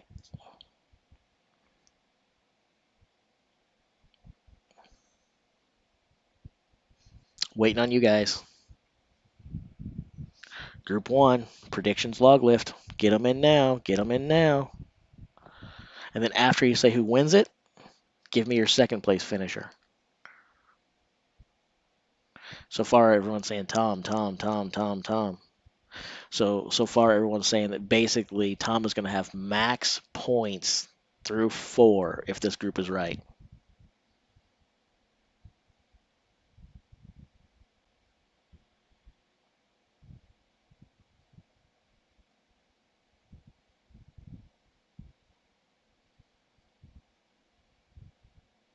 Well, Hooper can't win group 1.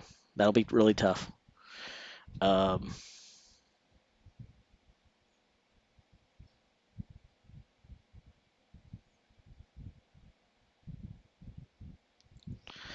everyone's saying Tom, Tom, Tom, Tom, Tom. I'll pick Ferris. I'll say Kevin is going to get the win in Group One and break up Tom's monopoly on first place finishes. But I'm saying that partly to be controversial, and partly because I do respect Kevin and I think he's due a win. There is no way in Hades I am answering that question. There is no way on earth I am touching that question. Um, now, uh, yeah. So I'll say Kevin, and then Tom will get second. Um, that will be my group one predictions for the log lift, and we'll do this with each of the. We'll say, hey, pick the first two guys. So you guys mainly said Tom, Tom, Tom, Tom, Tom, Tom, Tom, Tom, Tom, Tom, Tom. Second, here we go. Uh, here you go. Uh, who do you think finishes second in group one?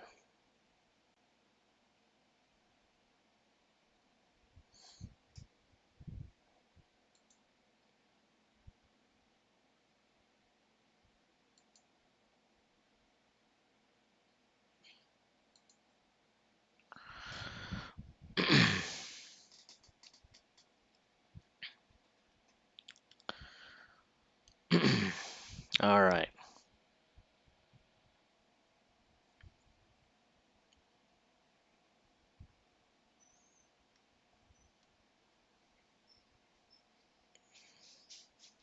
What the heck? Hey, what's wrong? Come here. Come here. I have to mute and step away from the keyboard. There's a dog whining, and those are my babies, my children. So be back in a second here.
Apologies. I think the dog just wanted some food. I'm not sure. Couldn't figure out anything was wrong. I gave him food. He shut up. So, uh,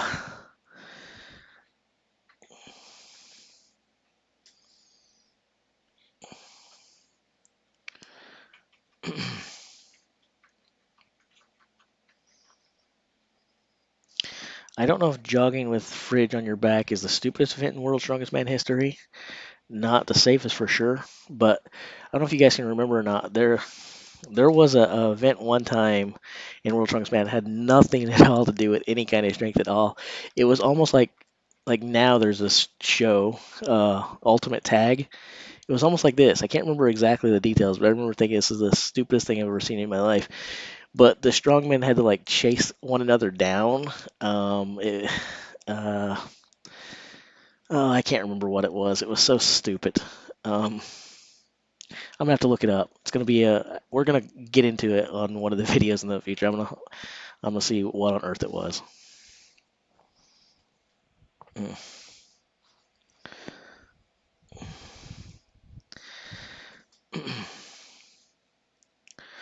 The fridge on the back is when we got to see a leg snap in half. Kaboom!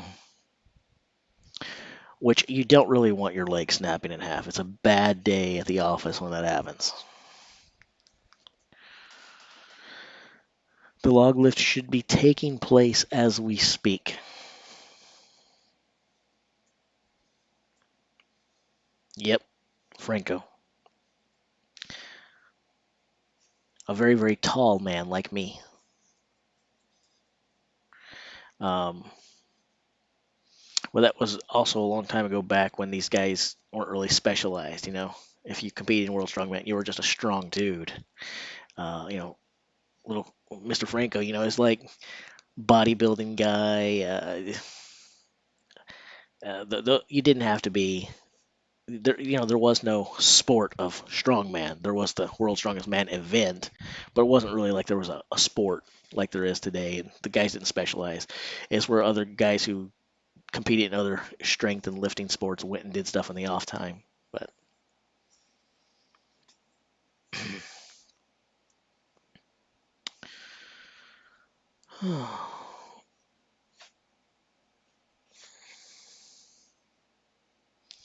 this is true.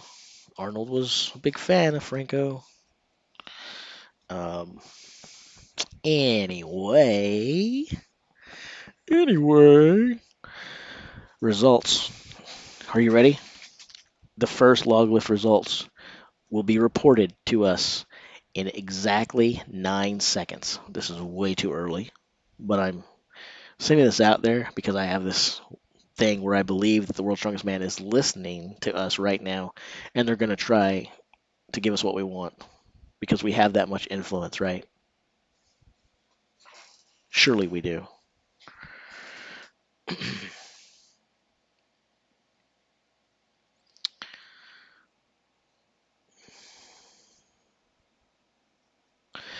I don't really care if they bring back sumo or not. I don't. It's definitely things like that to me. Those are not strength. Is there strength involved yet? But there's so much technique. It's like the arm wrestling thing. Um, if we're watching these, we're supposed to be figuring out who's the strongest, right? If you want to watch the entertainment stuff, that's cool too, right? But you can yeah, I agree. Totally fun to watch. 100% agree.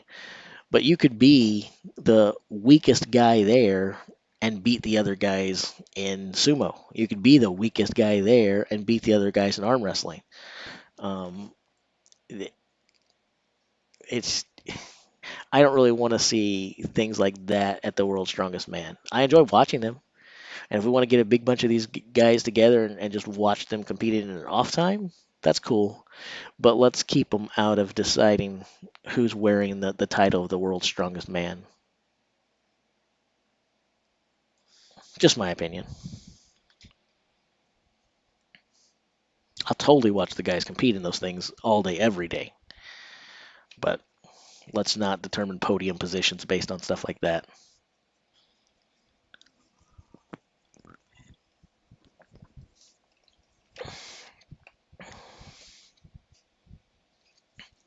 C.T. Fletcher would be so disappointed in you right now for saying MFer. He would call you a sellout. But I'm not cool enough to speak like C.T. Fletcher. Um,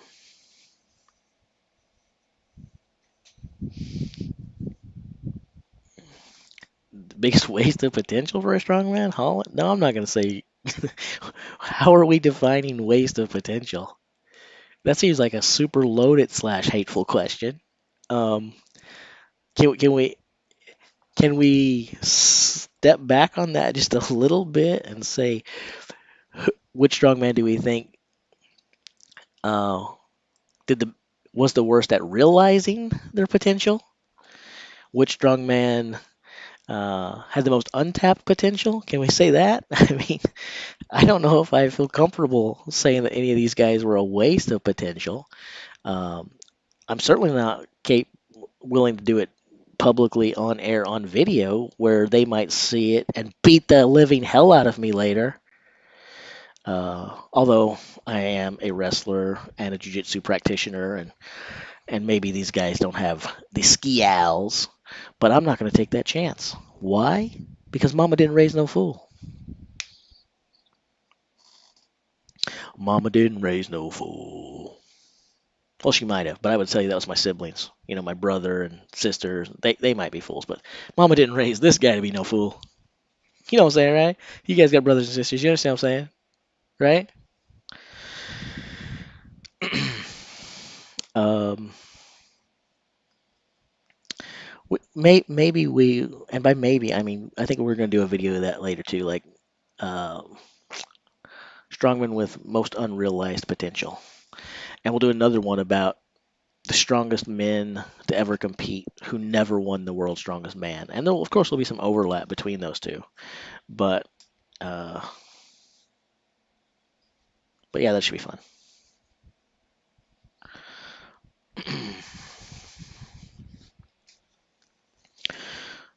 Oh, I've got some very very bad pain right here on the bend of my elbow, this joint. It's hurting quite a lot.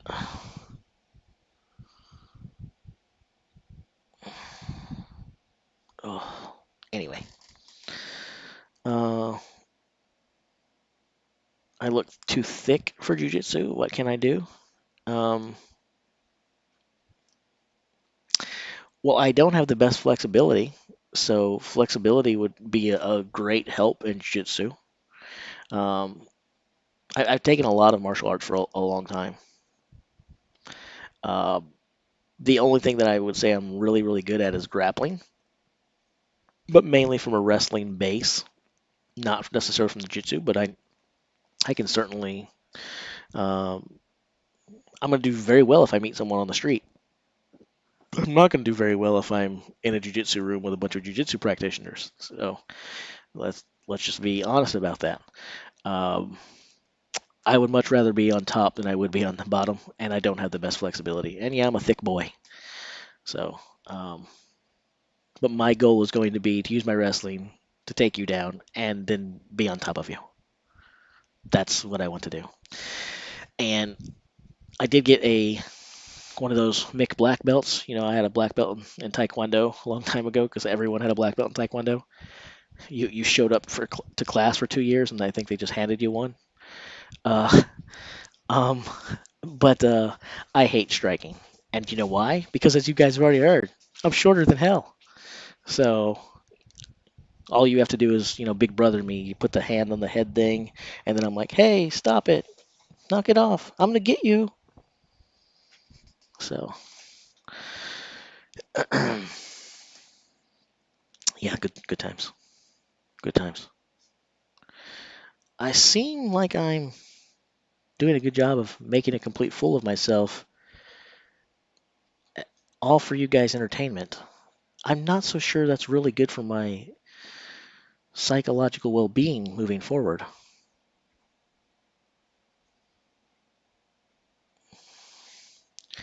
Am I short though? I'm a little short. A little short. I mean, slightly below average height for a Smurf.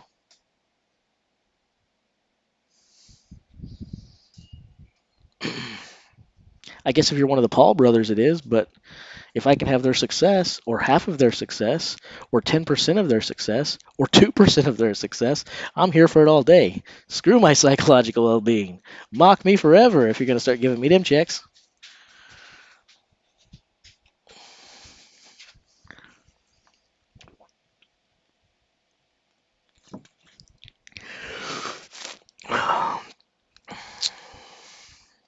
Yeah, I would not do jiu-jitsu in a street fight. That would be pretty dumb.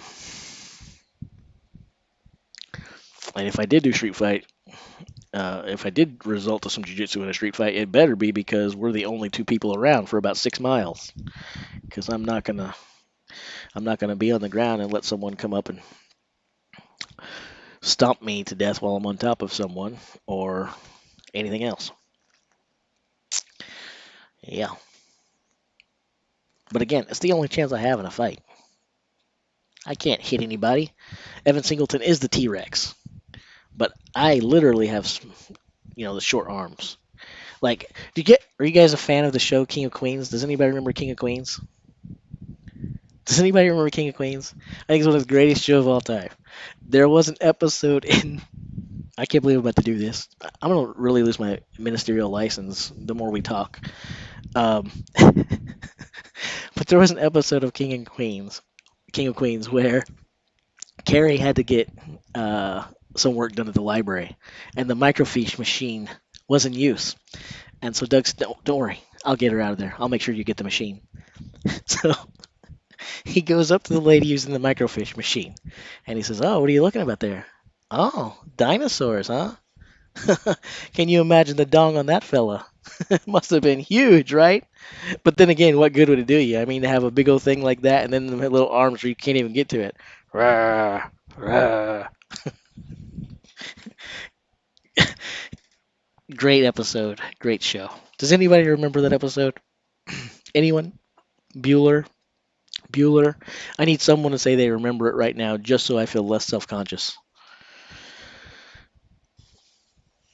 My dog is not taking a poop. My dog is licking himself, like we all wished we could do.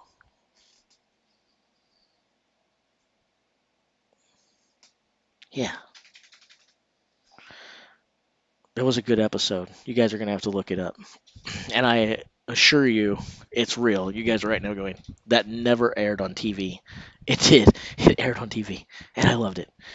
And I need you guys to find it just so that I feel less like a predator right now.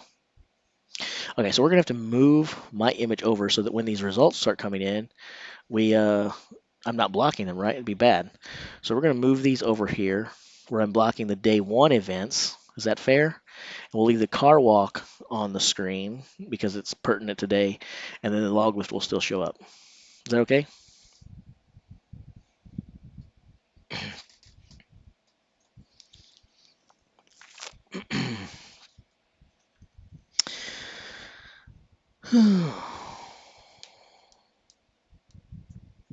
What is holding up the results? One answer, three words. World's strongest man. And their love for their fans. Their love for us, yes. Those are the main things holding it up.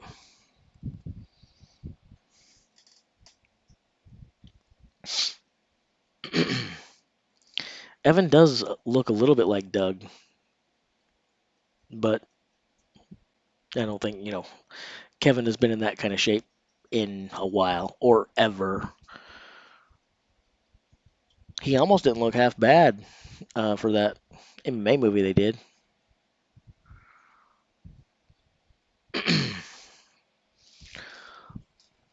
Oh,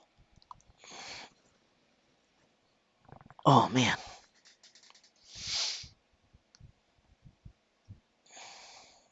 All right, guys. Results are going to be coming now. Now. Now. I feel like if I say that all day long, I still have no better chance of being right than I have right now. You guys could leave the stream, come back in 6 hours, and I could be going now, and we'd still be waiting for the log lift results. Who wants to bet against me? Anyone want to take that bet? Anyone want to take that bet?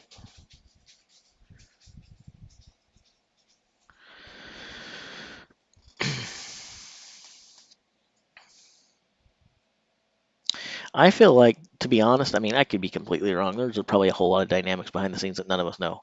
But at this point, I feel like the reason the World's Strongest Man continues on doing it this way with the exclusive contract that they have and everything else is out of laziness. A group of marketing reps and execs who don't really care to get out there and bust it and wheel and deal and make some things go. It's lazy. There's a standing offer out there right now. Just go with the status quo. This is the way we've been doing it. Let's just keep doing it. There's a check coming. It arrives in my mailbox. I don't have to work for it. Yay. I think they just play it safe at the detriment of the sport and at the detriment of the athletes. I think they just play it safe.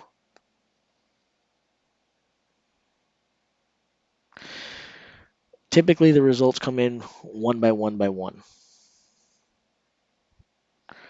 Um, Now, sometimes they don't report stuff real quickly, so you'll see 2 or 3 hit at one time.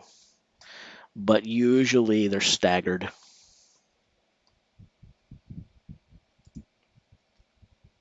And I'm checking this Strongman's archive just in case WSM is acting slow or not updating. Doesn't appear to be the case. We are still in a holding pattern.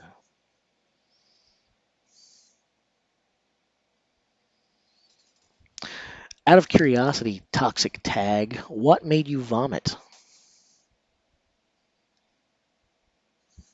Surely not my dulcet tones. But it could have been something else. Who knows?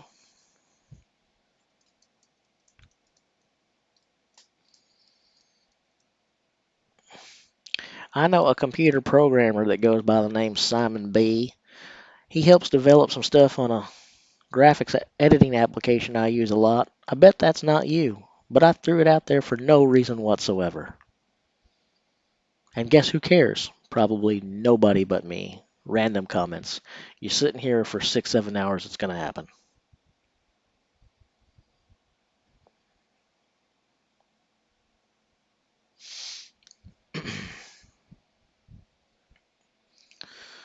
Oh, I bet JF Corona wanted to puke too. That was pretty nasty. And not just one leg, both. That's. I've seen him speak to a few people about it since it happened, and obviously it sucked. But he has a good spirit and a good outlook on it.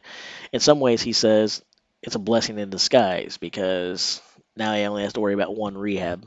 Um, and if it happens separately, it'd be a lot tougher. But I think JF just has a great outlook. I certainly wouldn't want it to happen to either, let alone both.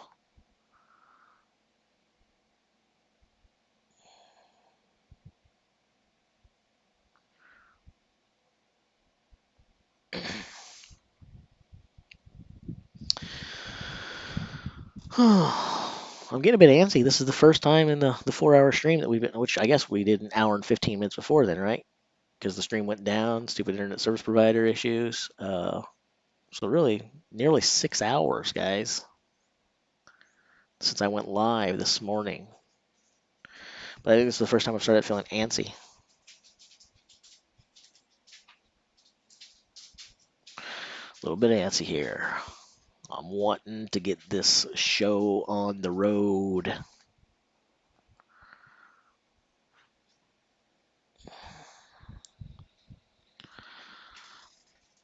Oh, man.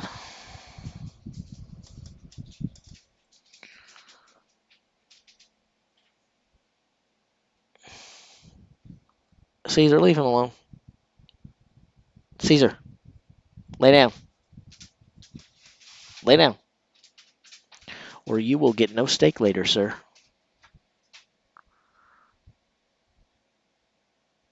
The bed's not very nice, but I could have a lay down. I just moved in here a few weeks ago. Father passed away several months back, and he left the place to me, and it's real trash. It's real trash. And I was gonna fix it up for him when he was alive, but he didn't want my help, and so the plan is actually for me to move it in here, get it to where it's acceptable and I like it. And then, even though it was left to me, I'm gonna go ahead and give it to my sister and let her and her daughters live here. That's the play. That's the plan with this place. So,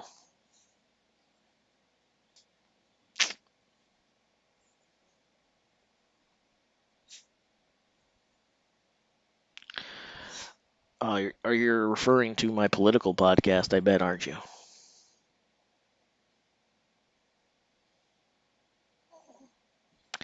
Assuming you are, send me a private message or something like that, and I will tell you. I'm going to spare these people of that because most of them won't care. And those who may, they'll either really love it or really not. Um, and that's fine. Sorry to hear about that.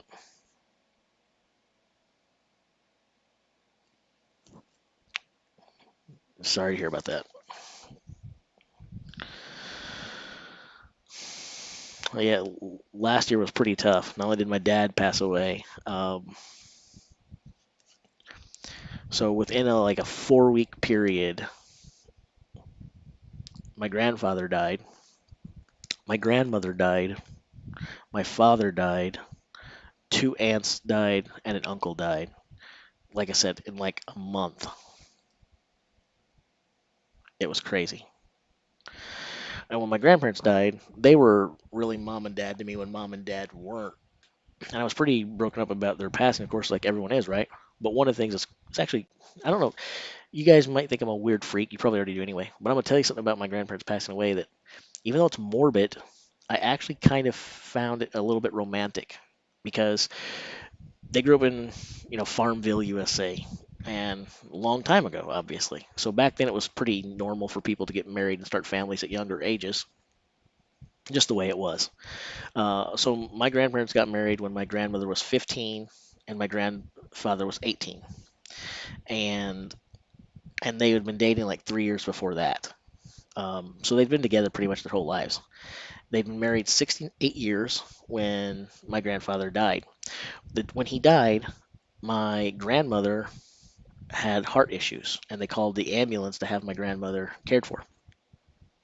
So my grandmother's being rushed to the hospital. While my grandmother's being rushed to the hospital, my grandfather starts worrying about his wife, his bride.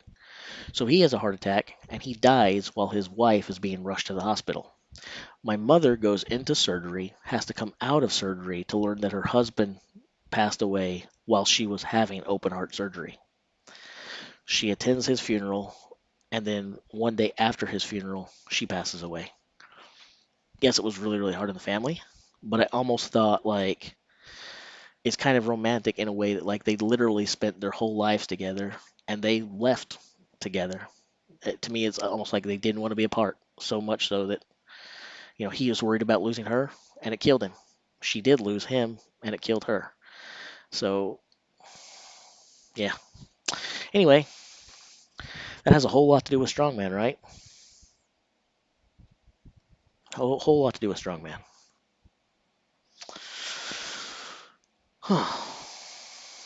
Sorry, we took a dovetail there. Not even sure how we got on that.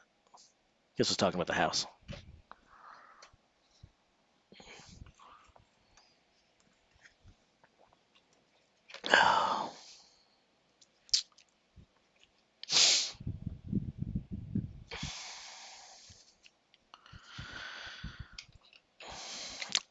I would say I don't know what's up with it either, but let's face it, like this is par for the course with them. I mean, they might give us results and get the next one going immediately. We might be sitting here at 8 p.m. waiting for them to kick group one off. I've given up trying to predict what WSM does or why they do it.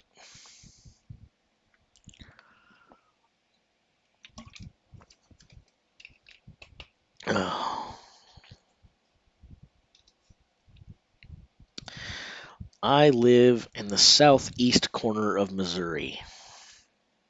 I'm originally a St. Louis boy, but I've lived all over the state, and I've lived a few others too.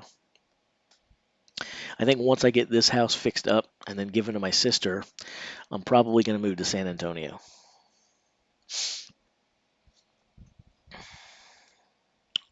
Let's go Blues. I got an autographed hockey stick of Brett Hull.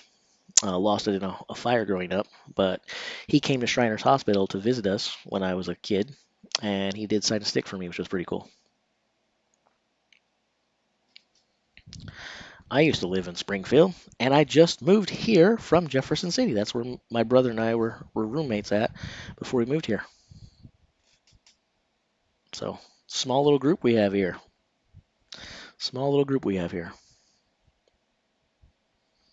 And as far as Carter being from Kansas City, when the Cards play the Royals, I will definitely be rooting for the Redbirds in that I-70 series. 100%.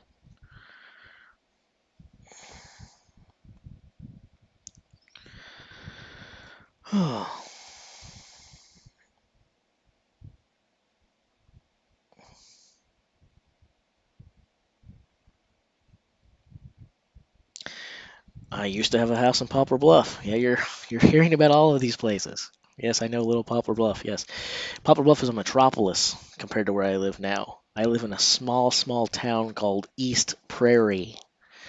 Feel free to look that up on the map if you don't know where it is, and I'm sure, unless you're from the Poplar Bluff area, probably no one else has a clue. So,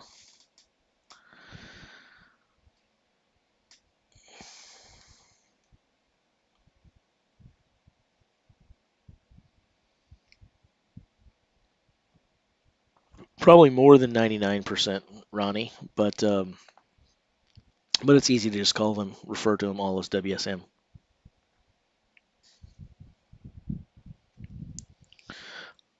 Oh man, I'm also a huge, huge, huge fan of mixed martial arts, and I'm also convinced that 99% of MMA fans aren't really fans of MMA. They're fans of UFC, Dana White, and drunken barroom brawls. They just want to watch people go out there and bang, bro. Let's just bang. Uh, I actually enjoy skills because I'm a weirdo, and I enjoy watching other organizations. So I cannot speak intelligently about anything NBA or basketball. Don't know anything about basketball. Not a fan remotely.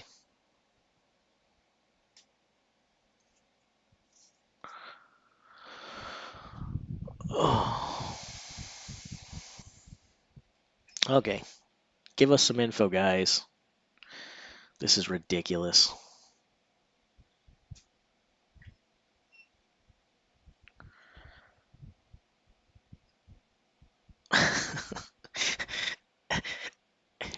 Carter with the comment of the day. Can't get over how big your dog is. Bet that thing leaves giant poops. Um, they're not small, but I'm sure everybody wants us to sit here and spend the next 20 minutes talking about how big Caesar craps. Um, Artemon wants to know, do you think you could beat Amanda Nunes? Answer, not a chance in hell.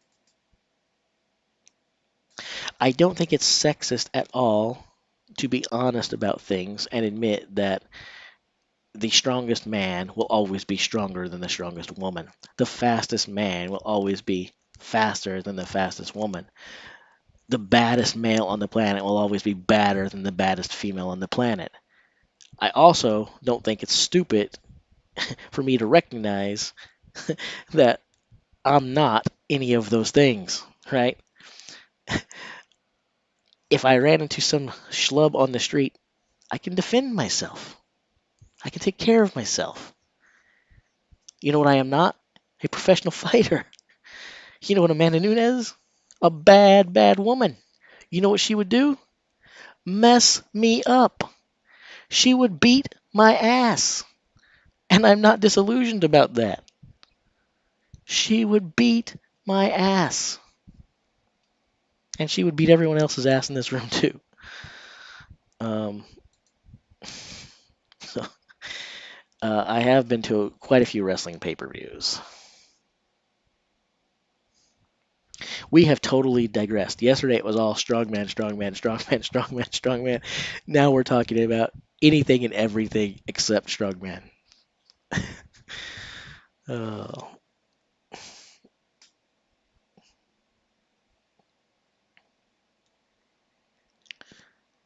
Who clicks on those bots, Connor?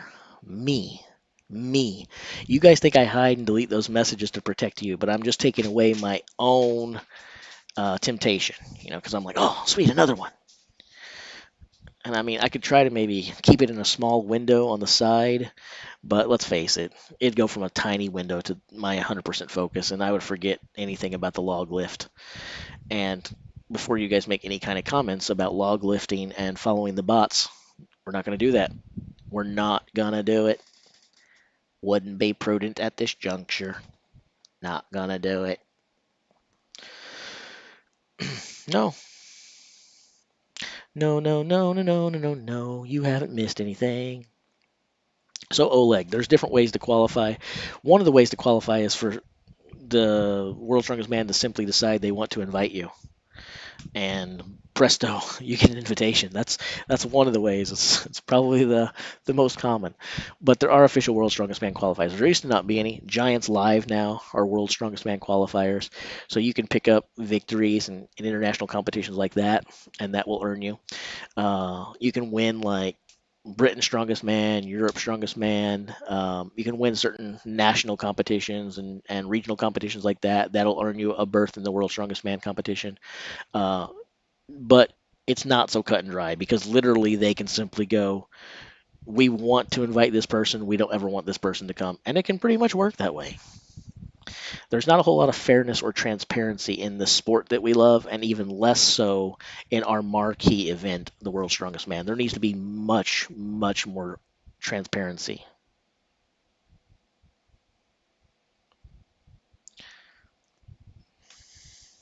So I was just getting ready to answer that, Thomas. You just ruined it, man. You just ruined it by asking. I was getting ready to reach for the jug and make some kind of sad schlepping comment again about the jug, but then you ask about it and it takes away my lame jokes. So we're going to put it back over here for a minute. We're going to pretend I didn't see that, and I will bring it back out when everyone has forgotten about it. So, let's see. How do you get to the finals from these groups? Who battles for Stone's place is what? Can you re-ask your question, Toxic Tag? I'm not sure I um, fully understand what you're asking. Can you reword it, perhaps?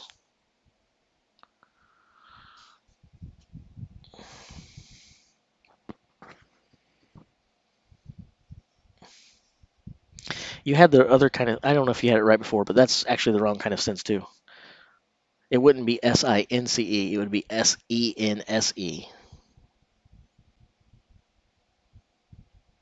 Or you could really throw in there and say it doesn't make money because I'm not sure how the money works, and say it doesn't make CENTS. That'd probably be appropriate too. But uh, anyway, how do they get to the finals? I'll answer what I think you're asking, which may or may not be what you're asking. I don't know.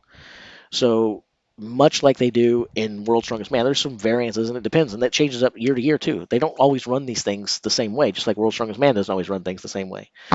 But by and large, basically, they have these qualifiers that people go to, and they compete against one another. Your top finishers are there, and then they get on there typically, and they'll have like an Atlas Stone event, or they'll do like put the two top finishers side by side like they used to do in the old days when you got to see the guys race. And a lot of times they'll do that in these events where even if you're second and first, you do like the race on these stones. And sometimes if when they do these races, it's like they wipe the point totals out. It almost doesn't matter how you did. If you win the race, you win the event. But I'm saying sometimes because again, these things change from year to year and organization to organization. There again, we need more transparency, we need more consistency, we need more fairness. Um, I guess I'm fine with people deciding how to do it, but I think that everyone should be playing by the same set of rules. It's a little bit weird when there's so many different nuances in there, because some people undoubtedly have an easier road to WSM invite. Some people have a harder road to WSM invite. So,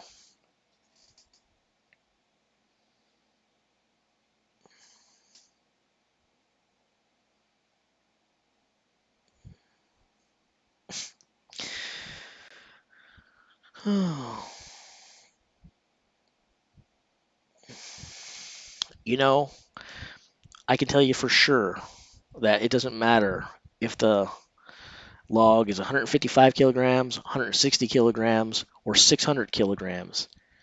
There's not a log in this world that I can't lift as long as I'm armed with the Eddie approved hydration system. Not coming soon to a store near you, but it can come to you if you will just subscribe and put yourself in that drawing. Because when you have the Eddie approved Beast hydration system, what happens is they'll put a log in front of you, and you'll think to yourself, I can lift that. Why can you lift it? Not because you've trained, but because you're hydrated. On the other hand, you can hit the gym 2 hours a day, 3 hours a day, 4 hours a day. You can lift logs over your head that are 100 kilograms, 200 kilograms, 300 kilograms, 500 kilograms. And on competition day, if you're not hydrated, you're not picking up that 6 pound dumbbell, let alone a 7 pound log. It's not going to happen. It's not my opinion. It's science, folks. And how do you combat science? With the Beast hydration system that's Eddie approved. All right.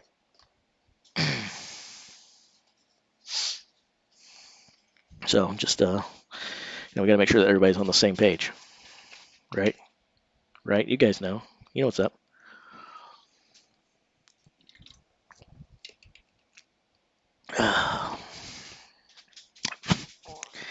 Jim Bros repping 95 kilograms. Hey man, on some lifts 95 is a lot. You ever try to do wrist curls with 95 kilograms? Mm, mm, mm. Or, like let's see what else would be really tough with 95 kilograms. Um, Maybe shoulder shrugs, right?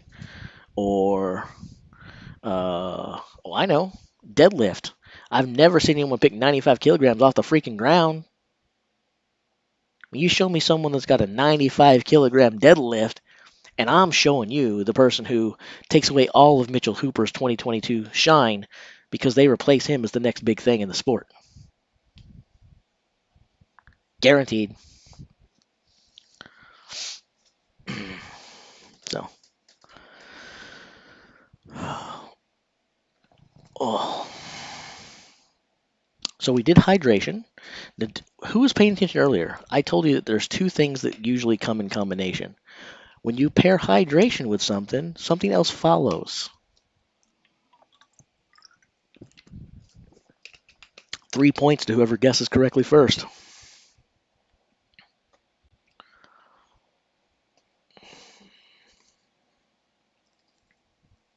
Waiting. Of course, I gotta wait for the delay because we already discussed that live doesn't mean live, right? You guys have to wait for that delay. Haha, Tinkle. 2 points to Oleg. Sweet. I don't remember how many points I said you could have, but that's how many I'm giving you. I reserve the right to change rules at any time.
I'm back. Hands have been washed. Okay, so here's the next question. I feel like it's contest time while World's Strongest Man is sandbagging us here and making us entertain ourselves. So here's the contest, and we're gonna see who gets it closest to the nearest penny. So we're looking for accuracy here, and I've got the calculations already loaded up here on a spreadsheet. So this is legit. This is legit, and whoever comes closest will get to go to the Shaw Classic with me. Get your answers into the chat. How much would it cost to ship Robert Oberst's head internationally? 2-day shipping. Obi's head, international, 2-day shipping. Put your guesses, your answers in the chat. And we'll talk about it once I see there's a winner.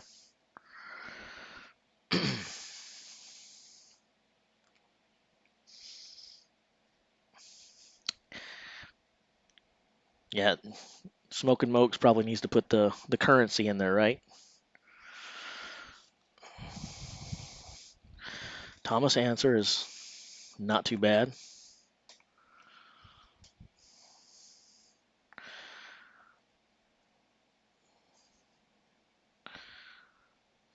It's hard to say who's leading right now, but none of you guys are remotely close. I will say that. There's a hint. And those of you who already answered, you're out of it in terms of you're still hoping that no one gets closer because only one guess is accepted. It's not wishing for more wishes. We don't do that game here. So, who's going to Shaw Classic with me? You're answering how much would it cost to the nearest penny to ship Robert Oberst's head international 2-day shipping? That's what we're answering. These are the questions that the strongman world wants to know, right? This is what everybody is tuned in for. It's the important stuff like this, not nonsense. Um, we got to keep it a certain level of intellectual integrity on this channel.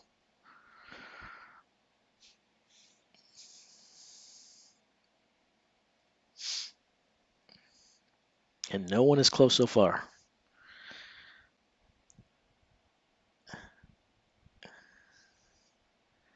Sure, you could say pounds in terms of like if you're answering the currency. We're talking how much it's going to cost. Money, money, yo.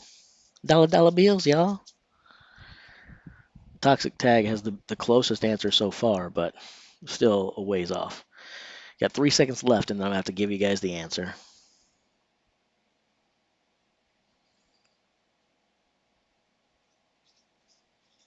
All right. No one got it. The correct answer is $1 more than whatever Elon Musk winds up paying for Twitter if and when that deal goes down. Because there ain't no way you're going to convince me that Obi's head is shipping for less than that. So let's see, closest win. I guess it's either Toxic Tag with $18.99.89 or Thomas way back saying NA not applicable. You guys vote who gets that ticket because I don't know if I can choose it. The bad news about whoever you guys select to win that is that you have to share a car ride with me, and that should be a fun way to spend an afternoon, right?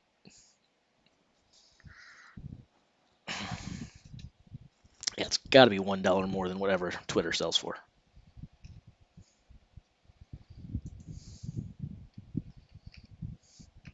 Johnny Depp. He was going to buy it. He didn't. He stepped back because there's too many fake users, which I think is kind of funny. One of the main reasons he said he wanted to buy Twitter was to preserve open speech, right? Free speech. It's the main thing. And then to get rid of the bots.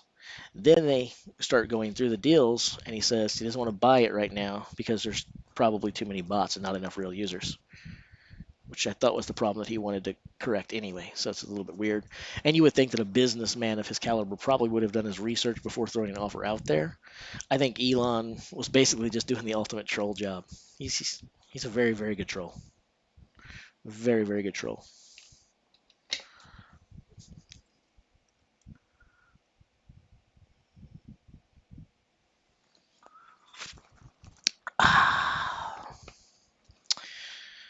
Don't worry, we'll have another competition later. I kind of rigged that one against you guys. It wasn't fair to talk about things like Robert Oberst's head because, again, I'm a mathematics guy, I'm a science guy. We should keep things in numbers that people can understand. When we start talking about things like the weight and the shipping cost therein of Robert Oberst's head, we start talking about astronomical terms. It's really hard to envision, hard to wrap your head around. It's kind of like if you had Robert Oberst's head and a black hole in the same vicinity, which would pull the other closer? Would the black hole pull Robert Oberst's head near, or would Robert Oberst's head pull the black hole closer to it?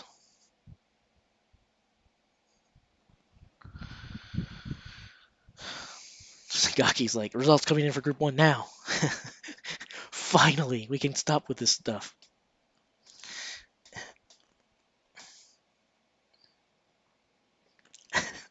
You guys were saved by the reps.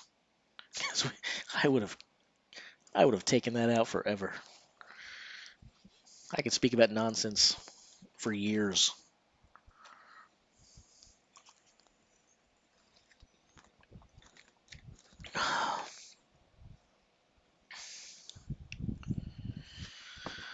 I feel like 7 reps is a pretty darn good start. Then again, I picked Kevin to win this, so I need it to be that, right? I have a vested interest in 7 reps being good, but I feel like it's good. Ivars with 4.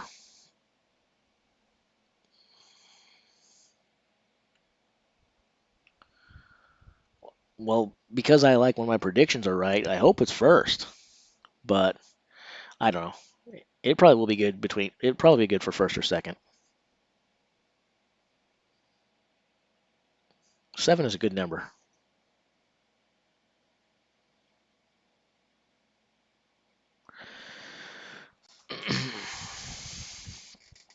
It's definitely beatable. It's not a guaranteed win. Yeah, I think that Manuel should have went first and Andy should have went after that. I do believe you're right based on the way they're doing this. I'm not sure why Kevin went first. I don't have that answer.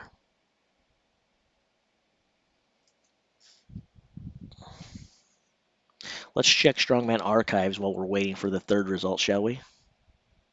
Oh, here's why they didn't. According to this, neither Manuel or Black repped it a single time. You guys see what I'm seeing here? Do I need to blow this up? Can you guys see it okay? Let's blow it up. Boom, boom, boom.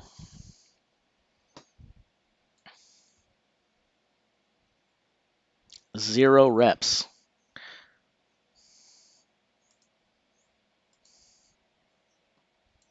Crazy talk.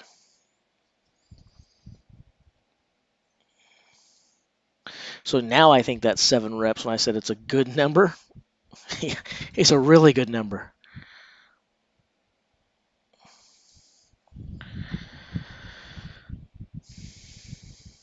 Wow.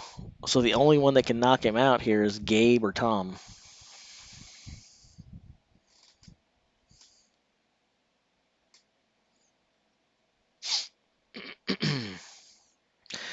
Seven rep Kevin.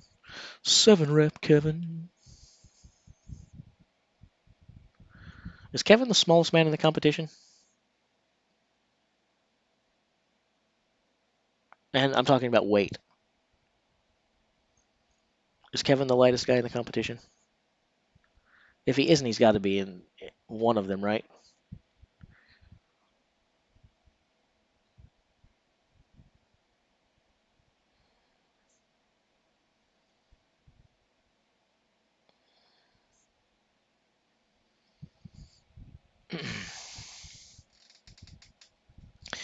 Well, this is interesting stuff. What do you mean looking at the wrong group? I'm not looking at the wrong group. This is the right group. I just showed you the Strongman archives. The reason there's only 2 here is because Black and Manuel didn't get anything. So they have these guys here because they're getting 0 points. They didn't get any. You don't get rewarded for that. You get 0 points when you do 0 reps. So they may update this to say 0, but they may not. They may just keep it with a scratch because that's how many points they're walking away with. So we're just waiting for Tom and Gabe. Which, unless you guys are saying something I'm not, we're still waiting for Tom and Gabe.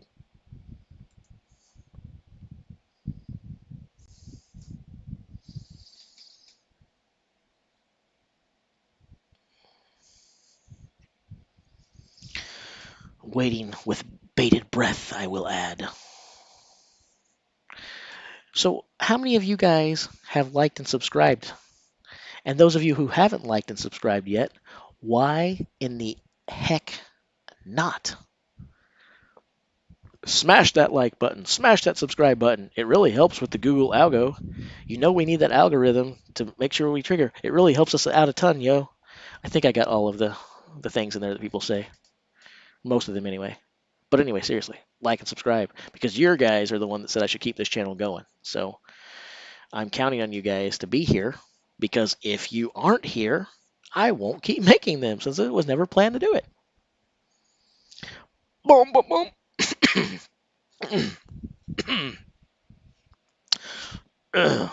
Catch my breath here. Still nothing for Gabe or Tom. Still nothing for Gabe or Tom. Oh, I hope those kisses are for me. I like kisses. But you should have asked me to pop a mint before you did that. I'm not minty fresh right now. Hopefully you are. Sup? Sup, yo? We just hang out, waste our time, talk about nothing important, and watch people pick up heavy objects. Or actually, in this case, not watch people pick up heavy objects, right? This is how exciting lives we lead, guys. If you need a reason to feel good about yourself, I'm about to give it to you. We are such exciting people. We live such exciting lives that we sit here for 6 hours not watching people pick stuff up. That's how cool we are. We can sit here and waste an entire day watching nothing happen.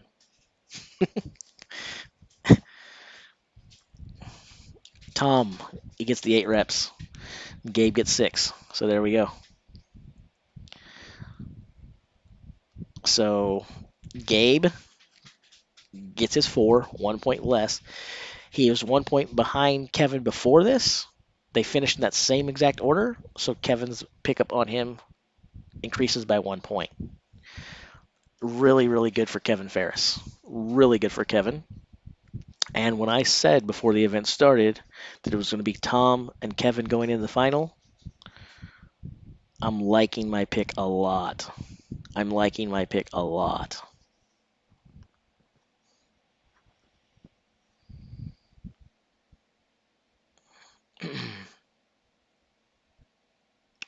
Got to catch up on the things here.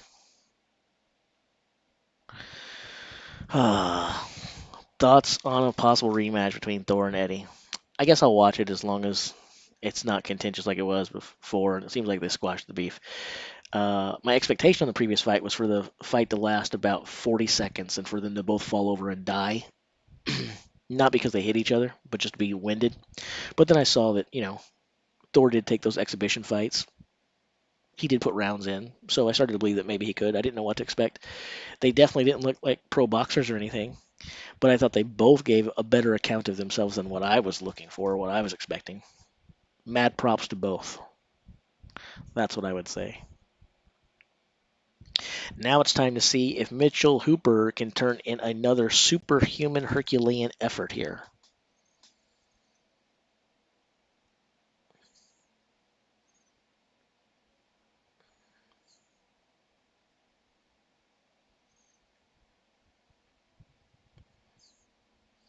Tom can hold the wrecking ball for 1 second and head back to the air-conditioned hotel. I believe you're right. Let's see. He doesn't even need to do that. He doesn't need to do that. He could take the wrecking ball hold off. He's got a 6-point lead over second place right now. If Kevin gets max points, he only ties Tom. Tom'd be fine with that, right? He's never won a group anyway. He always gets on the stone off, and he's the king of stones. So he could hold for 1 second and head back. You're right, but technically he doesn't even need to do that. He could head back to the hotel right now and not come out tomorrow. He'd be like, "See y'all. See you this weekend."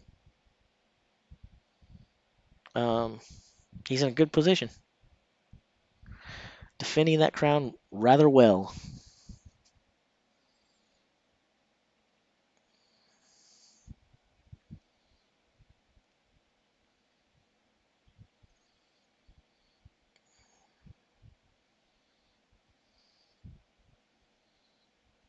He probably will perform. He'll probably go out there and do it, but it was a good call.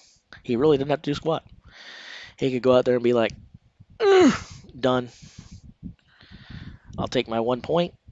I win my group outright. No stone off for me for the first time ever, even though I think he enjoys stone offs. I think Tom lifting stones is what he does for fun. He might be disappointed to miss a stone off. Maybe he goes out and takes the 0 on purpose because he wants to do a stone off. Anyway, really seriously, let's go back. Seriously, big props to Tom. Max points through 4 events.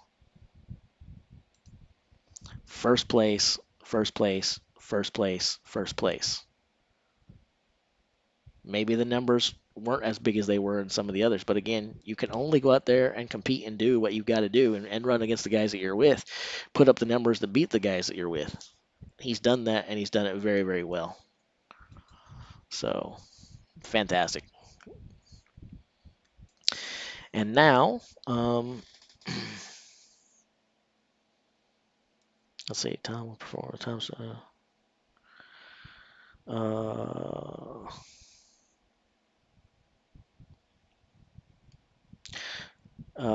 Topic Brian Shaw. What are we going to say about Brian Shaw at this point?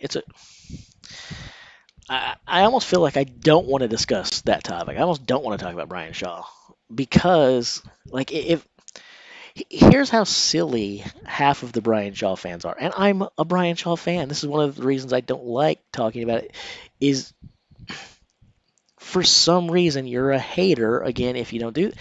I'm a huge Brian Shaw fan. A huge Brian Shaw fan. We're all Brian Shaw fans.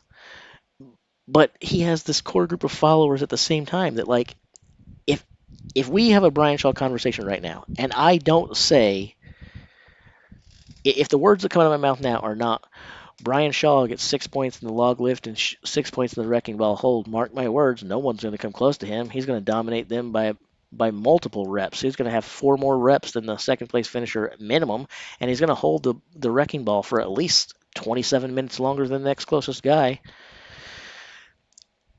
If I don't say that right now, if I say Brian's going to do well, Brian has a shot, and I just leave it at that, Brian has a shot or a chance to make the stone off or a chance to make the finals. To me, that would be a compliment at this point. If I say that and I don't say the first thing, people are going to be like, hater, hater, what did Brian ever do to you? Why do you hate Brian Shaw so much?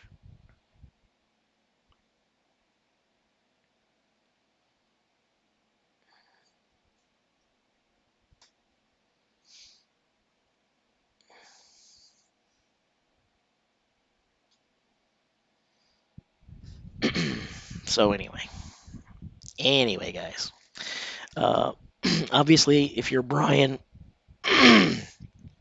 this is probably not where you expected to find yourself at this point in the competition. It's definitely not where you wanted to find yourself at this point in the competition. He has his work cut out for him. He is 4-time world's strongest man. He does have a good grip. He does have a pretty decent log, but he doesn't have the best log in his group. He doesn't have the best grip in his group. And at this point, he almost needs those things, or he needs the guys who typically show up and show out on these events who are ahead of him to not do those things.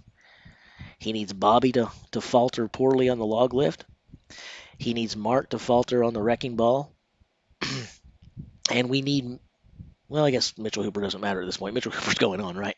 He wins. Um, he's winning the freaking group. Hooper's going on to the final. I feel very comfortable about that. No matter how he performs here, he's Mitchell's in. um, but in order for Brian to be in that stone off, he needs Bobby to falter at what Bobby does best, and Mark to falter at what Mark does best. And then he needs to have good performances that when they don't. So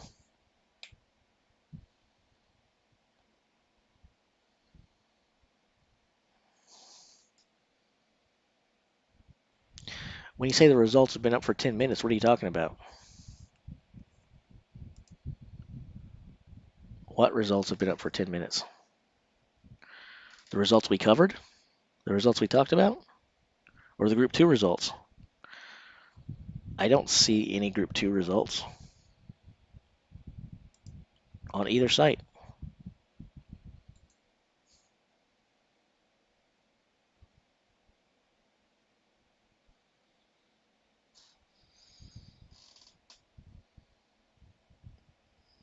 But we discussed the results, right?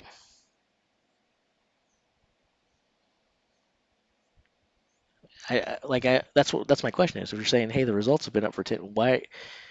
Like we went over them.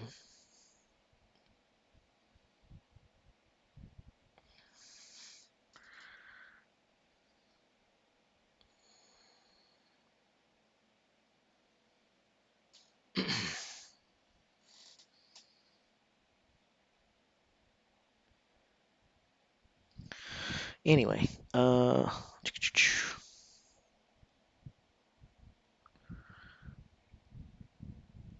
see. Uh, okay. I guess I can do that. Go back, even though we just covered it. Um, but yeah, we can do that. These aren't rushing it anyway. Okay, so Group 1, Tom, still all victories in his group. 8 reps, seals the deal, 6 points, 24 points, max points. Tom is into the final. That's a foregone conclusion at this point. He could take 0, take the wrecking ball, hold off, win the stone off, which he would inevitably do. He can go out there and hold the wrecking ball for a millisecond, and that gets him 1 point, and he sails into the finals with the first place victory. He's uncatchable at this point, essentially. Kevin Ferris, 18 points, in a great position for second. It's not sealed, but he's in a commanding spot for second. Gabe is in third with 16, and they did finish the log lift in the same way they're sitting right now: first, second, third. For that matter, fourth too, because Ivers took a fourth place finish there. Andy Black and Manuel Angulo didn't get a single rep, so they get no points. You don't get points in the World's Strongest Man for walking up to the implement and trying. If you don't succeed, you get 0. It's like if you'd sat out. So those guys had 3 before and 7 before they stepped to the log lift. That's exactly how many they get now too.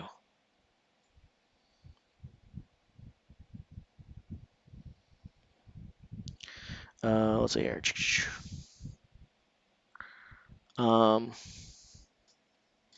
Let me catch up before I review this stuff here.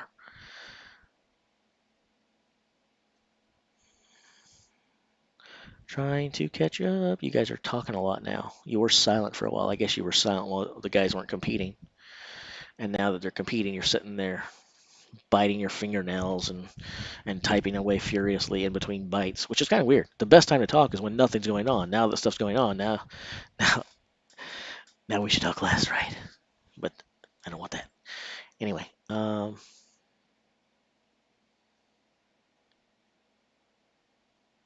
I already said that, Martin. If Tom isn't in the stone off, and he's not gonna be in the stone off, he's gonna take stones and carry them around the hotel that he's staying in just for the heck of it. He's probably going to pick some stones up, walk to the grocery store, and then set them down in the parking lot. Like that was his car that he pulled in. Find a parking spot for the stone, go in, pick up a 46-pound turkey and 6 bologna sandwiches, plus a bag of apples. He'll eat those on the way back out to pick up the stone and then carry the stone back just because why not? Because, he loves stones. Uh, so, um, yeah, yeah. So, um, so okay, guys, get your predictions in now. Does Mitchell Hooper match Tom? Does he win the group? Does he go 4 for 4? I'm not asking how many reps. I'm not asking anything else. I'm just asking, does Mitchell Hooper go 4 for 4?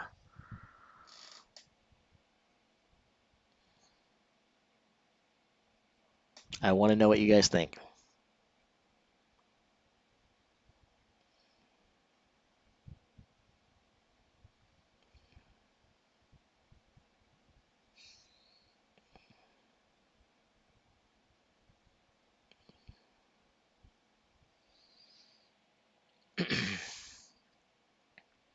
I thought Bobby would win the log before we went live, so I can't change my answer.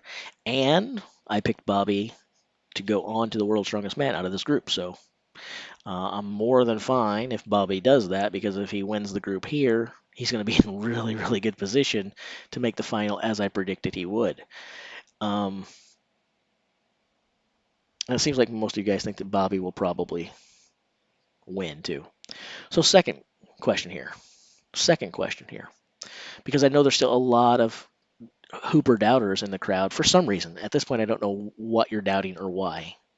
So I'm specifically talking to you guys. For those of you who are saying, "Oh, he's going to burn out. Oh, he's not there. Oh, I'm not saying that you can't have that. You can have that opinion. But this question is specifically for the Hooper doubters. If you're a Hooper believer, don't answer.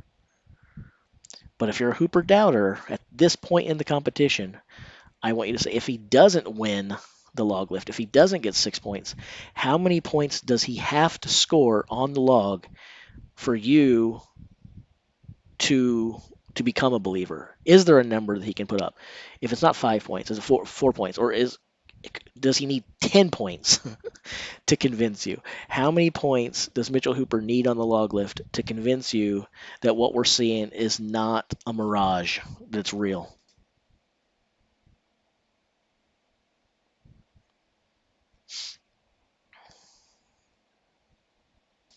I'm looking forward to these answers.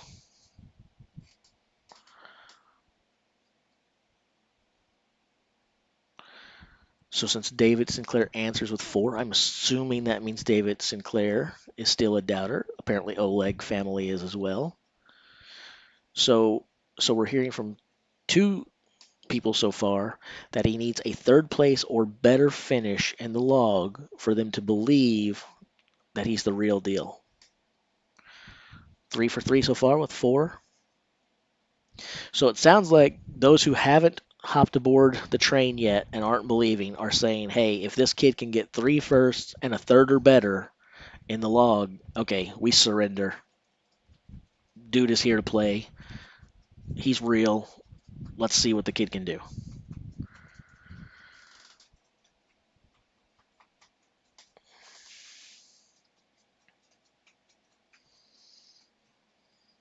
I kind of liked my answer of 10 points. And no one laughed at that joke either. I thought someone would be like, dude, you can only get 6. And I'd be like, yeah, I know, that was the joke. Um, anyway.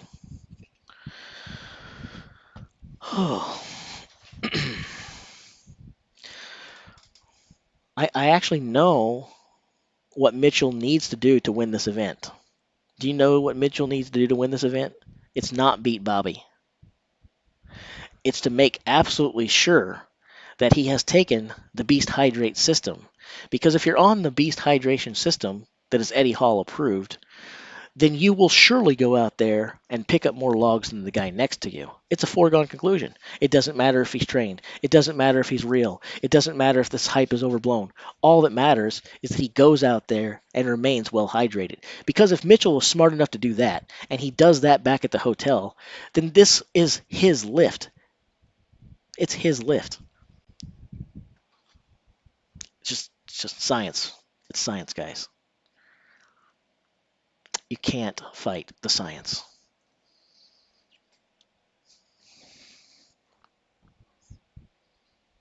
And on that note, I better make sure that I remain hydrated too.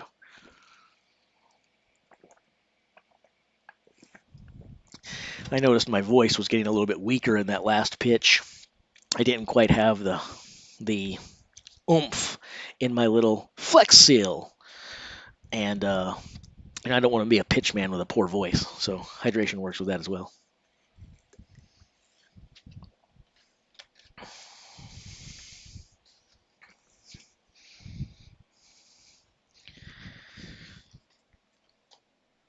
Oh, almost to 420 subs. Uh-oh. We need a few more surfers to join us. A few more surfers to hop on board here.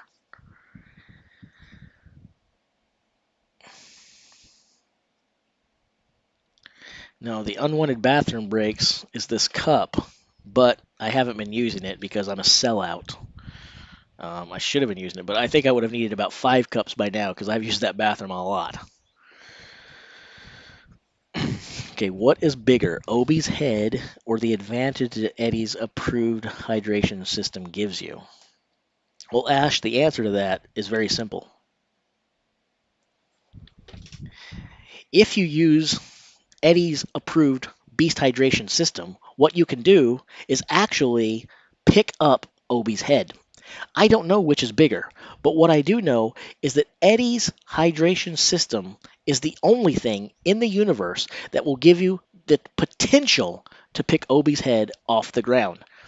Maybe you can lift a 400-pound stone.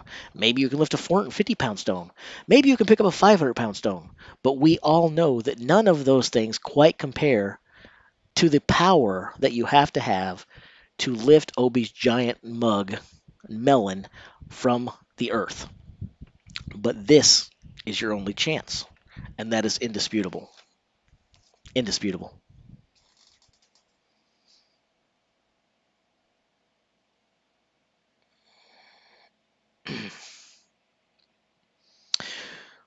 Janasha. So, guys, again, I know most everybody is going to be shocked that Janasha's sitting in last place in this group. In fact, I think here's the thing. Here's the thing about this. If Brian, those people who think that we've been unfair to Brian too, let's just be honest. I think one of the biggest compliments that we can actually pay Brian Shaw is that even though he has 2 points above Constantine and he's technically in third place in his group, we're still focused more on Brian's lackluster performance than we are on Constantine Janasha, who was a group favorite heading into this thing, sitting in dead last all by himself. The fact that we're paying almost no attention to Constantine Janasha being in the basement, I think that's actually a big, huge compliment to Brian. We're all wondering, about Brian, whether he makes it, whether he doesn't, why, this, that, and the other thing. But the fact is, we have given almost all of our attention in Group 2 to Mitchell Hooper, rightfully so. Brian Shaw, almost rightfully so, in terms of, the content there. And very, very little. We've said almost nothing about Janasha for the last 2 days. And he's down in the cellar. To me, that is a huge compliment to Brian Shaw. Because if Brian wasn't down there, you don't think that we would be talking about Janasha right now?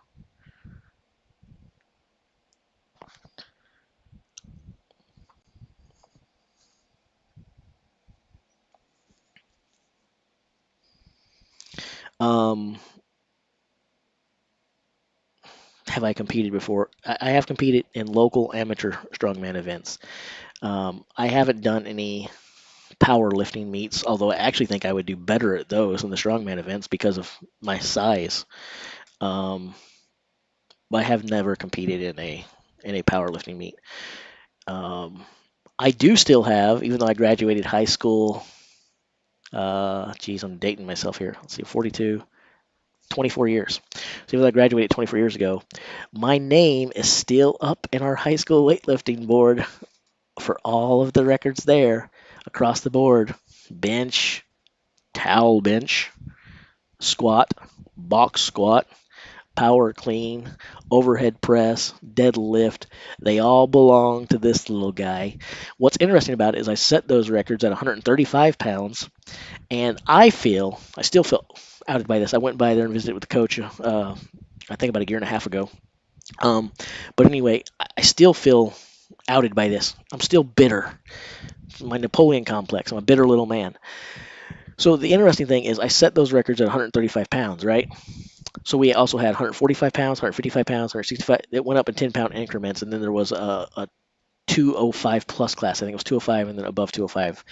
Uh, in not every lift, but in most of the lifts, my my records were not only good enough to beat 135, but were good enough for 145, 155, 150, basically all of the above, right?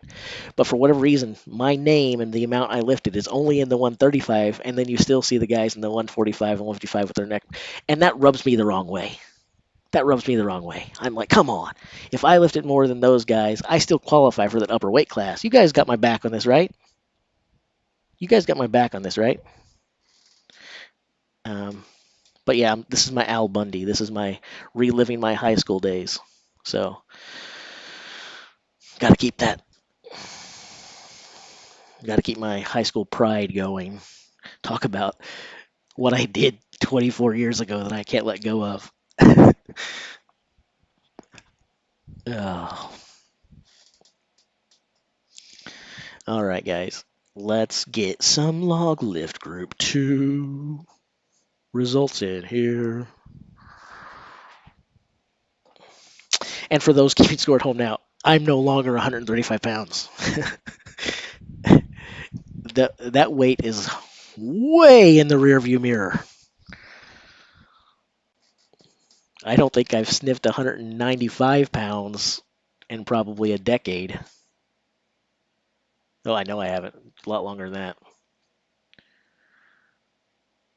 Yeah, I think the last time I weighed less than 200, I was probably 26, 27 years old. So,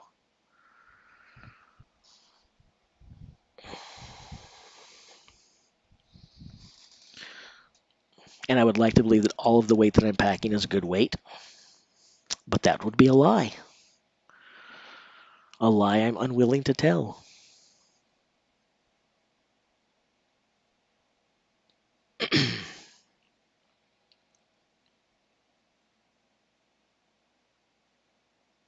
What do you mean Group 1 not? Oh, I know what you're saying. You don't think Group 1 is finished. They have.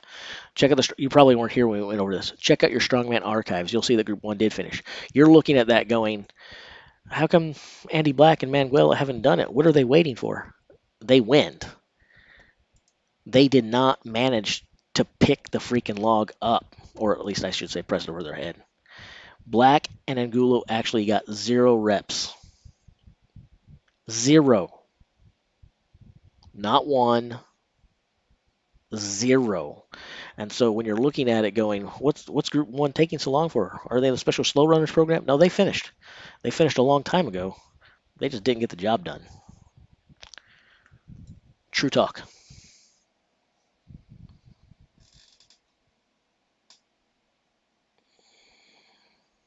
I weighed myself this morning, 234.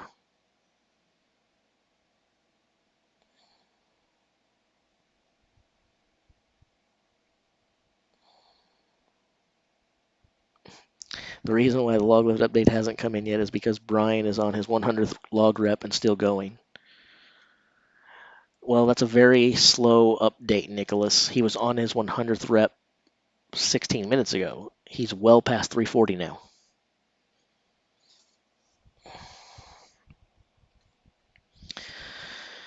Cooper, you'll know when we know, man. We don't know.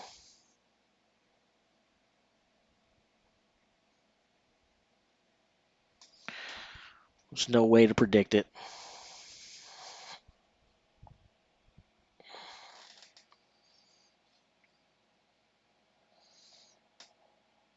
All right.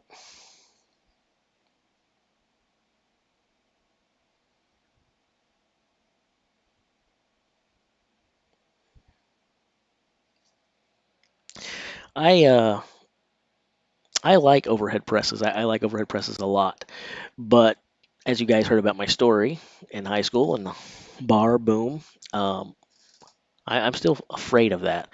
So I know this is a taboo. You're not supposed to admit these kind of things, and people who train strength and us meatheads, about to break a taboo. Um, but because of what happened when I do overhead presses, I usually do those on machines and stuff because I'm still afraid that I'm gonna drop that freaking bar on my noggin again, and it's really not an experience I'd like to repeat if I can be honest.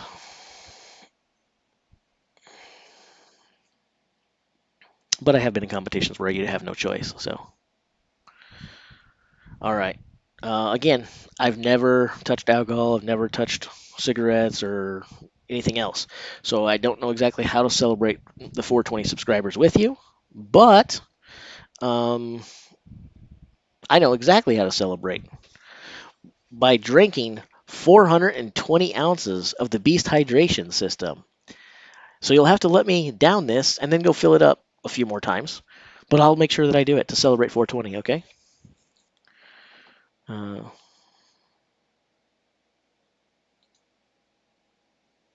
Now, see, so let's talk about that. Someone just said if if you like overhead, you're an Obi fan. Here's the thing. This is one of the things I'm most confused by. Obi, as we know, is a good log lifter, and he excels in overhead lifts. The funny thing about that is, how on earth does the man lift anything over his head? Like, he's a tall guy, right? He's got some pretty lengthy arms. But how are his arms long enough to lift something over that giant head of his? You would think the best he could do would be lift to head, not overhead, right?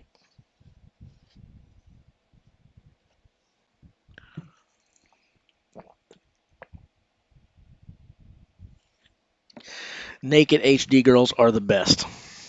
You don't want to look at your standard definition girls. Yeah, them bots are pretty clever, aren't they?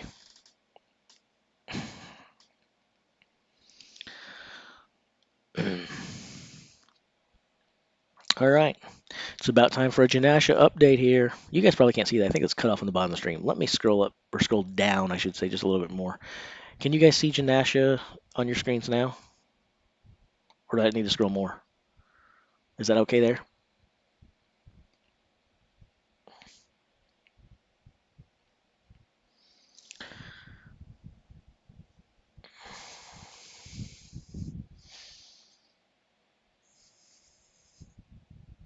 Yeah, I mean, and I know a lot of people, like to rag on Obi and stuff, but I mean, he does deserve your respect because lifting over and around that noggin of his, it's impressive. And that shows you that the guy has got guts and a real stick to itness attitude. So that's a good lift right there for Brian. Let's talk about Brian. That's a good lift for Brian. 7 reps on the log. He's got to like that. He's got to love that. Now, again, unfortunately for him, Bobby Thompson is in this group. But you can only go out there and control what you can control. You can go out there and only perform to the best of your ability. Considering Brian's last 2 events or whatever, it's not where he wanted. The 4 reps in the deadlift ladder, really not good. You could make a thing again with the car walk there, but again, we looked at 30th. That was good for 16th overall. With 5 groups, that's less. 16 means less than third, so it's a little bit less than third. It'd be like 3.2 place. Obviously, you can't finish at 3.2 place. So in most groups, in the group he's in, he got 2 points. If you average it out, the 16th position would have been good for somewhere between, well, 2 and 3 points. So, or I guess 3 points, right? Yeah, we got him 3 points. Now, well, that's not the results he liked. That's the past. Looking forward, all Brian can control is the same thing that any other athlete can control. They can go out there and do what they can. 7 reps is a good number. It's not just a good number for Brian. That's a good number. But that I do think that Ryan would be pleased with that. And it also tells us that Brian's not quitting, right? Brian's not quitting. And if he doesn't quit on himself, then I think that we shouldn't quit on him either. Anyone who's always willing to go out there and bet on themselves, I like those guys. If you don't hang your head, I'm not going to hang my head. He's still got a tough road, but 7 reps, it's a big answer. It's a big answer. So props to Brian. Props to Brian.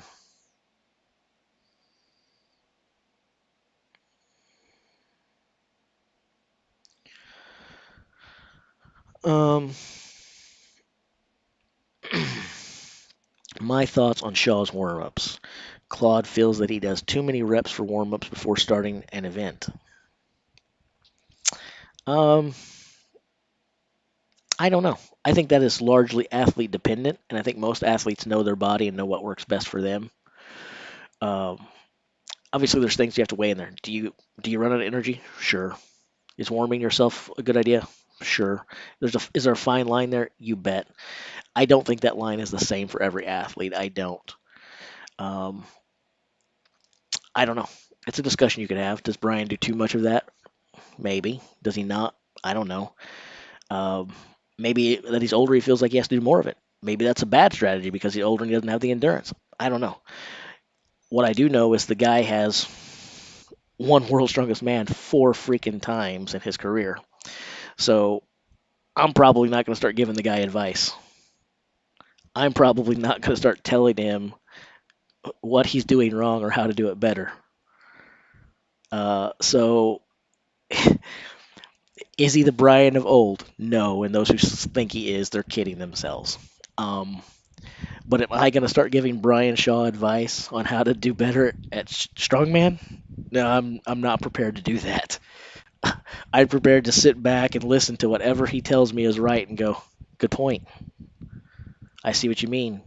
Even if I don't agree, I'm probably going to go, okay, because the guy's been there, done that, and he's got the T-shirt, right? And most of us own the T-shirt as well, but he actually earned it. We just bought it.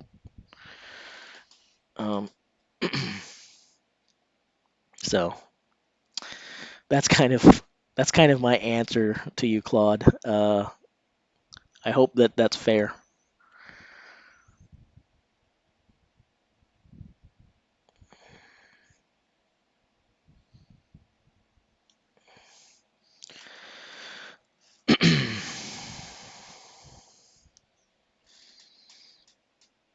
Oh man, my neck is really stiff, guys. All right. So does Bobby Thompson? Do we still feel that Bobby Thompson wins this? Does he still do more than 7? And if he does do more than 7, and he doesn't, let's say Mitchell doesn't do some kind of big thing. We don't know what Mitchell's going to do. There's people speculating here. We don't know what any of the guys are going to do. We have to wait and see. That's why we do this. We don't know what's going to happen. We're guessing. But let's say Mitchell doesn't beat 7, and we're all thinking that Bobby still wins this thing. Does Bobby go out there and do one more to take the win, or does he send a message here to the other teams? What do you think?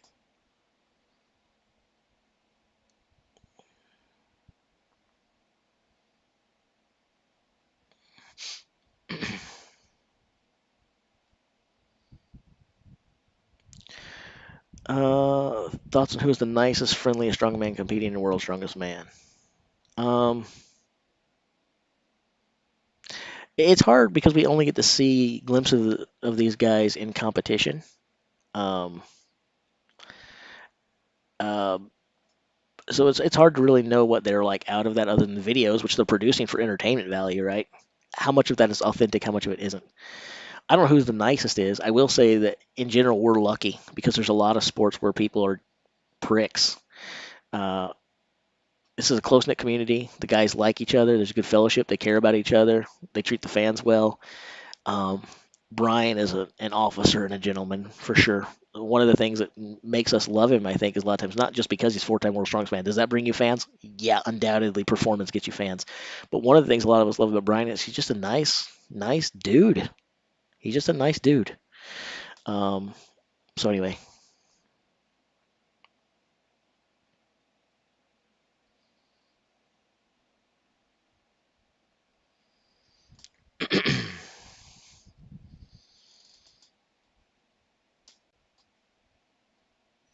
I don't know why they put the points up when everyone's not done. We complained about that all day yesterday. It doesn't make a lot of sense.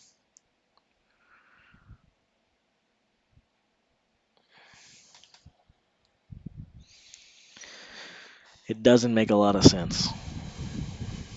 But that's again, that's 7 reps is a really good number for Brian.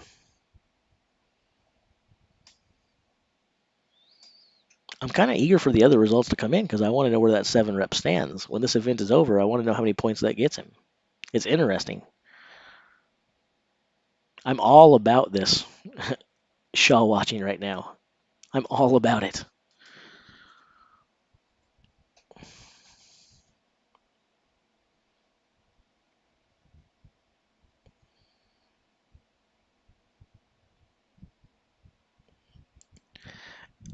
Someone says Thompson wants to beat Shaw in this event because he wants to hurt Shaw's chances of getting in the stone off on the assumption he'll have a harder time winning a stone off against Shaw.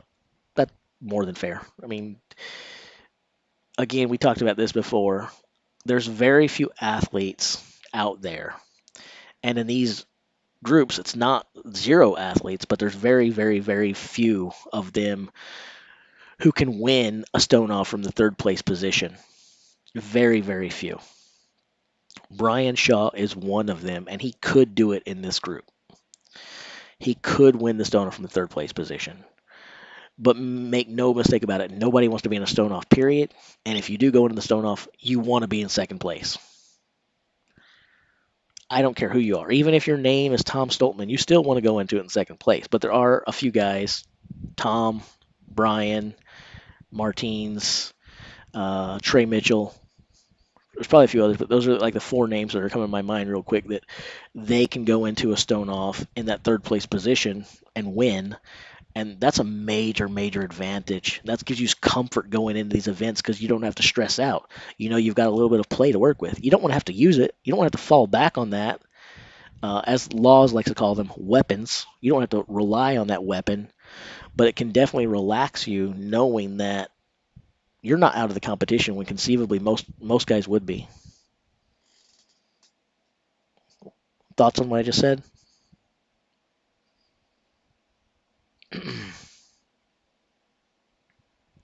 Let's see here.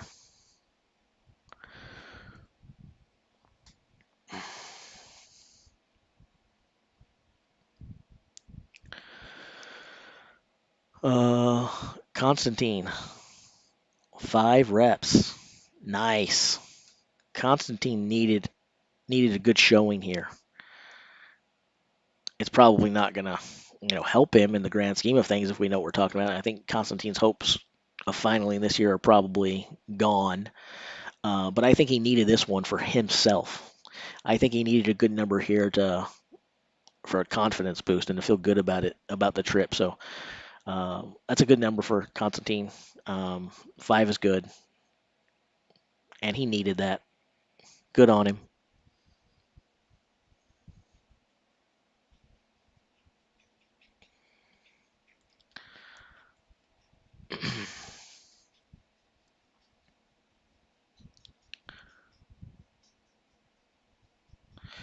Uh, let's see here. Okay, I think we're caught up. All right. And Bobby Thompson, 8 reps. Who could have seen that coming? Who could have seen that coming? That's got to be the surprise of the entire world's strongest man. We are all floored. All of our jaws are down. That's a biggest shock. Hugest shocker of the competition that Bobby Thompson got 8 reps. Wow. So anyway, how many will Mitchell Hooper get? How many will Mitchell Hooper get?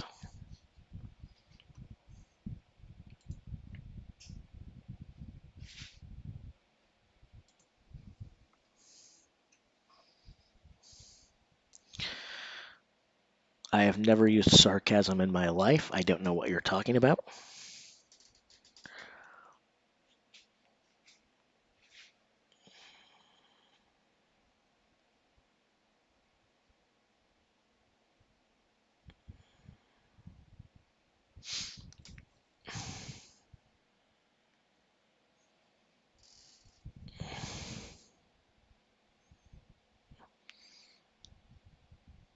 If Hooper does 9, again, you guys, let's talk about this. I just asked you guys who are not Hooper believers, who are still in the Hooper doubters.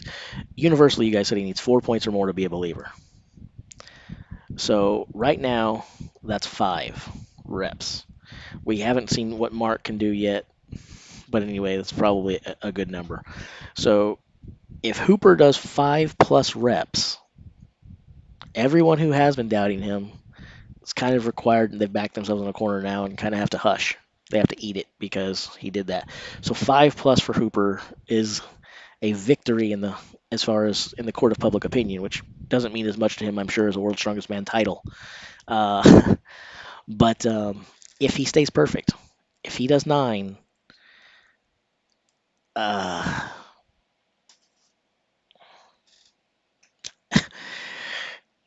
the rest of my commentating on this, the streams will be very boring because this is probably what you're going to hear from me for the next. I'm going to be like,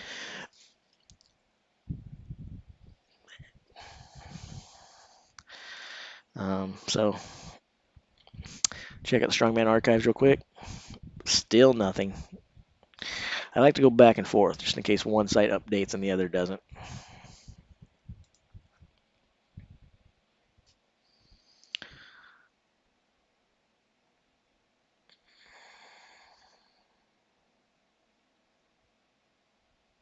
Yeah, he doesn't need it all. Again, Hooper, he's perfect through this. He's in a very similar position to Tom. Very similar, meaning exact, although he's performed a little better, to be honest. Um, he can go out here and, phone it in and get a couple reps if he wants to just get some points and go on. Um, will he? Will he do that? Will he go out there and take a point or two to pad his lead a little bit? Uh, and pad it is the wrong word because pad usually means make your lead bigger. It's not going to make his lead bigger. Is he willing to sacrifice a little bit of his lead going into the wrecking ball hold to save some energy? Or does he go out there and do what he's been doing all competition so far and attack it?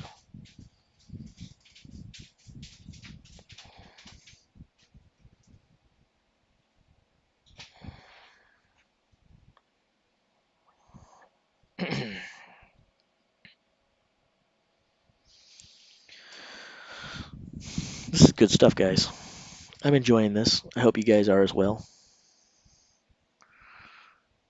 Oh, by the way, like and subscribe. Because if you don't like and subscribe, then what I'm going to do is I'm going to get Eddie Hall to drink some of his own Beast Hydration system, which again, as we all know, is Eddie approved, because why would he not approve his own system? And then I'm going to send him after you, because I do have him on speed dial. And don't think that I don't. And don't ask to see my phone for proof, because I'm a privacy advocate. It's not because I'm a liar. It's not because I don't. It's because I am a privacy advocate. So if you want to stay safe, smash that like and subscribe.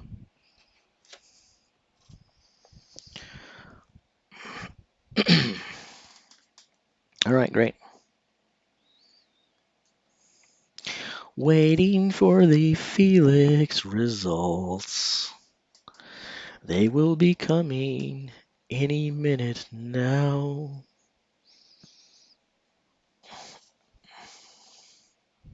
Or they may not come any minute now, right, guys? Cheers.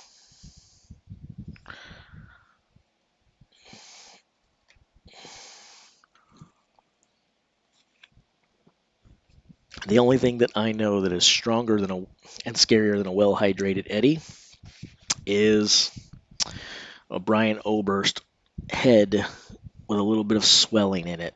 Maybe like he headbutted something or ran into a tree. That'd be about the only thing. It's close. What do you mean, what happened to Hooper? If Hooper just did 12, yeah, let's start asking random questions now. What happens if Hooper does 25? Can you imagine if Hooper did 43? What would happen if Hooper did 362? uh,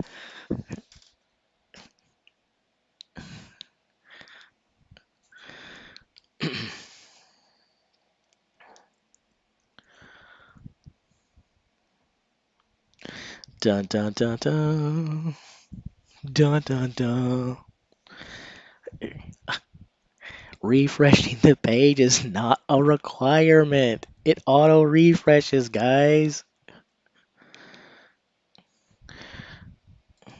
Some of you guys see stuff like slightly before I do, but this is where I have to give that reminder of technology. Even though this is live, it's not live. There is a delay due to the way data moves, which maybe we'll do a strongman thing on this someday. And I'll put on my technology hat. Um, so Mitchell Hooper decided, hey, I'm going to go out there and match Brian Shaw. Or maybe he didn't decide I'll match. Maybe he tried his butt off and wound up with that. But that's the interesting thing. We're seeing his, but we're not seeing Mark's. Does that mean that Mark didn't lift it? Well, this hasn't updated yet. There we go. Mark Felix, 0 reps. Mark did not lift it. So he gets 7, so he's going to tie for second. So he splits some points with Brian, which, to be honest, that's.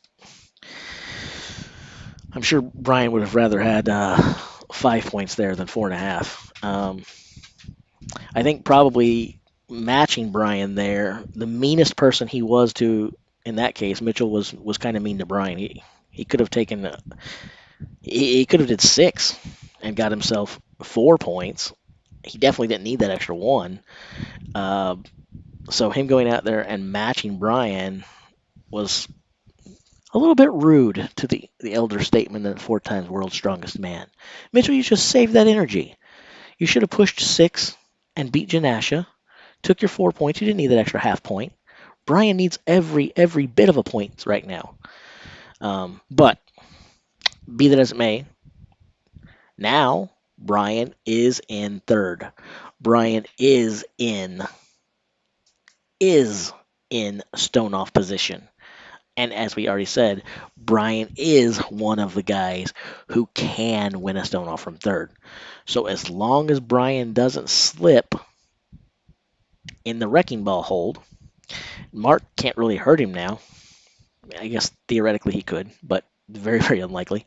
So as long as Mark doesn't finish more than 2 places behind Gabriel and he's not in Pena, Brian Shaw should be looking at a stone off now. So we can take a slight breath. We can breathe and relax a little bit. For those of us who were really worried and fearful that Brian may not even be in the stone off, Brian should be in the stone off now. That 4.5 points is good enough. He would have rather had the 5. Like I just said, he definitely would have rather had that half point. But that should be good enough that barring disaster, Brian should get enough points to walk away with that, and he'll be in the stone off. And then we'll get to see.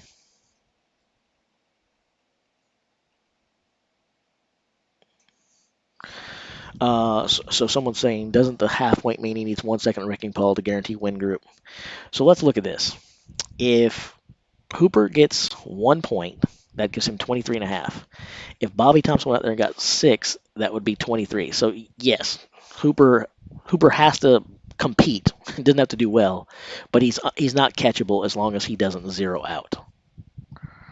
But I mean that's pretty fair. So we can now say it. And those of you out there, you were on record as saying, hey, even if the man doesn't win, even if Mitchell Hooper doesn't win, if he gets 4 or more points, guess what? 4.5 is 4 or more. You guys are believers. So now you're forced to believe that Mitchell Hooper is the real deal unless you're willing to walk back on yourself. Mitchell Hooper has won Group 2 at the World's Strongest Man. It's happened, guys.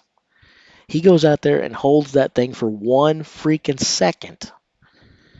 He is your Group 2 winner.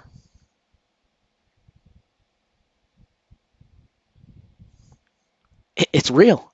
This is not fake. This is not a dream. This is not hype. Mitchell Hooper has shown up, performed as well as anyone could have, not only as well as anyone could have expected, as well as anyone could have asked or hoped. He is your Group 2 qualify winner.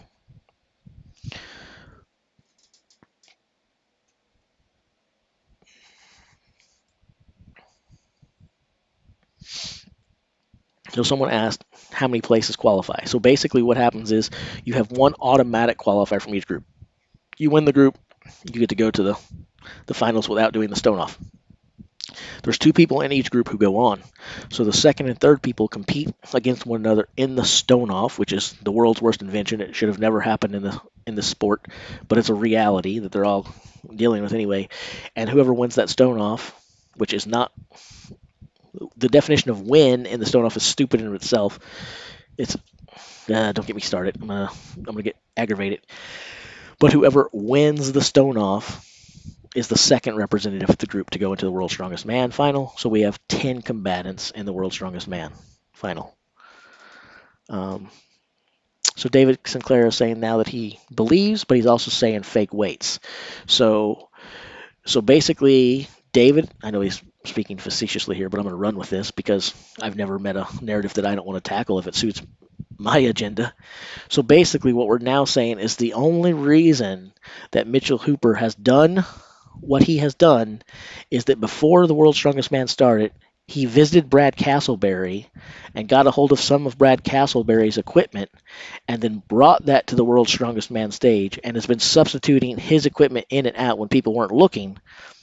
And that's why Mitchell Hooper has been able to do what he's been able to do. It's because of Brad Castleberry. So now we know. Now the secret is out, and it is what it is. So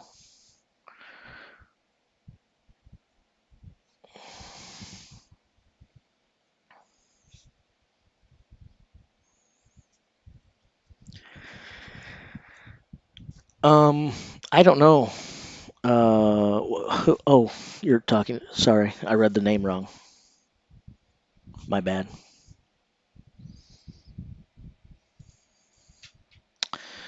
Now we get to go to Group 3, and while we're waiting for Group 3, you guys pretend that this is early 1990s and mid 1990s, and we're watching Saturday Night Live, and this is the church lady.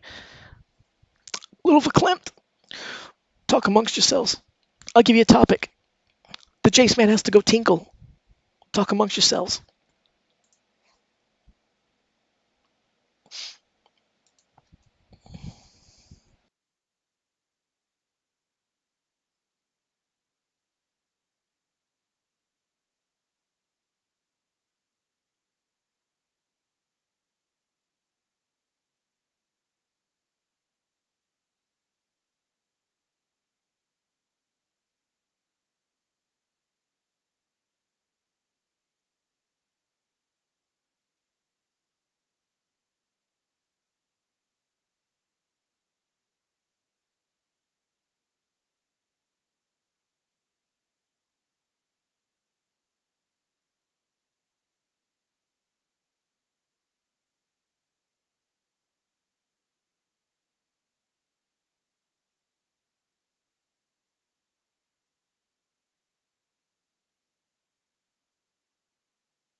All right. Did you guys talk amongst yourselves? Because I'm feeling a little less verklempt now. So, so I'm back, and now that I have gotten woefully dehydrated by walking all the way to the restroom and back. Let's not forget that. I didn't just go to the bathroom, I had to come all the way back. So I am severely lacking right now. And of course, that means that I need the Eddie approved Beast hydration system.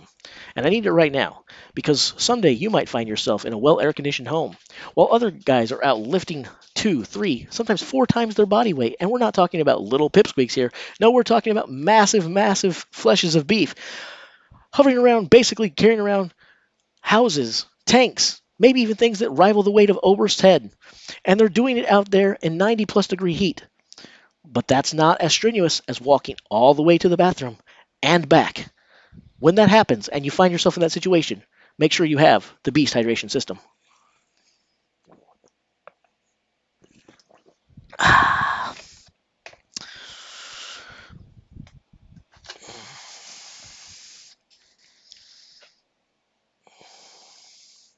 All right, so next group is up, right? What do we think here? Who wins the log lift in the loaded and highly competitive and evenly matched group 3?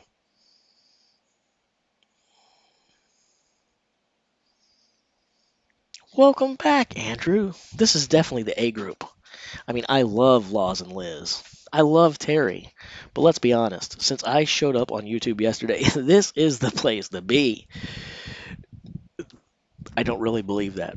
But in time, maybe some people will enjoy it.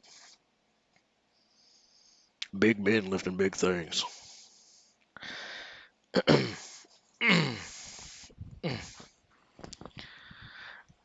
I would agree that Rob needs to win this because right now he's in the third place position anyway, and he needs to pick up some points.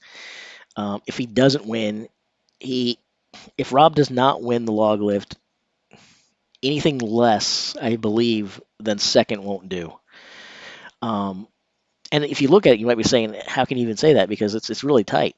Alexi's got a 4-point cushion on the second, but in the second, it's 12, 11, 10. They're all basically tied there. But again, Trey Mitchell can win from the third place position. And most assuredly, neither Adam or Rob can, in my estimation. So Rob can, in my opinion, still advance from the second position. I still, to be honest, if you asked me, Rob is in second, Trey is in third, who moves on? I'm probably still going to say I think Trey does win still. But I think Rob could, you see what I'm saying? Could, difference in will. I think Rob can win from the second place position. I think Trey can win from second or third. But if Rob finds himself where he is now in third position, I think it's lights out. Game over. So I feel like if Rob doesn't win this event, he'd better score 5. He'd better if he wants to preserve his chances. That's my take. Who do I have going in the Stone Off in Group 3, Russell? I have no idea. And I'm not going to have any idea until this lift is over. Group 3 is awesome. I love Group 3 because all of these guys are so evenly matched. In every group you could look and you could pick out people that you think are the big heavy favorites and stuff like that. When I looked at Group 3, I didn't think there were any heavy favorites. I looked at it and I thought, wow, this guy could do really well. Wow, this guy could do really well. Wow, this guy could do really well. Oh my God, this guy could do really well. This group is tough, man. It's tough.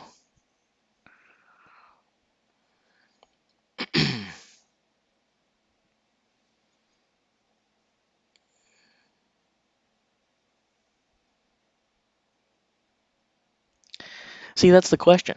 People are saying, so let's address Martin's question. Realistically, can Rob beat Trey or Bish on the stones? It depends.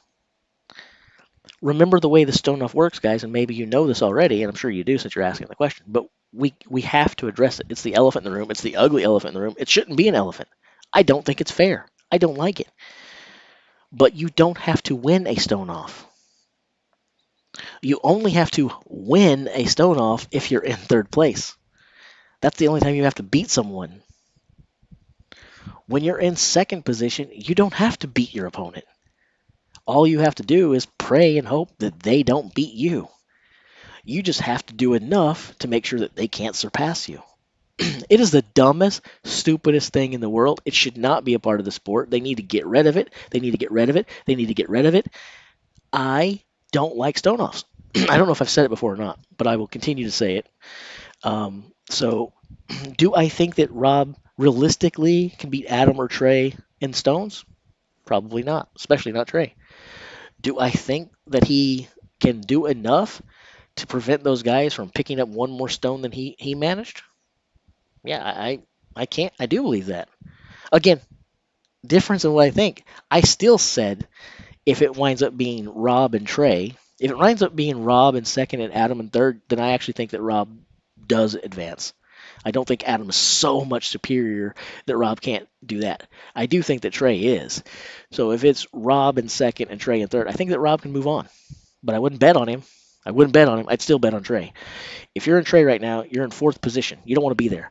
You want to just move up a position or two. If you're Trey and you can lock in second or third, you like where you're at.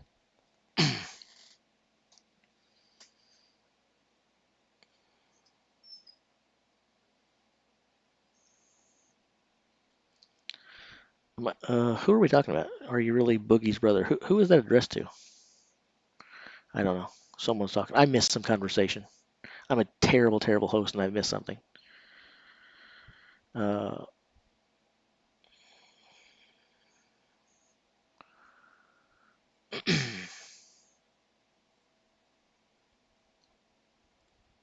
Second place wins the Stone-Offs almost every time. It's not like you never win, but it's super, super freaking rare for someone to win from the third position because the rule is freaking dumb. It, it, it even needs a different name. Don't even call it a stone off because that makes it sound like it's a fair competition. Like two guys are going head to head, one up, and last man standing. But that's not what it is. It's one guy is trying to beat the other guy, and the other guy. It's almost like professional wrestling. Evan Singleton would love this.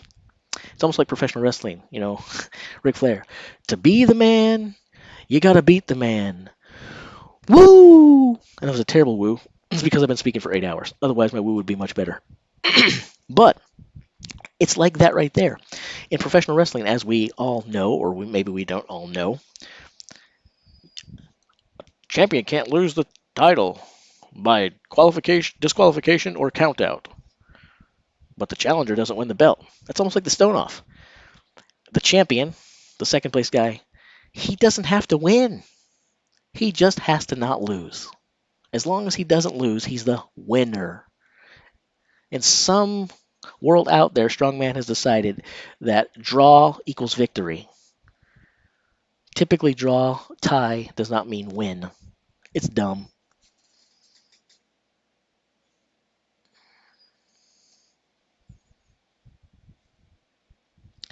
Yeah, we talked about Mark getting 0 before. I showed that and commented on it before. But you're right. Mark Felix got 0 reps. I checked that when we had results for Hooper before Mark because I was thinking we should have got results for Mark Felix. So I switched over to Strongman Archives and saw that the reason we didn't is Mark already went and he blinked.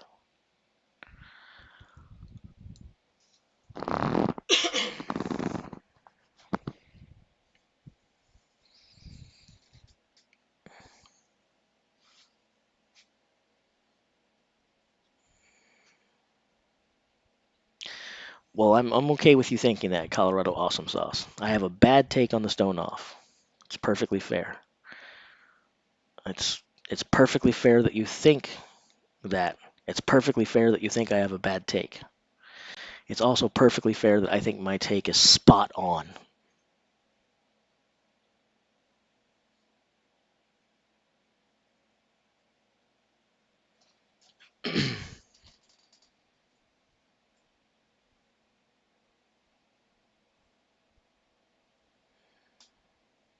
So Nicholas says, couldn't you argue that a draw between second and third should yield an equal amount of points, thus rightfully advancing the second place guy? That is the argument. That's why they do that, Nicholas. That's why they do it. That's precisely why they don't have to. So that is the argument. I do away with that because it's not points, it's not everyone competing. It's those two guys competing against one another. It's a heads-up competition. And it's also dumb because, again, you're asking those two guys to go out there and we're making it easier for the guy on the top. I think it's ridiculous. I understand why we seed. I understand that we want to see the best there. Props to Tom last year. Props to Tom for becoming the 2021 World's Strongest Man and not winning his group, having to suffer through a stone off. And I use the term suffer lightly here because it's Tom Stoltman. He loved it, right? Doing the stone off before going to the finals was like taking a vacation. For him, it was like he decided, hey, this is like going and shooting pool for a couple hours or getting a back massage or fill in the blank of whatever leisure activity you like. Tom loved that. He got his jollies off on having to compete in the stone off. But for most people, it's ludicrous. You're sending guys out there who already showed that they're struggling, and maybe you're saying, yeah, they don't deserve it because they had to struggle. Well, if that's your point, then fine. If you really feel that we need to tilt the things in the favor of the group leader, and that group leader needs an advantage, or they deserve that, or whatever, we're trying to stack the deck against the second and third place guys by making them. We're trying to stack the deck even more against the third place guy. I don't think it's fair to ask someone to do more than someone else does. That's not the definition of fair. That's actually the opposite of the definition of fair. Fair means equal, means balanced. You're asking the same thing of everyone. If you're asking someone to do more than someone else, that's not fair. So the second, third place, having the stone off, it's dumb. Asking the third place guy to do more than second place, dumb. If you really want to make it look like, well, the guys who won their heats, the guys who won their groups, they deserve to have a better shot because they earned it. That's fine if you say that. But then my take on it is this. If you really feel that way, let's not put second and third place guys underneath a vice. Let's not put a big rope around their necks and strangle them. Let's just have a 5-man final or a 6-man final or whatever you want. Basically, you win the group or you don't. Maybe we have a 6-man thing or a 7-man thing. Put everybody who finished second in their heats in a stone off and make them all compete against one another so that we can have a 6 or a 7-man final. But I don't see any reason in making half of the field more tired than the other half of the field. Anyway, no one cares what I think. But that's what I think.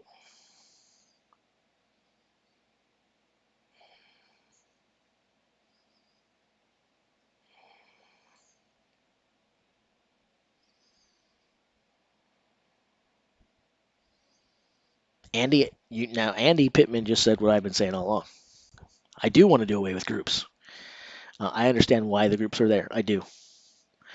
And predominantly they're there for TV and what's there for that.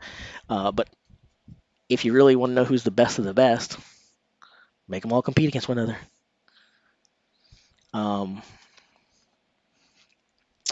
But it is what it is. It really doesn't matter how I see it. It really doesn't matter what my opinion is. The fact of the matter is this is what's in place. This is the rules they're playing under. They all agree to it. They all signed on the dotted lines. Yeah, I sign up. Let's do it. No surprises. So it doesn't matter if I like it. Doesn't matter if you guys hate it. Doesn't matter if it's the reverse, which it sounds like it may be. I hate it, and a lot of you guys think it's awesome. It is what it is, and they're all aware of it. So,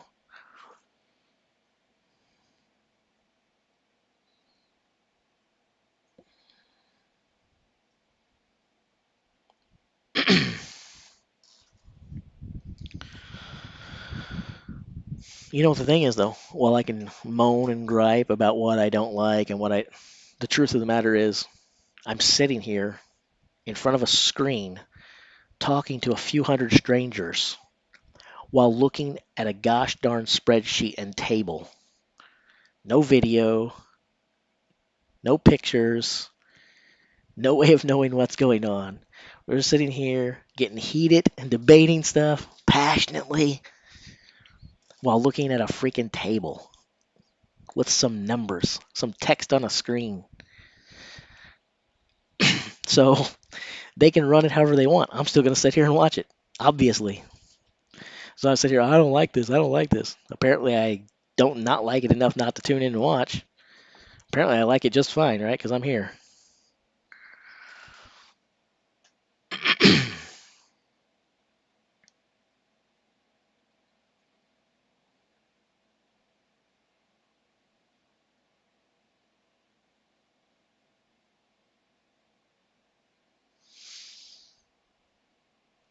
It's funny that half of 14 asks if I can do magic tricks.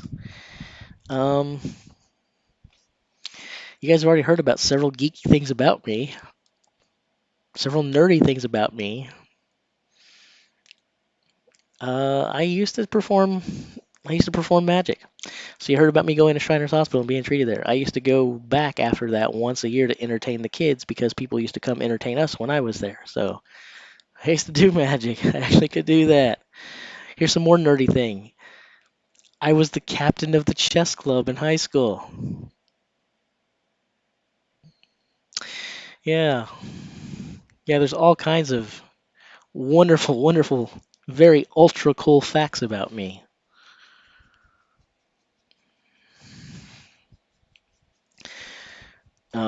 Hal, bad news for you. God already beat you to the punch. Hal said, "Let's make Jace really short. That's a magic trick." But you didn't do that. God already did that. He beat you to the punch long, long time ago.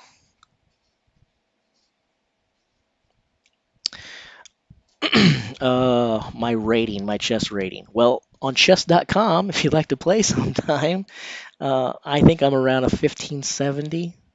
It fluctuates between 1550 and 1600. I think I'm around a 1550 or so player. Uh, yeah, online, that's about where I'm at. I don't play speed chess or bullet chess. I only like having time to think.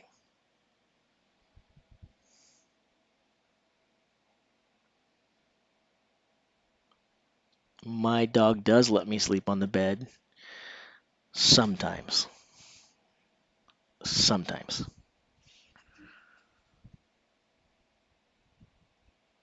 I definitely prefer playing chess person to person too, but it's not as popular as it once was. And finding people to actually sit down and play you is rare, so that's why I play online. We do have some results coming in finally. Big Bish, Bish Bash, 7 big O repos. So it's a nice little lift there. Um,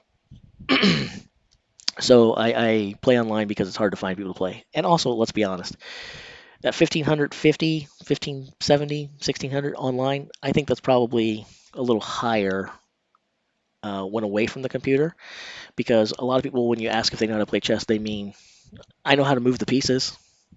But I am firmly convinced that most people who say they know how to play chess don't actually know how to play chess.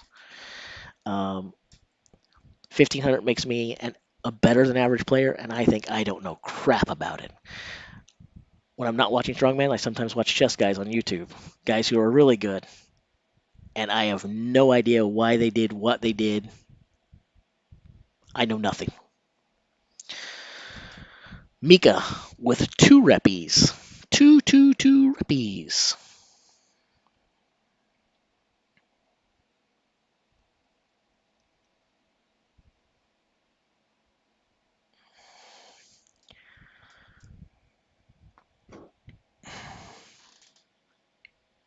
Yeah, I'm aware of that, Ronnie, and I'm also aware that Magnus Carlsen can beat me at 2 months of age. If his virtual age is 3 days, he's going to beat me easily. uh, 7 reps. 7 reps. That's a big number. Okay, so here's the thing. For those of you who are saying that Rob is going to win this log lift, and he might, can Rob press it 8 times? What do you guys think? Can Rob press that log 8 times? Or is the best he can hope for at this point a tie? I watch Gotham Chess a lot. It's weird that some of you guys are into some of the things that I'm into. Um, Gotham Chess got owned in that rap battle. He called that guy a potato, but that guy totally won the rap battle. And everybody's like, "Can we stop talking about chess, please?" What do you guys care? We're waiting for numbers to come in on a screen. Let me have some nerd talk while we're waiting.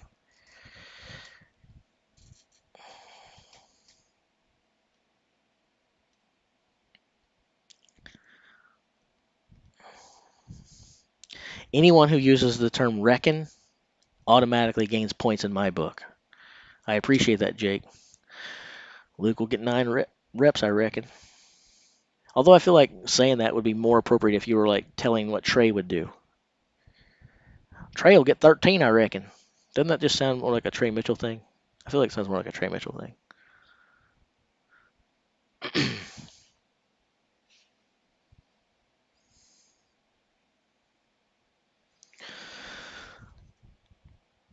Oh, man.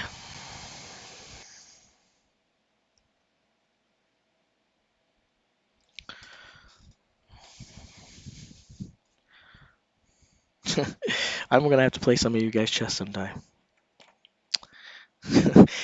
Here, for those of you who like chess, let's make people who asked me to start this channel, let's make a few videos they hate.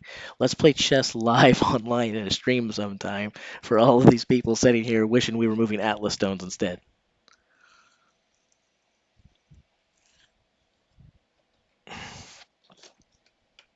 Oh, man.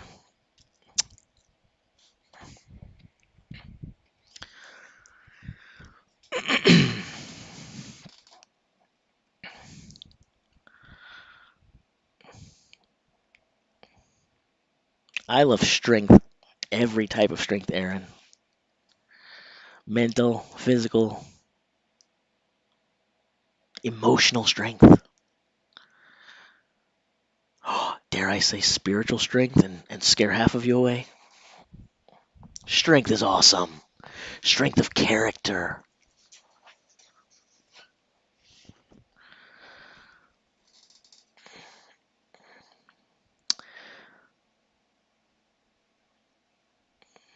Checkers are just equal opportunity chess. I don't know if I agree with that or not, but I love the way that sounds.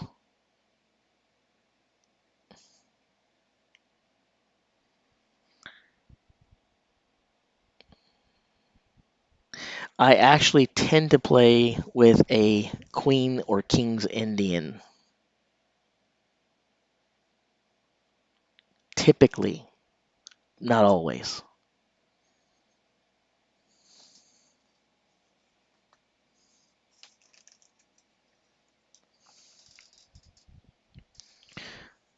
And just by me saying queen and king's Indian, for those of you who do know anything about the game, now you're like, oh, I guess he's not making this up. And for those of you who are bored and have been bored for the last 8 minutes, are like, dude, shut up. And don't a single other person type anything into the chat about chess. Please stop. Uh-oh, Bong Cloud. Nakamura?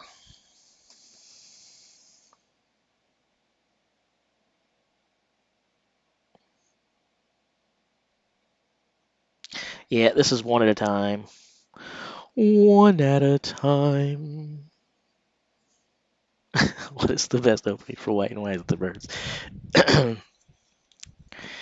All right, I'm gonna stop because I am getting psyched up and wanting to play some chess now.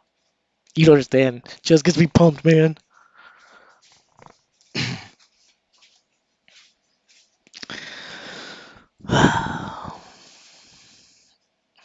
Now, okay, I was actually starting to think, man, these guys aren't really that cool. This is not my group of people. I'm the only person here that's actually cool. And now I have to be like, okay, there's a couple people here who don't completely suck. The good news is most of you do still suck. Most of you still suck. But there's a couple of you here that I could get along with. So I apologize to those few of you.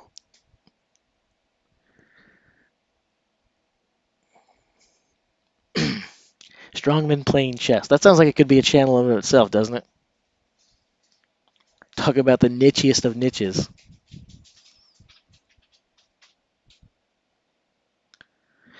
Do I reckon World's Strongest Man will lose popularity with what's going on with Colin Bryce? And does this open the door for competitions like the Shaw Classic to gain more popularity? um, no, it won't lose any. No, it will not lose any popularity. Just by virtue of it being called World's Strongest Man. I'm being honest here. It's the focal point. It's what people care about. But even if it didn't have all of that going for it, tradition and so forth, it's called World's Strongest Man. It's not going to lose popularity. Maybe Colin Bryce gets the boot. Maybe. I doubt that happens either, but who knows? But no, it's not going to hurt World's Strongest Man's popularity. Now, that doesn't mean anything about other competitions like Shaw Classic and Rogue. Those are growing just fine on their own, even with World's Strongest Man being in the position it's in. So they will continue to grow. They don't need World's Strongest Man to falter or lose popularity to gain ground. They're already gaining ground. They will continue to do that. And what a great answer the board was to that question I saw.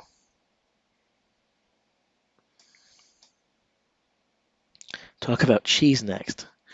I do like cheese a lot too. I'm just going to lose some points here. The best cheese, I like that crappy stuff in a box. Velveeta. American is terrible cheese. Velveeta is the most terrible of the American cheeses. I love Velveeta cheese. Alexi and Trey Mitchell, both with 9 freaking reps. No. Jayce. Oh, gosh. Someone go into the dark web and find me a hitman.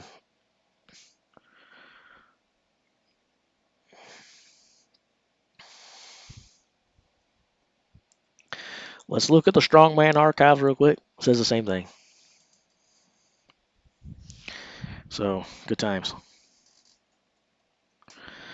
Yes, Novikov is a beast, and hopefully you were aware of that before today.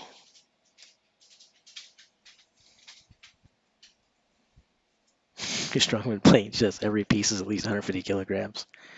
Minimum.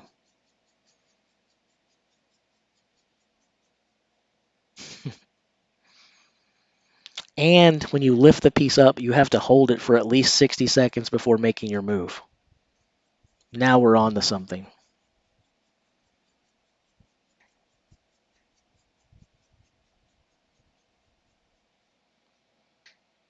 No, Rob will go last. He didn't blank. He'll go last. He won the last event. So he gets the benefit of watching everybody else go first. But Rob's not pushing 10. I'm not saying I want him to. You know who I really root for? I root for good performances. If you guys really want to know who I'm backing all of the athletes. I want to see them all do well, and I want to see them all push each other to greater heights. So if Rob can do 10, awesome. I'd love to see that. But I don't see that. It'd be amazing.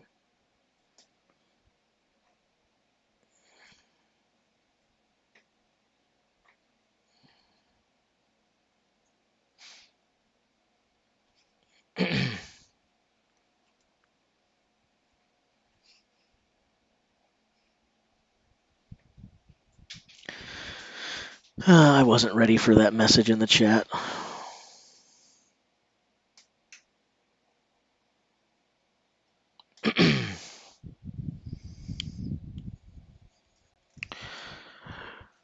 We should get Gregor's numbers about now. Okay, so here we go, guys. It's time for me to say what I've said before. And I'm not picking on you guys here. I'm reminding you of the way technology works. When you guys say refresh, because you're looking at the screen and you see updated results, it's not that I'm not refreshed. It refreshes automatically. It's not because I'm not paying attention. It's because that what you're viewing on your screen is not real time. The chat is a little bit ahead of the video because there's almost no data in the text. So it can keep up in real time when we're talking. But what we're talking about is actually a little bit behind the video. It takes a while for the video to get from my machine to their servers, from their servers back out to you, and so on and so forth.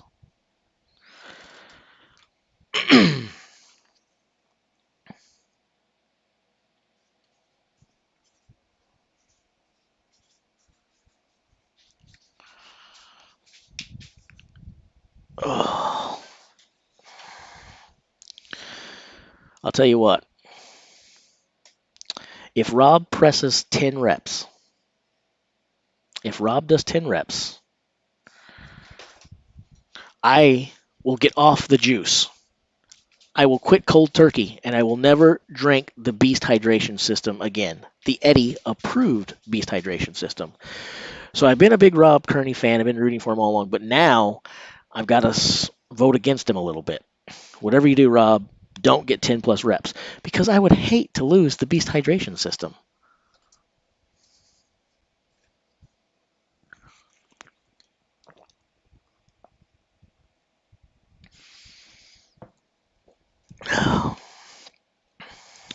This is not water.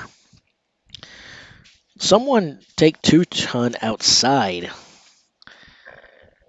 How disrespectful can you be? 2-ton just referred to the Beast Hydration System as water. Ugh. Can I show a magic trick if Rob does 10 reps? I don't really have anything around here. I don't really have any props or anything.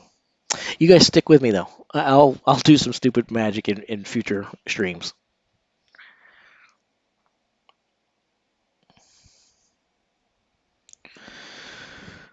Oh.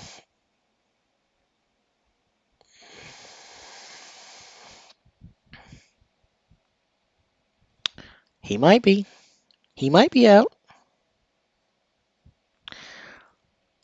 He definitely didn't want to start with 2 points in the loading race, and I thought he would do better in the loading race than that. I really did.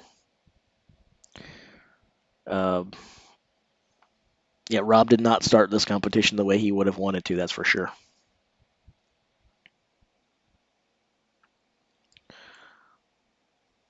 Full bottle over your head and empty if Rob gets 10. Sure. Yeah, I'll do that. If Rob gets 10, I'll pour it out on myself. I think that's what you're saying. I think that's what you're saying.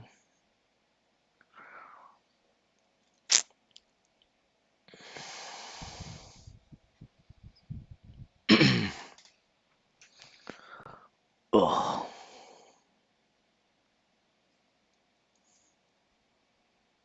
Pause, chat. What? What? What? What?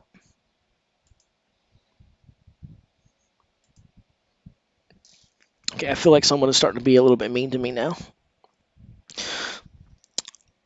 I'm a little verklempt. Talk amongst yourselves.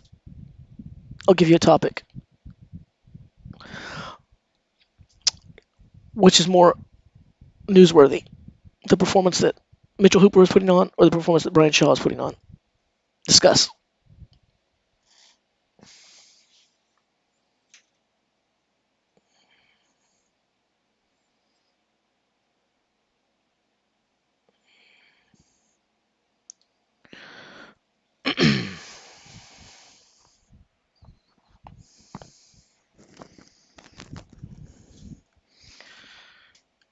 That's the great thing about the Eddie Hall Beast Hydration System. It is cranberry flavored, if you want it to be. It's why it's the top product on the market. You are in control. You can't say that with any other product on the market. It's the only hydration system where you can determine the flavor. And some of you guys say, oh, they make all kinds of flavorings. Oh, they make mixes. Hype. It's not true. Results are in. Results are in. Results are in. All right. A 5.5 point split between Alexi and Trey. That is good enough to hold it. Rob only managed 6 reps. Only 6. Now, I do think if this was Rob pre-injury, I think we would have seen more than 6 here. But this goes back to something we were talking about earlier, too. is what is the reality? And the reality, I'm going to ask a question. I don't know the answer, and I'm not a doctor, nor do I play one on TV. I'm about to try to play one on YouTube, but not really.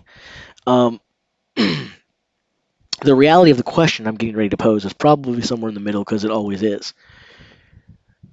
But what is the reality? Is the reality that Rob isn't back to form, that he will never be back to form, or is it that he doesn't believe in himself? Which is the bigger problem? The rehab, the strength, or the self belief and the confidence? If this was a couple years ago, Rob fares better than that probably. But it's not a couple years ago. It's now. He got 6 reps. He took 3 points. I said he needed.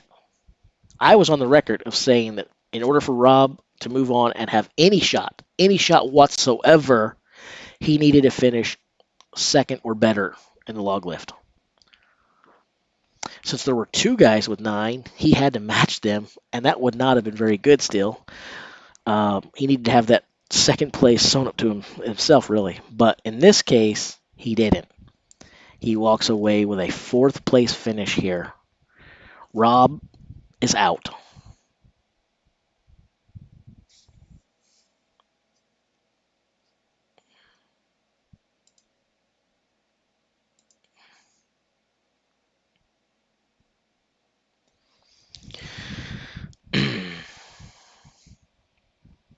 And Trey picks up another position. And again, Trey can move them stones, right? Trey can move them stones. So, all right.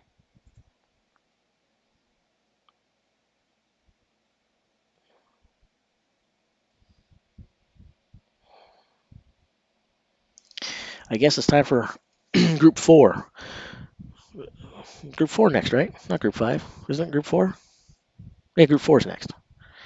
Uh, now, Trey is a big thunder. Trey does a lot of surfing. Um, uh, okay, now there's so many inside jokes that I don't know who was here for the inside jokes and who wasn't. So either they land or they don't. These are all either bombing or they're all landing. I don't know. But anyway, before we get down to Group 4's log lift, should we go back and do another review? Because we know we're going to have time, right? World's Strongest Man is in no hurry. What do you guys think? A review or not a review?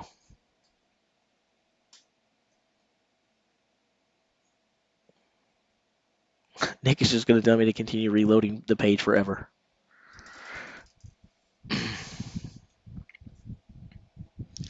All right.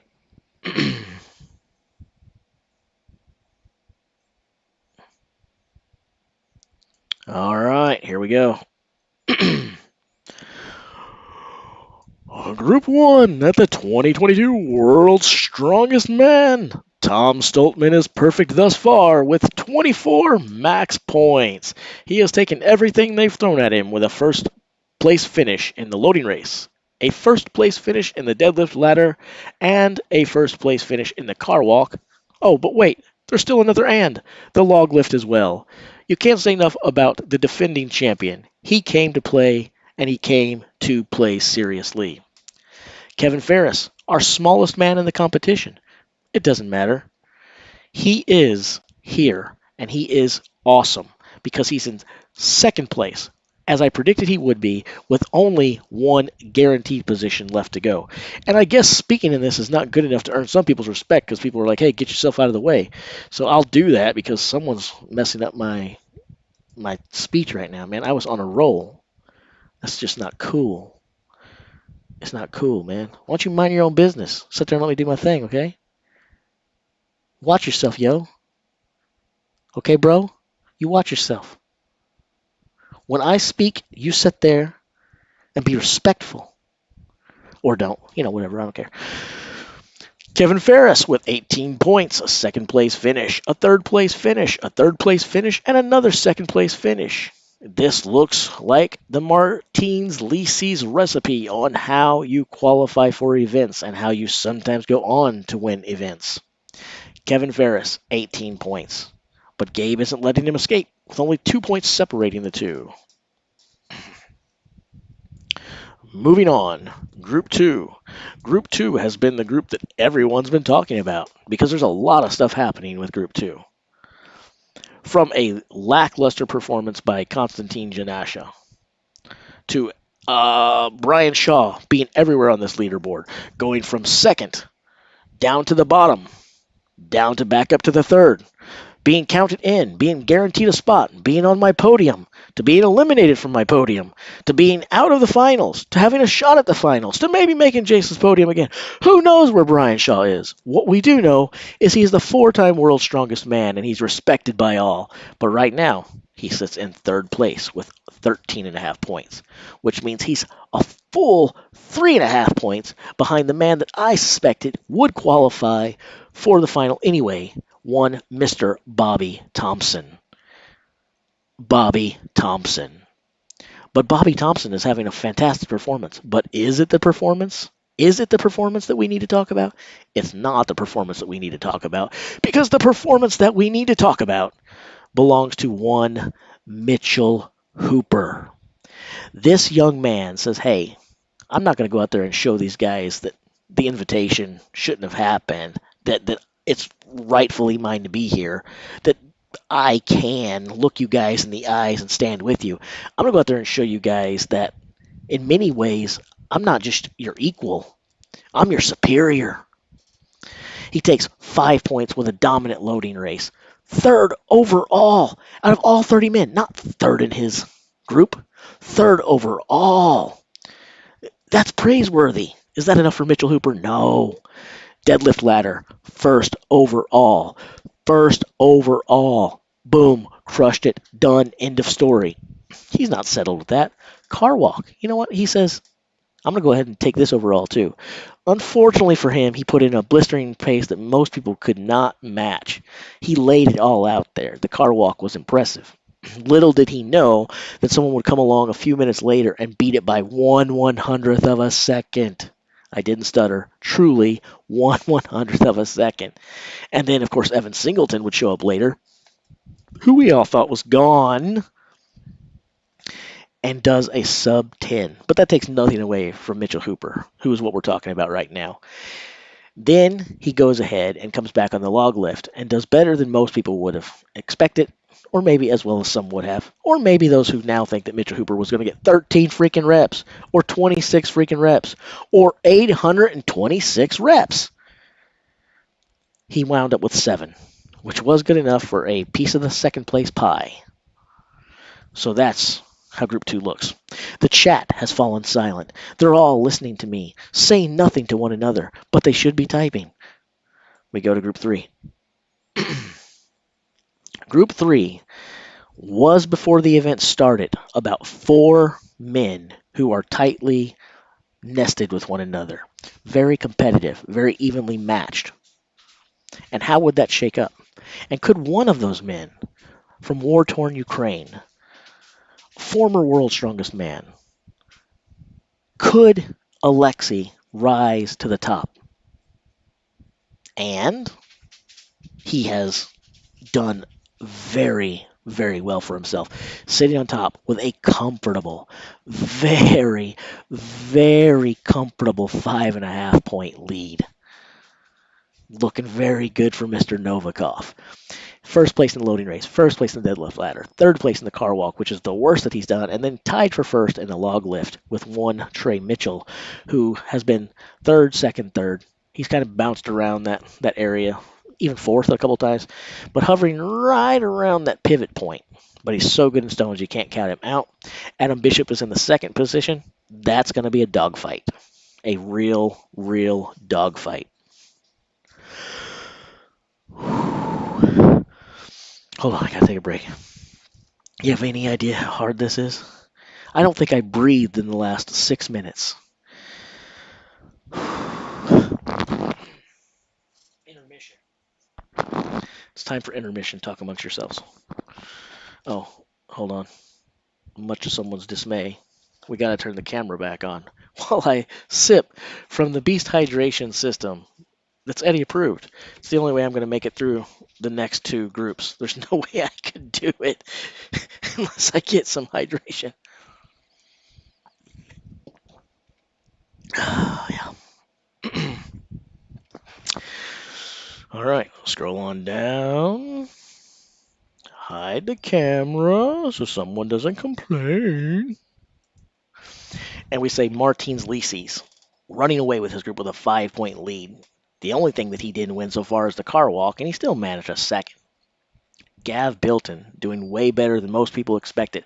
He's locked in a head-to-head tie right now with Pavlo for 12 points overall. Maxine saying, hey, don't count me out, and wait till you see what I do on this log lift, which is exactly what we're doing right now. We're kind of waiting to see what Maxine is going to do on the log lift. So it's a good segue. Group 5. The Scotsman, Luke Stoltman, with a 6, a 6, and a 5, copycatting Martinez Lisis because he decided he didn't want to do anything original. So that's basically what happened there. He's got a couple people trailing behind him, but they're a little bit further behind him than Martin's competition. They're locked in at 11 with Jean Steven and Ethor Melstead, and that's where we're at as of now. All right, I think we got that. And now my mug is going back up there because, again, we don't need to see the day 1 stuff. We're looking at day 2 right now, and the review is over. So for those of you like, hey, man, get your ugly face off my screen. Hey, man, turn your screen off and listen to audio only. Okay? All right, cool.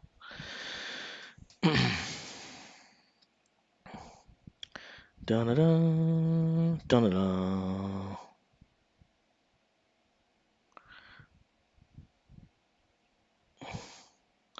Let's see here.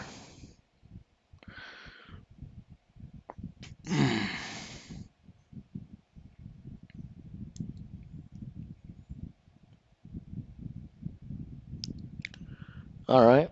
Good times. I was just reading some of the chats there. I'm like, all right. Cool, man. Cool. That's good stuff, I guess. I'm good at laying down the law. I'm good at laying down a lot of things. The law, a lot is a rather subjective term. It means different things to different people. So let's not get, completely tied up in the specifics here.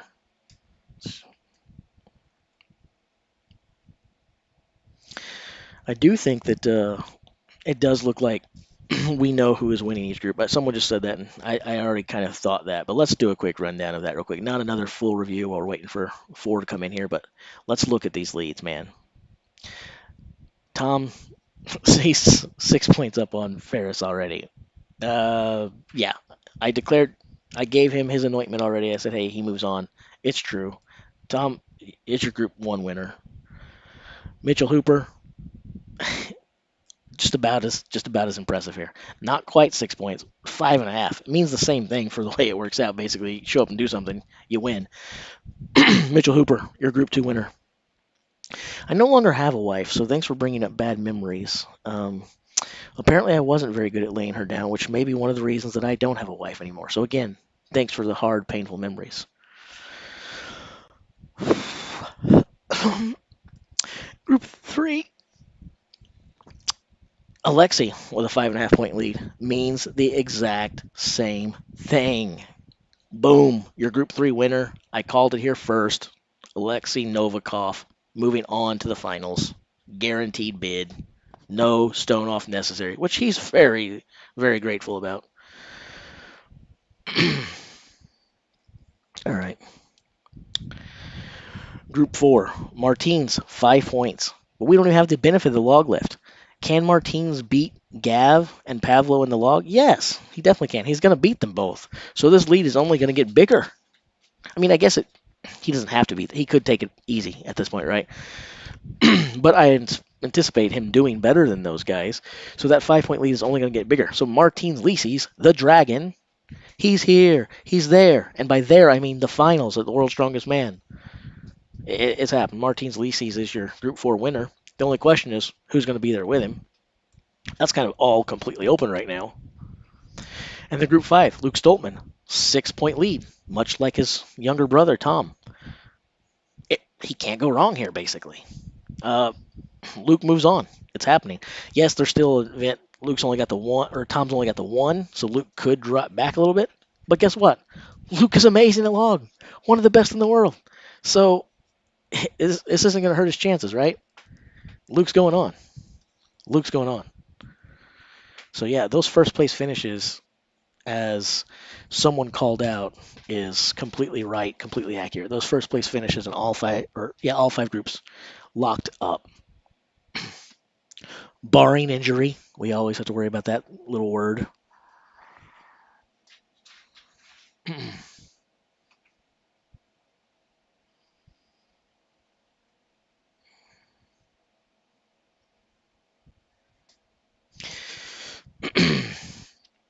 Brian is top 3 stone lifter in the world. Bobby is top 10, possibly top 8. There's no comparison. Um,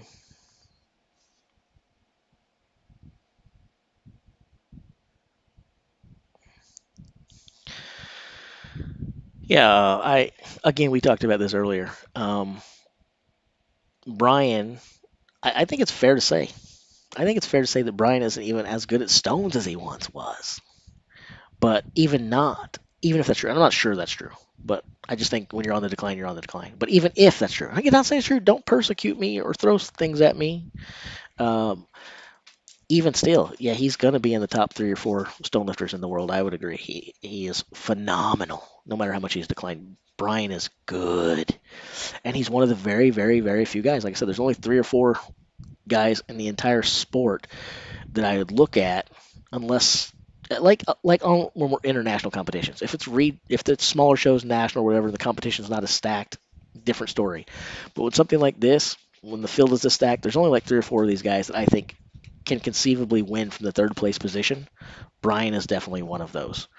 It's not a guarantee that he does, but he definitely can, and I like his chances. I like his chances a lot, as long as he stays in that third place position. If he falls back any, he can't, right? So it's good stuff. It's good stuff. And I don't know if this is the best coverage of World's Strongest Man out there, but what I do know, Peter, is that your Peter is fast, and that's good coverage in of itself. I think that's. Uh, I'm in hot water now, and there's no way I can say anything of redeeming value. Um, Maybe not the best World's Strongest Man coverage, but I doubt I'm the worst World's Strongest Man coverage. There's probably 4, 5, 6 of us. I'm probably not in the last place. I've got to be getting. Well, I'm walking away with 2 or 3 points. If you seed the 5 or 6 of us in a group who are covering it, I feel like I'm at least getting 3 points, right? Fair. I mean, I'm doing no worse than 3 points. I think. Yes, we can see Group 5 again. Sure. Oh, we'll have to be quick. We'll have to be quick. Log lift's coming in now. Won't. Okay, you saw Group 5. Now we go back. Sorry, we'll have to look at that again.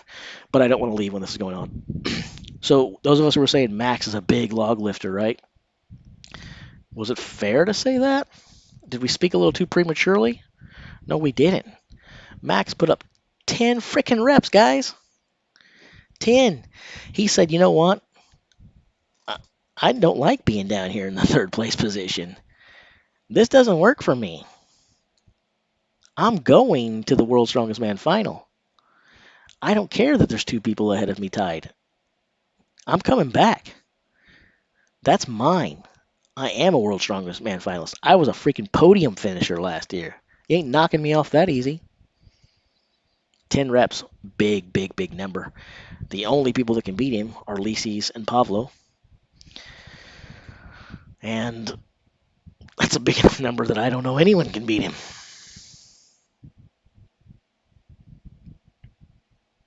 But if they do, they don't do it easily. It certainly gets him enough points that he's back where he needed to be.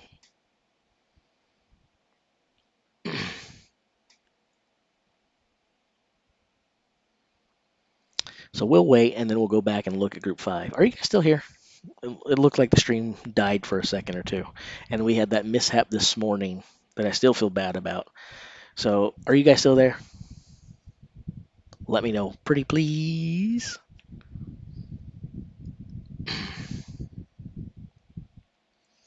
While I'm waiting for you guys to tell me if you're still there, this seems like a prime opportunity to say, smash that like and subscribe button.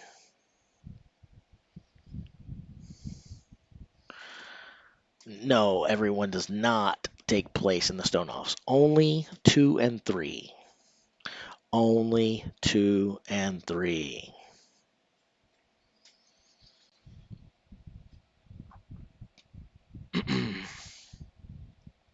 Waiting for Pavlo and Martins.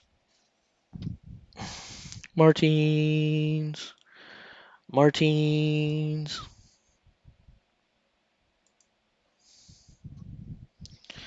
Do we take our pants off now? It depends. Are you in public or are you at home? If you're in public, I really recommend against it. Unless you're looking for a cellmate, in which case, by all means, have at it. If you're at home and the camera's off, do what you want. If the camera's on, as long as I'm not watching it, again, do what you want.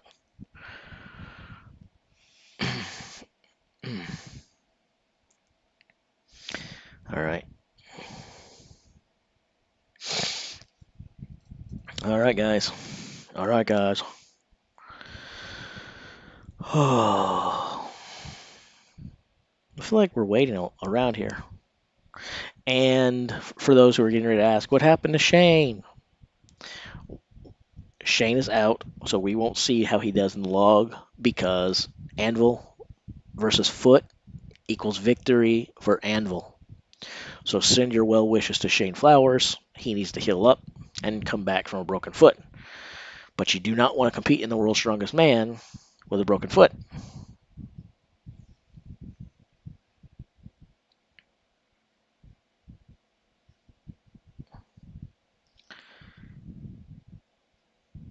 Yeah, I don't know if Martinez can do 10 or not. That's a big number. I don't really know. I don't want to say any. I hate saying what people can't do. I hate it. I'm skeptical that anyone's going to put up more than 10. But if you're Martinez, there's no real reason to do so. And a guy like him who doesn't usually feel like he has to go out there and prove, he does on the last event. If you notice Martinez a lot of times, even though he does that second and third place stuff, he kind of saves up. And in the last event, he says, now I'm going to impress the fans. Now I'm going to go all out. Now I'm going to show that it wasn't just, hey, I can finish second, third. I can go out and win the events if I want to. He saves it up and leaves it for the end. He doesn't usually go out and do what he's doing here and just like dominate beginning to end. And he does tend to be pretty calculating, right? So if I'm Martinez and I see a big 10 setting up there, even if you can do it, you got to think, man, that's going to take a lot out of you. Is it worth it? Is the beast juice worth the squeeze? If it's Eddie approved, maybe. If it's not Eddie approved, it's definitely not worth the squeeze.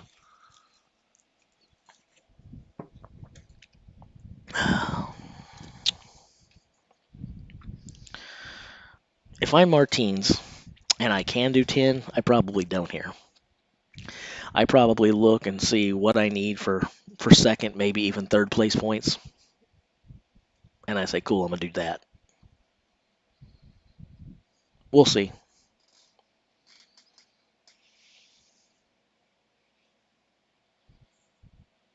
He's in really good position. Nedsman.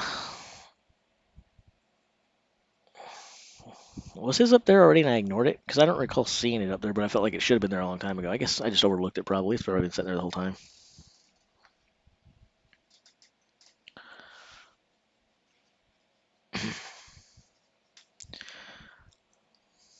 I thought all of these guys were a lot older than that. Gav's only 17. Gav's only 15. Oh, never mind. Those are points, not ages. So Martine says, I'll do 9. So he pushed it. Pavlo did 9 too. He went for that second place position. He probably went out and tried to win it. Just came a little short. We might look at that and go, Well, he did decide to save it. I doubt it. 9 is a big enough number. He probably didn't. He probably went for it. Let's give Max the credit that Max deserves. 10 is a big number. He won the log lift outright. Kudos to Max. I believe that Martinez probably got the number he could get. 9 is still a big number. Super, super awesome. So where does that leave us in Group 4? Well, basically, it means that now Martinez doesn't have a 5.5 or a 6 point lead. He doesn't. He's not as safe as the other guys, but he's still really freaking safe. And I still say Martinez wins the Group 4 overall. It'd be pretty hard. He's got one of the best grips in the business. He's not going to lose a bunch of points there. Martinez is moving on. He's your Group 4 winner. But yeah, Maxime needed to do something. He needed to step up and take that second place spot on the podium. I don't mean second place in the heats, right? He did exactly what he needed to do. Maxime delivered when it counts, and that's what all of the best guys do.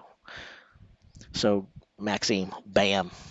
We are probably at this point still got the grip event to go, but I feel like we probably know who is moving on at Group 4 now.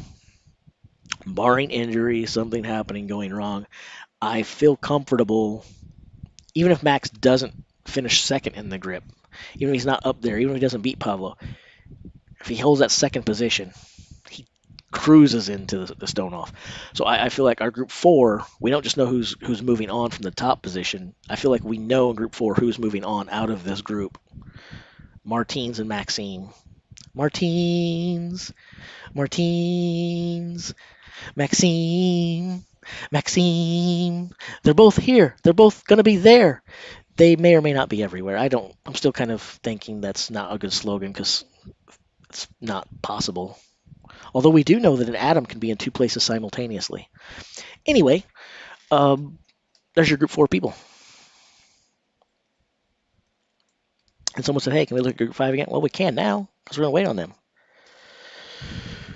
So we've got to see how Luke does and if he improves his position, which he can't really improve because he's got a 6 point lead.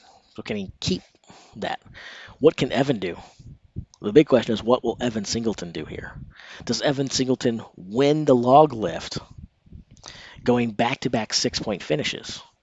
And if he does, that will put him at 14, which means that either of our athletes who are currently tied for second, they have to do really well here. I am a huge fan of Evan Singleton on May 25th. As you know, the rules change tomorrow. But I've been rooting for him today. And as that happens, it was unthinkable. Unthinkable. Evan has a great chance to go out there and do the unthinkable. And whether you like him or you don't like him, you got to respect that. You got to respect that. So, good times, guys. I think some of you guys are keeping better track of my subscribers than I am. What am I at?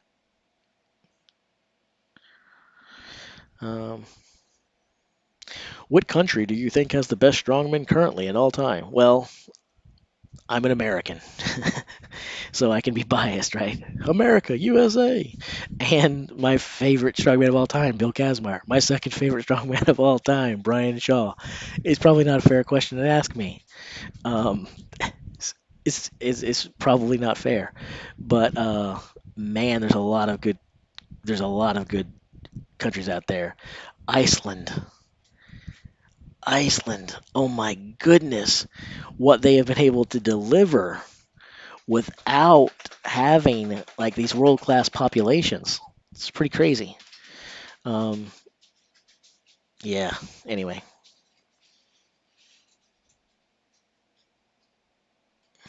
Okay.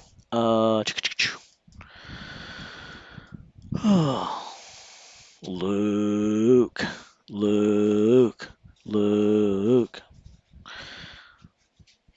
Iceland is amazing. If you don't respect what Iceland has done in the World's Strongest Man, then either you don't follow the sport, you're a new follower of the sport, or you have no idea where the guys were from, which is perfectly fair. Let's be honest. A lot of us don't know who anyone's from unless they're from our own country.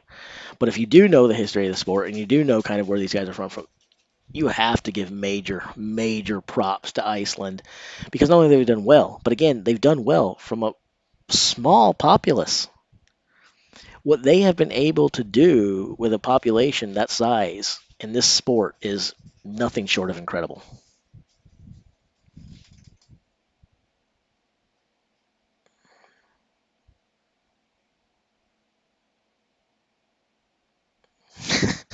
Martin says, I think every sixth person in Iceland has won World's Strongest Man at some point.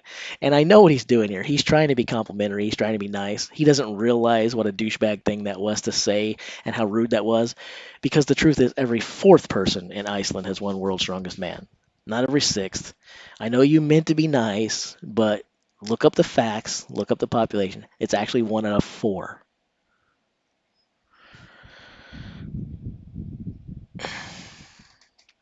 I could monetize a premium service of me not singing.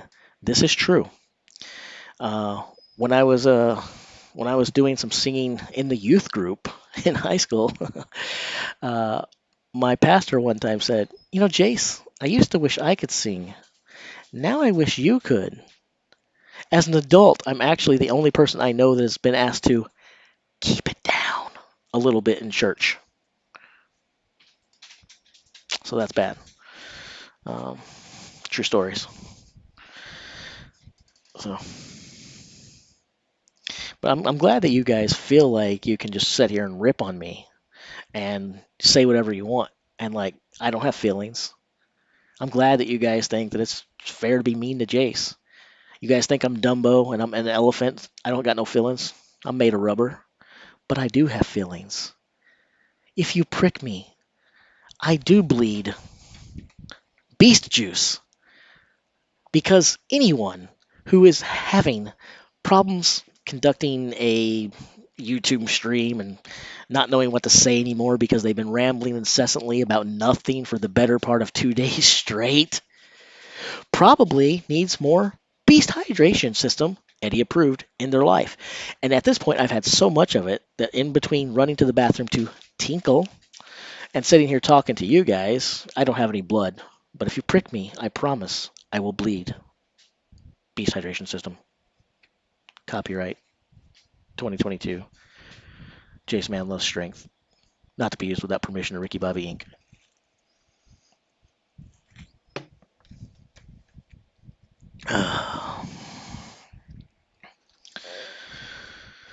um, Hold on one second. I got to yell at my younger brother, who's my roommate, and tell him to take my dogs out because I don't want to leave when we're about to get the final thing here.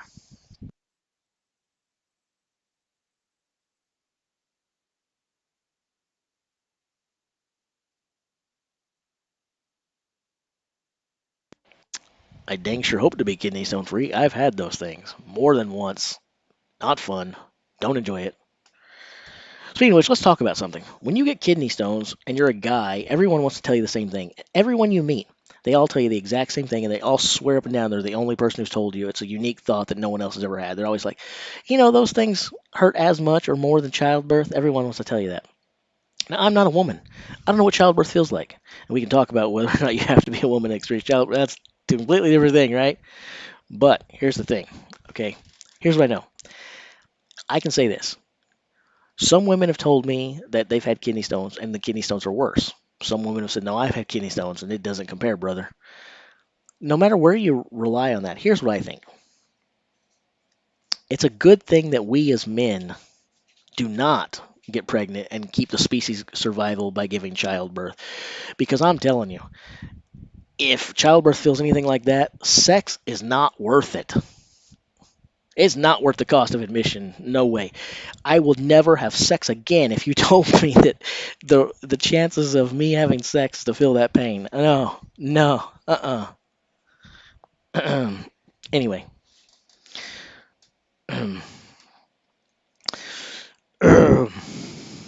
So anyone feeling uncomfortable now? Have we made enough of you uncomfortable today? We're trying. Do you think Evan will pull it back in the log, and do you think he'll beat Luke at it? I don't think Evan can pull it back. Evan, at this point, he has to go all out. He got 2 points in the first event, had to scratch the second. So coming into day two, he had 2 points on the board. Whatever Evan has in the tank, it needs to come out.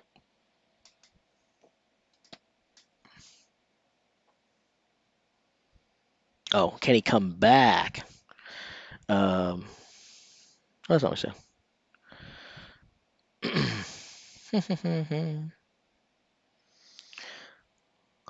I was told that I can't remember the size. I think it was a. I think it was. You have to have them blasted up with the sonogram if it's 6 millimeters or bigger. You can't pass them. Maybe they said 5. I don't remember.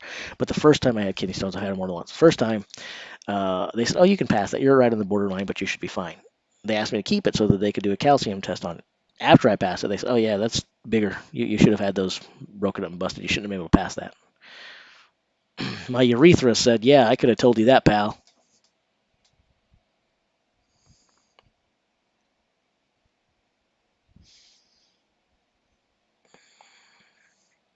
Evan's only 3 points behind the second place position right now before we go into this event.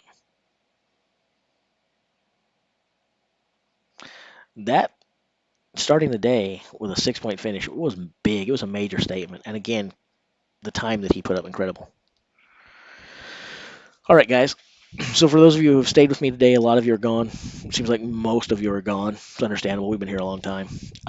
But I will let you know, yesterday, once we stopped doing the live things, I took about a 20, 30-minute break, and then I came back and did a reaction and kind of an update to let people who know who didn't sit here with us all day who did what, who won what, how I feel about it, the news items, what I thought were the biggest stories, and so on and so forth. I'm going to do that again. Once we wrap up and get Group 5 out of the way, I'm going to take a short little break, take care of my dogs, get rid of some stuff by way of tinkling, and then I'm going to come back and do a live day 2 reaction. I invite some of you to come back for that. I hope you do. It's not going to be long, probably 10, 15, 20 minutes, get through the stuff, and that'll be all of it. Um, if some of you want to hang out, we can, but I'm pretty much just going to make a quick thing to let people know what happened today.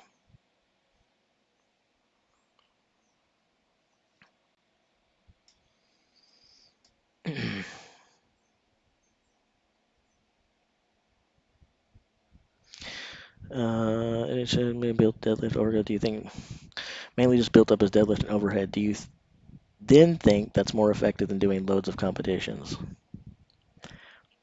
Um, I don't know. I don't know if what he's doing is smart. I mean, to do that, to say that what Hooper is doing, you'd have to say that that was, a purposeful design on his part that he decided, hey, I'm not going to compete in anything except this. Maybe he did. Maybe he didn't. I don't know. But I probably wouldn't recommend that for most people competing in this sport strongman. No, I think you need to get there and you need to get some experience. No matter how he did it, if it's calculated, if it's just this was the who he is and he just happened to show up and we didn't know, um, doesn't matter. He has been amazing. No matter how he got here, if this is the right formula or if he's just a 1 in a million shot, it's impressive. Predictions for Evans reps. Um, I talk about fillings constantly, Lab. Outside of lifting heavy things, I'm not much of a manly man, to be honest. Uh, Lifting heavy things might be the only alpha thing about me. I mean, I guess I train martial arts and stuff like that. But I'm not all that manly or alpha. I'm really not. Um. Anyway, uh, prediction for Evans reps. I'm gonna say Evan gets. I'm torn between. Evan's gonna get 8 reps. Evan's gonna get 8.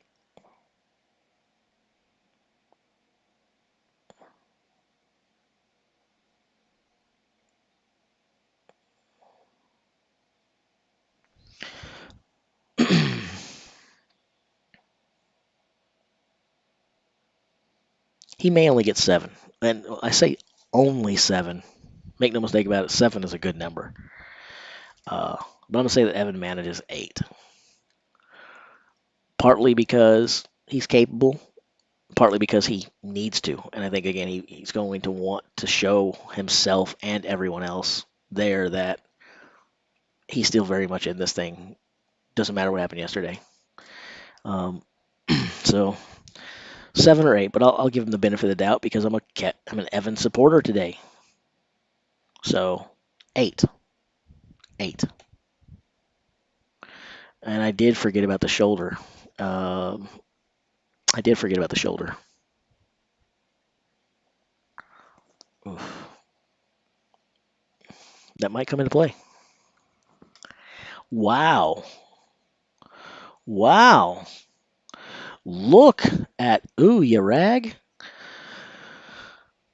Those of you who weren't around for that earlier probably like, why did you say that? Anyway, 6 reps.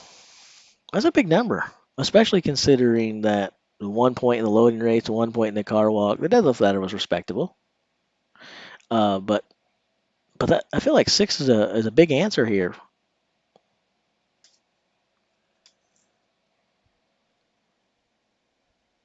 That's pretty cool that your dog turned 13. Happy birthday, doggy. What is the dog's name? Tell us. Tell us. Hmm. I'm not going to answer questions like that. I'm not going to answer questions like that.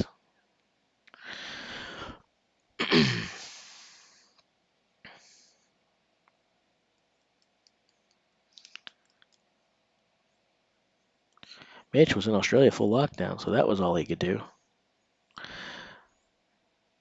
That's a pretty cool name. I wonder if that's pronounced Vidra or Vidra.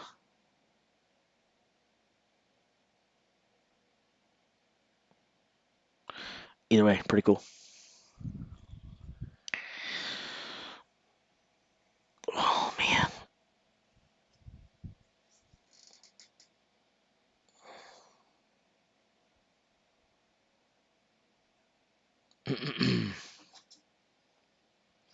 Well, guys, we're sitting here. We're waiting. We're waiting. Now, that first stream that I had before the ISP went out, I think we were live for about an hour and a half or so, roughly. Maybe not. It feels like that was. We're at over 7:11 on this one. So I've been streaming for nearly 9 hours today. Holy cow. Someone send me some Twinkies.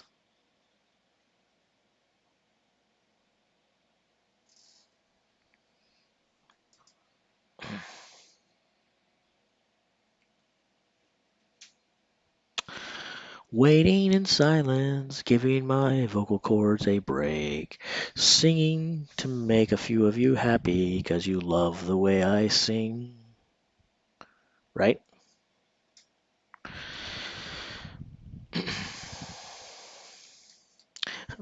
I don't believe that my stream is any of those things good, helpful, or informative, but I want all of you, or at least a couple of you, to think so. So, thank you. Much appreciated. I am glad you're getting something out of it.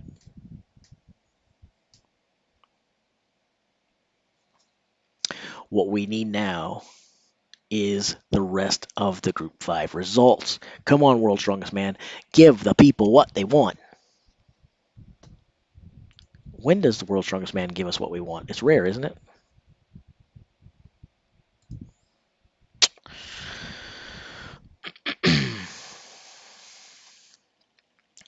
We are down to 189 viewers currently, I believe. Mitch said he did not know how he would perform on a lot of events because he'd never done them.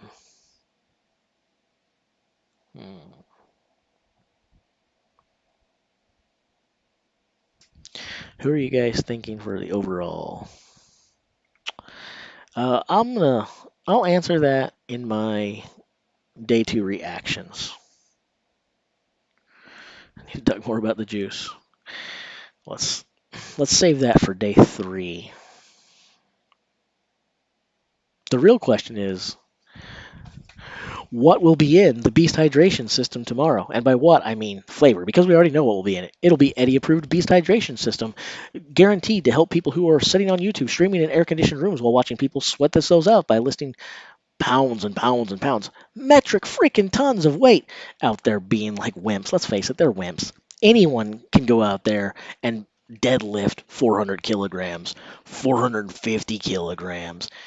Anyone can go out there and, you know, take 400 pounds and push it over their head and, carry cars up and down the alley and around the block and, across the states, get on the interstate.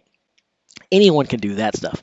The real question is, can you sit there with a headset attached to your dome for 9 freaking hours and talk to a screen while looking at a picture of yourself and having eye strain? My eyes are killing me right now. This text has not gotten any bigger all day long. I'm not as young as I once was. No way I could do that without the Beast Hydration System. That's why I'm able to keep up with all these young guys competing in the world's strongest man. Couldn't do it without the Beast Hydration System.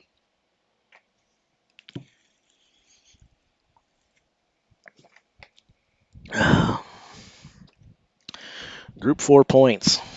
I don't really want to leave. I'm afraid these are going to come in super, super quick. Super, super quick. Group 4 points. Maxine, big 10 reps. Most log lifting of the day. 4.5 points apiece for Lisis and Pavlo. And then Gav picked up 3, and Nedsman picked up 2. That's how Group 4 did.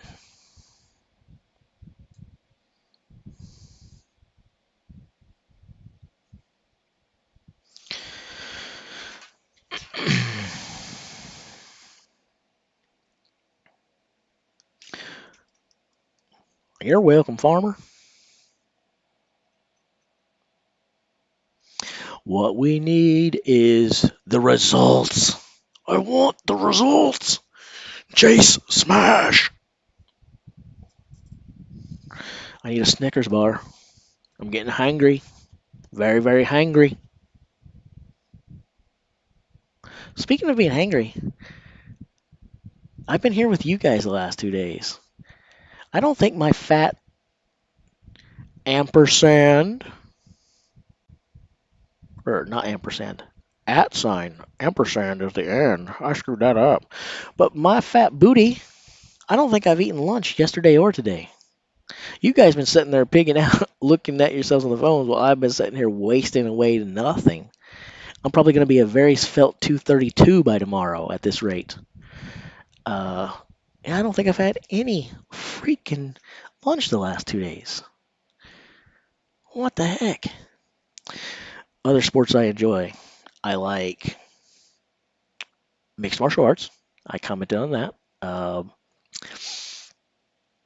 like all the sports that make up the mixed martial arts. So combat sports in general. I'm a huge baseball fan. I'm a pretty big hockey fan. I'm a fan of the Olympics overall. And to me, chess will always be a sport.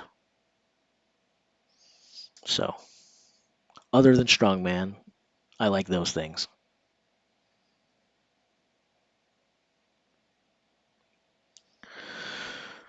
Oh, come on, guys. Tell us something. Gee whiz. I'll be honest with you guys. I told you I always would. I told you never lead you astray or lie to you, but I'm running on empty right now. I'm ready to get this stream over with. Oh. Oh. Come on. They're taking their sweet time about these Group 5 results, aren't they?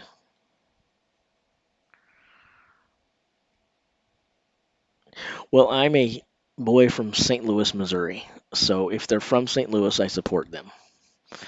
Um, yep.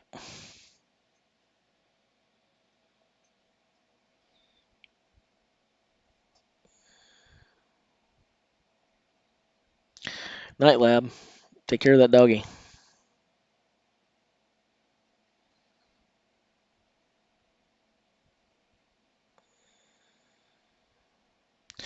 Yeah, but that really hasn't been Martine's plan for World's Strongest Man. That's been his plan for the last couple of years when he's not hurt and can compete.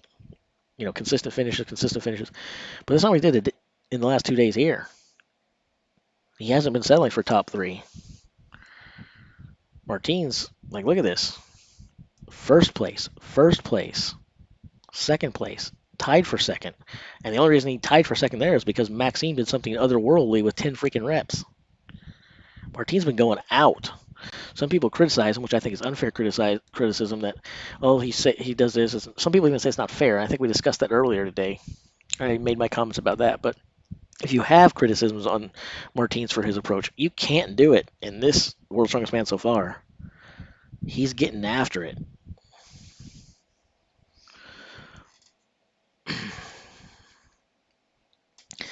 Comments on the UFC's lightweight situation. Who should fight for the title? Well, the champion has a name, and his name is Charles Oliveira. Ask me another question, and then I will say, the champion has a name, and his name is Charles Oliveira. And then ask me another question, and I'll say, the champion has a name, and his name is Charles Oliveira. Now, to answer your question, who should square off with Charles Oliveira for the lightweight title? I'd like to see Islam Makhachev get a shot, or I'd like to see Beneil Dariush get a shot. I don't think Beneil Dariush gets the respect that he deserves. I was very, very, very, very much looking forward to seeing Beneil Dariush and Islam Makhachev square off against one another. But I'd like to see one of those two guys get a shot.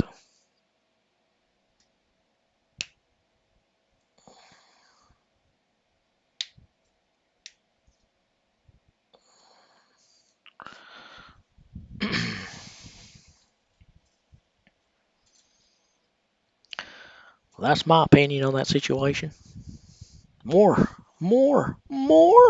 results. Looky there. Ethor, 6 points.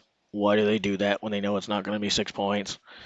Or it might be, but it's not fair to tell us that because we're still people competing. But 8 reps, nice number from Ethor. 8 reps is big. And then Jean-Steven, 7 reps. There's a big log lifting group. Man, this may be as big a log lifting group as Group 2 was at deadlifting. Big log lifting group here. Let's see here. What are we missing here? They fight me and see who wins. Yeah, for sure. I'm not really into the slap contest. No, that's not for me.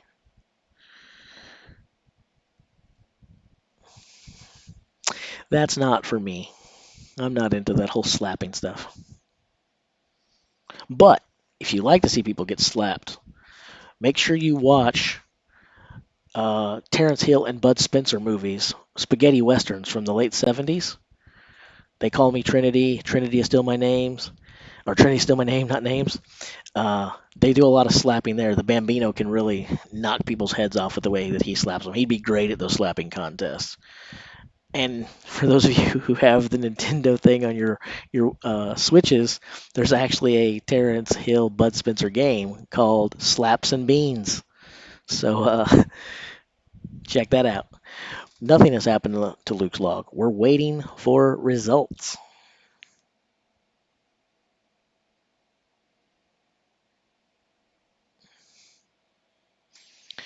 Dum bum bum. Dum bum bum.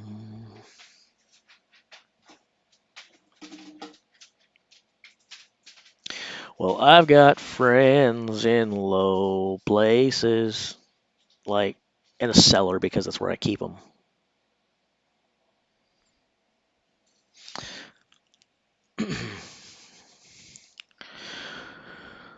Oh, man.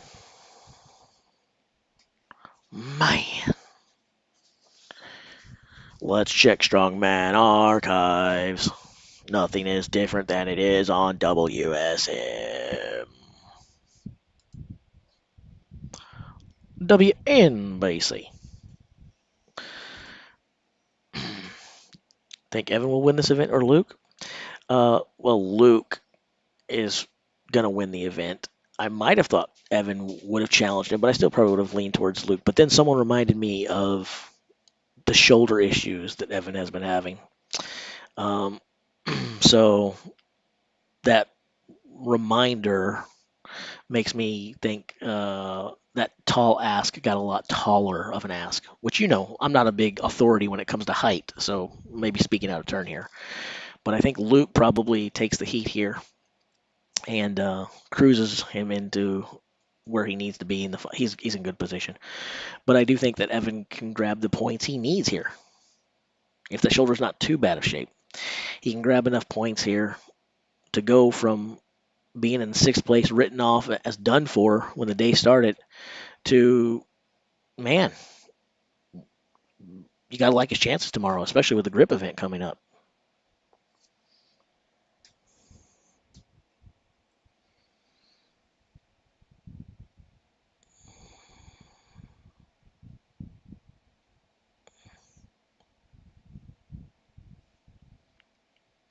Yeah, I would definitely take Bill.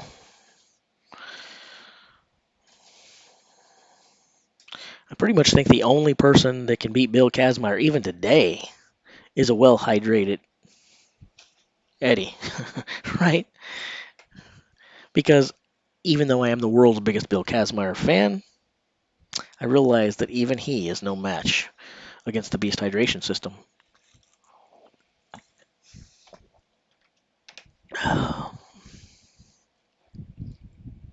Again, I'm an Evan Singleton fan today. And you know what? Even though I won't root for him, so to speak, and I'll go back to my typical Evan hating ways soon, um, I'm still going to silently cheer for him tomorrow. And even though, again, I will never admit it, uh, he makes the finals, I'm going to root for him a little bit because of the way this qualifier went. But Evan, if that happens, do me a personal favor because I know that we're very close and you definitely want to do me favors because you totally care about what I think. Because of that, if you make the final and if you go on and perform well, please, please don't use this week as justification to go out there and be Evan 2.1 and turn yourself up from a volume of 10 to 46 going forward. Please, as a personal favor to me, do not do what you've always done to the next degree.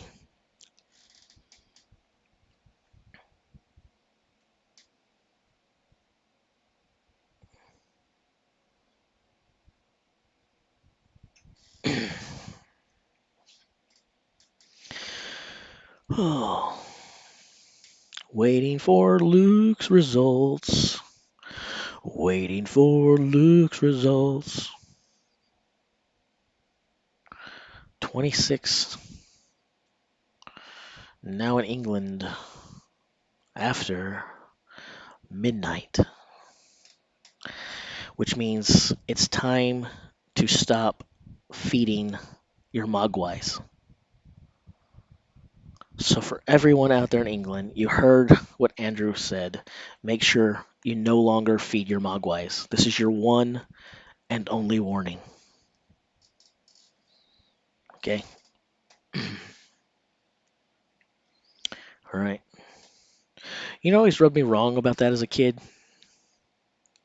Like I question, like, never feed them after midnight. Isn't every isn't every time after midnight? Because midnight marks the start of a new day, right? So technically speaking, isn't any time that isn't midnight after midnight? Yeah, that never really sit well with me. It's like never, feed the mogwai after midnight. Well, how are you going to avoid that? You make sure they swallow it exactly 12:00 every day. So someone said earlier, Jace, you can talk about anything. You were right. You were right. And somehow it sounds like it makes sense, doesn't it? Or maybe it doesn't. But I'm trying.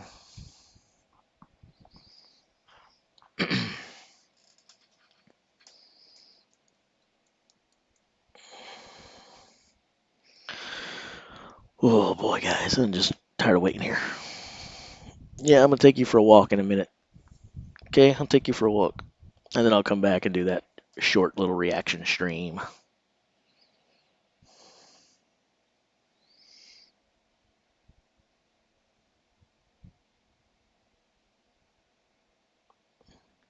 I don't believe so. I could be wrong, but from my understanding is no, they're not competing. I think it's more like a figurehead thing. Rah, rah, roar. They're to be the human cheerleaders and so on and so forth. I don't think they're competing. That's my understanding. I could be wrong. And it could also change between now and then. Um, so we asked ourselves, would Evan's shoulder be a problem? The answer was clearly yes. And now he has 9.5 points. So that would mean tomorrow he has to get 6 points on the wrecking ball hold, and Jean Steven has to 0. Not very likely, right? Theoretically, it's still possible. Theoretically, still possible. Not mathematically eliminated yet, but outside of the math, all but eliminated Evan. But still, props to Evan for the 9.86 to come back after what he went through yesterday with that blistering time in the car walk, which knocked everyone else. And then Luke here, continuing the streak of group leaders continuing to dominate. Luke does it again, and he does 10 reps, which is tied for the best reps of the day. The only other person to manage 10 reps was Maxine. So, very, very good. And that's kind of how it shook out. So, I'm going to go real quick through first and second place of all 5 groups, and then we're going to end this thing because I'm going to tend to my dogs. I'm going to relieve my bladder. I'm going to do a couple things, then I'm going to come back and do the reaction video, which I hope some of you guys tune in for. I understand if you don't. We've been together a long time. Okay, but anyway, Group 1, at the top of the leaderboard, you've got Tom Stoltman and Kevin Ferris with 24 and 18 points respectively. In Group 2, you've got Mitchell Hooper and Bobby Thompson at 22.5 and 17. We'll also say respectively. No, what a performance Mitchell Hooper has turned in. What a performance that kid has turned in. Alexei Novikov, 21, Adam Bishop at 16. This group is still very much alive. You've got Trey Mitchell at 15.5. You got Rob Kearney at 14. Any of those guys could do. No, Rob's not really the best on the grip. But anyway, this group is still very much alive, and that's going to be a fight down to the wire. But you got to like Trey's chances anytime he gets into the stone off position. Similarly, you'd feel the same way about Tom or Brian. If they can get in the stone off, it's pretty good. But that's where we're at there. Group 4, we know what's going to happen here. Like I said, unless something goes wrong now, you've got Martinez, Lises, and Maxime Boudreau more than likely moving on out of Group 4. And then Group 5, Luke Stoltman with 23. Ethor Melstead clinging to a 1-point lead with 16 as he put in 8 reps, which I said right away when we saw that it was good. So that's pretty much where we're at there. So that's the 5 groups. Thanks for hanging out with me today, guys. Hope to see most of you tomorrow.